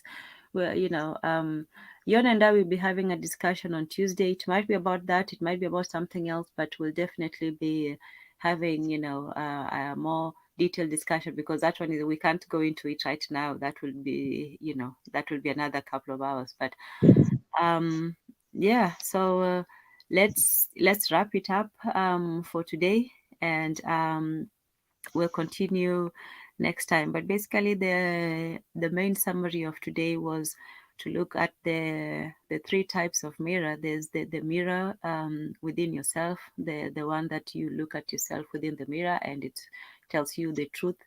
And then there's the mirror within with outside of yourself, but still alone outside yourself. That's your own personal mirror that tells you your truth. Then there's the internal mirror, that's self-reflection, where you look inside yourself and you look within those your secrets, things that you only know, your subconscious, your hidden desires, and so on. And so you reflect that also, and you have to have introspection. So being able to be self-introspective, you can look within yourself. That's a skill that is taught, is learned, but not a lot of people use it as much. But you have to analyze yourself. Then you have to analyze your outside. The mirror is how people see you. You might not be able to to control it, but it's how people see you. Once you walk out the door, your image is no longer yours. It's, belongs to the people who see you, your co-workers, the strangers, and so on. So that's the other aspect of that. And then so there's the intimate, the familial mirror, where it's the close relations, people who know you better than outside. They're not strangers. They know you within, a certain communal group, whether it's family, whether it's a village or a community. So though that is your immediate neighbors, and that's your immediate mirror, and those are the people that you develop kinship relations, and the rules of language, culture, and it's those rules that will determine, that will impose themselves on your nature. So everybody has their individual nature, yourself, your ego, and so on, but you still have to conform to some extent to language, and to culture, and to the rules of relations with other people. And that includes gift giving, signs of respect, or, of teaching, or so just rules of society that guide people within that. So those are the three mirrors that we have. You have your internal, you have your immediate, and you have your societal.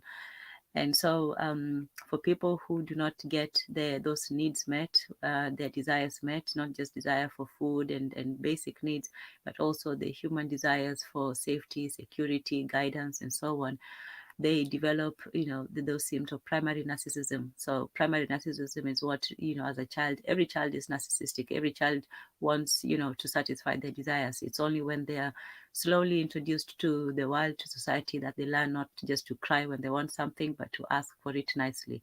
Not just to, scream and shout when they're angry, but to be able to compose themselves and articulate, calmly. So these are the rules that culture imposes on the nature of the child. The child wants to cry, but is taught to, speak. The child wants to run around, but is taught to sit down and behave. So these are the cultural, practices that impose upon the nature of the child. So if the child is not taught to mirror and to find their place in society, to know, how they relate to their family, to themselves, and to the society as a whole, then they will develop the excesses of narcissism, or the deficiencies of neurosis. So with narcissism, it's an excess of the ego. The ego is the false self. So instead of seeing yourself as you are, internally reflecting within yourself, you create an inflated ego that is bigger, better, nicer, or whatever than your real self. And you're constantly trying to make that ideal image to be, your real image, to be seen by the world. And then a neurotic person, does the opposite. For them, when the world does not receive them as they wish, then they withdraw from the world. They, pout. They're sullen. They go off on their own, and so they want the world to seek them instead. So those are the effects of inadequate mirroring, either excessive or lacking. Yes. So yeah, do you have a few words to add before we really definitely now close out? Yeah. First of all, I'd like to thank you guys. Thank you for this nice show. My brother Jose, don't need. Thank you for having a very heated debate. I hope let's not. I hope no hard feelings. That's basically my point. Second of all, to me, I'll say human beings are divided into two categories. Not two categories. Have two characteristics. And first of all, it's the primitive, it's the primal, not the primal and the rational. And both of those are given to us through nature, right? So I feel like people compare, and that's the difference, actually, one huge difference between us and other animals, right? I think that's a huge difference, because that's what nature gave us.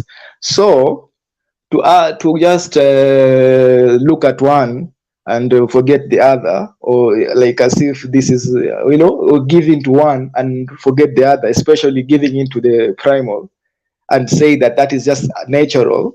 To me, I will always disagree with that, because being rational is also natural. Having restraint, human beings, the ability for us to have restraint is also a quality that nature gave us. So all these things, when we say that that when I say that it even right now, the fact that we have in a world where STIs are a real thing, somebody who has a lot of multiple partners, you're not going to lie to me, Tanzan, and say, oh, that's a good thing. Leave alone capitalism. Just leave alone capitalism. I would put it just in a world where right now, where everything is just natural and we have STIs flowing around. Somebody having it's not a good thing. Even you will not see it as a good thing. And I don't think it was seen as a good thing 200 years ago in Africa or 500. I don't think so. That's just my point. So that's to me it's not to say it is natural because the lions are doing it or the cheetahs or the hyenas and all that. It is not human nature to me. It's not fully addressing human nature the way to its completion. That's my point. I may be wrong. That's my opinion. It's still an opinion. You can prove me wrong. You can disagree with me. My brother Jose, I see you're still angry, but to me, No, it's all cool. no. It's all cool. Look, you have to have a tough skin. But no, Jose says, thank you for taking part. It was not a debate. Yeah, it's just a discussion. Like, for me, I like a discussion. You throw out information, you put it together, and then we see what we can get from it. So it's an expansion. That's what I would say. We start with with certain facts. We see whether even those facts, whether they hold up within themselves. Jose was very critical earlier of Lacan's theory of the mirror, and that whether desire comes before demand and so on. So yeah, that's what we're here for. We're not here to score points or have a fist out and all that. It's we take the ideas, we wrestle with them, and then we go from there. So yes, so Jose says thank you for taking part. The other ones, yeah, those ones, you'll have to just go through and tighten up. But he says yes, thank you for taking part. It was not a debate; it was more of a discussion and an exchange of ideas. So I do appreciate what you had to say. I would say this, that no, nobody is advocating for careless, for careless sexual behavior, and I don't think that we had that in Africa, even in the least restrictive society. There were still rules that you had to follow. There was Yeah, still and there were no condoms too. Just so I don't know why people. I don't just saying Yes, that I'm this not thing about arguing about nature. that. We're saying that nobody's saying that we had those modern things, but I'm saying that there were still rules. People did not just go about, men did not just go about, impregnating every female that walked around. There were still rules in the community. It was not a free for all, and it was certainly not a Nick Cannon situation. But let's not no, don't start. You had your last word, and let's leave it there for today, because it's about to be almost 5 hours, and yes, so with that, I would just like to thank everyone who was here today. Jose, thank you for Jose, let me give a quote from somebody. They say that emotion is simply a symptom of mental disturbance. no, don't go too much on that narcissist part, No, no, because no. I'm not. they I'm earlier. saying this is a Stoic quote. It's a Stoic quote. It's a Greek quote actually. And Yeah, but mental don't disturbance, it comes from opinions, and mental disturbance comes from opinions and beliefs. okay, So but yeah, basically, let's lack not. of emotion is also a mental disturbance. So yeah, so you can't say, and emotion can also be passion. It can be it can be feeling, it can be truth. And some people who have no emotions are also very cold and calculating and very narcissistic. So logic and emotion are not always against each other. But let's thank you, Jose, thank you, Yonobi, my fellow pentagrammers. Thank you to Koku, who was here. Oh, he left before you hopped on.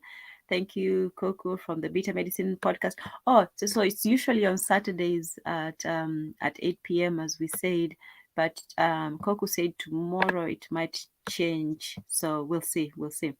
So that's Saturday at 8 p.m. Eastern. You just have to calculate with your times. Yes, thank you, Mayton. Dada Mayton was here. Bwana Haguziki, of course. We had a new person, Ghana 233. Okay. How is the west of Africa? I hope it's good. So yeah, we had Ghana. I hope I say everybody provide triggers for evolution was here. Welcome. And yeah. Oh, Juju was here briefly. A few people were here briefly. Thank you for stopping by. And yeah, was there anybody else I forgot? Yeah, Kaiser was here briefly as well. Juju was here briefly as well. African Goddess, thank you for joining and for your very interesting comments. Yes, so thank you for that. Obviously, Monetezi. Tunaja was here for about a second. Sorry, Tunaja, it took us a while to get to the link. So I hope you join us next time. And oh, yes, Melanated Goddess, definitely, who came with the fire. And I'm hoping I don't forget anybody. I think that's everybody for today. We will close out as we usually do with a prayer of gratitude to the ancestors for a great conversation, a good discussion, for giving us wisdom, enlightenment, for sharing information, and for receiving the same. And with that, asanteni sana. Asanteni is thank you all. And kwaheri, tutanana. Goodbye. We will speak again. Yes, for today, I think for today, I don't know yet. We will solidify things, but yes, it should be regular Friday and Tuesday as well. So yes, so Fridays for the Pentagrammers, Tuesday for KWZ African Mind, Saturday SNN. That will probably be every other, but we'll see. So once again, amani kila mtu, asanteni kwa what is join Muletezi? What is Join. join? Karibu. Yes. Oh no, that's welcome. Huh? Oh, join as in Kwa Kiswahili. join. Yes, Oh, asanteni kwa ku, kujoin. kuwa, okay, kuna kunini kuwasilika. There's fellowship. I know fellowship. I don't know. Okay. That's we'll get it next time. So asanteni for joining and we'll see you again. Tutaonana tena. So peace everyone and thank you. Have a good night or day. Kwaheri.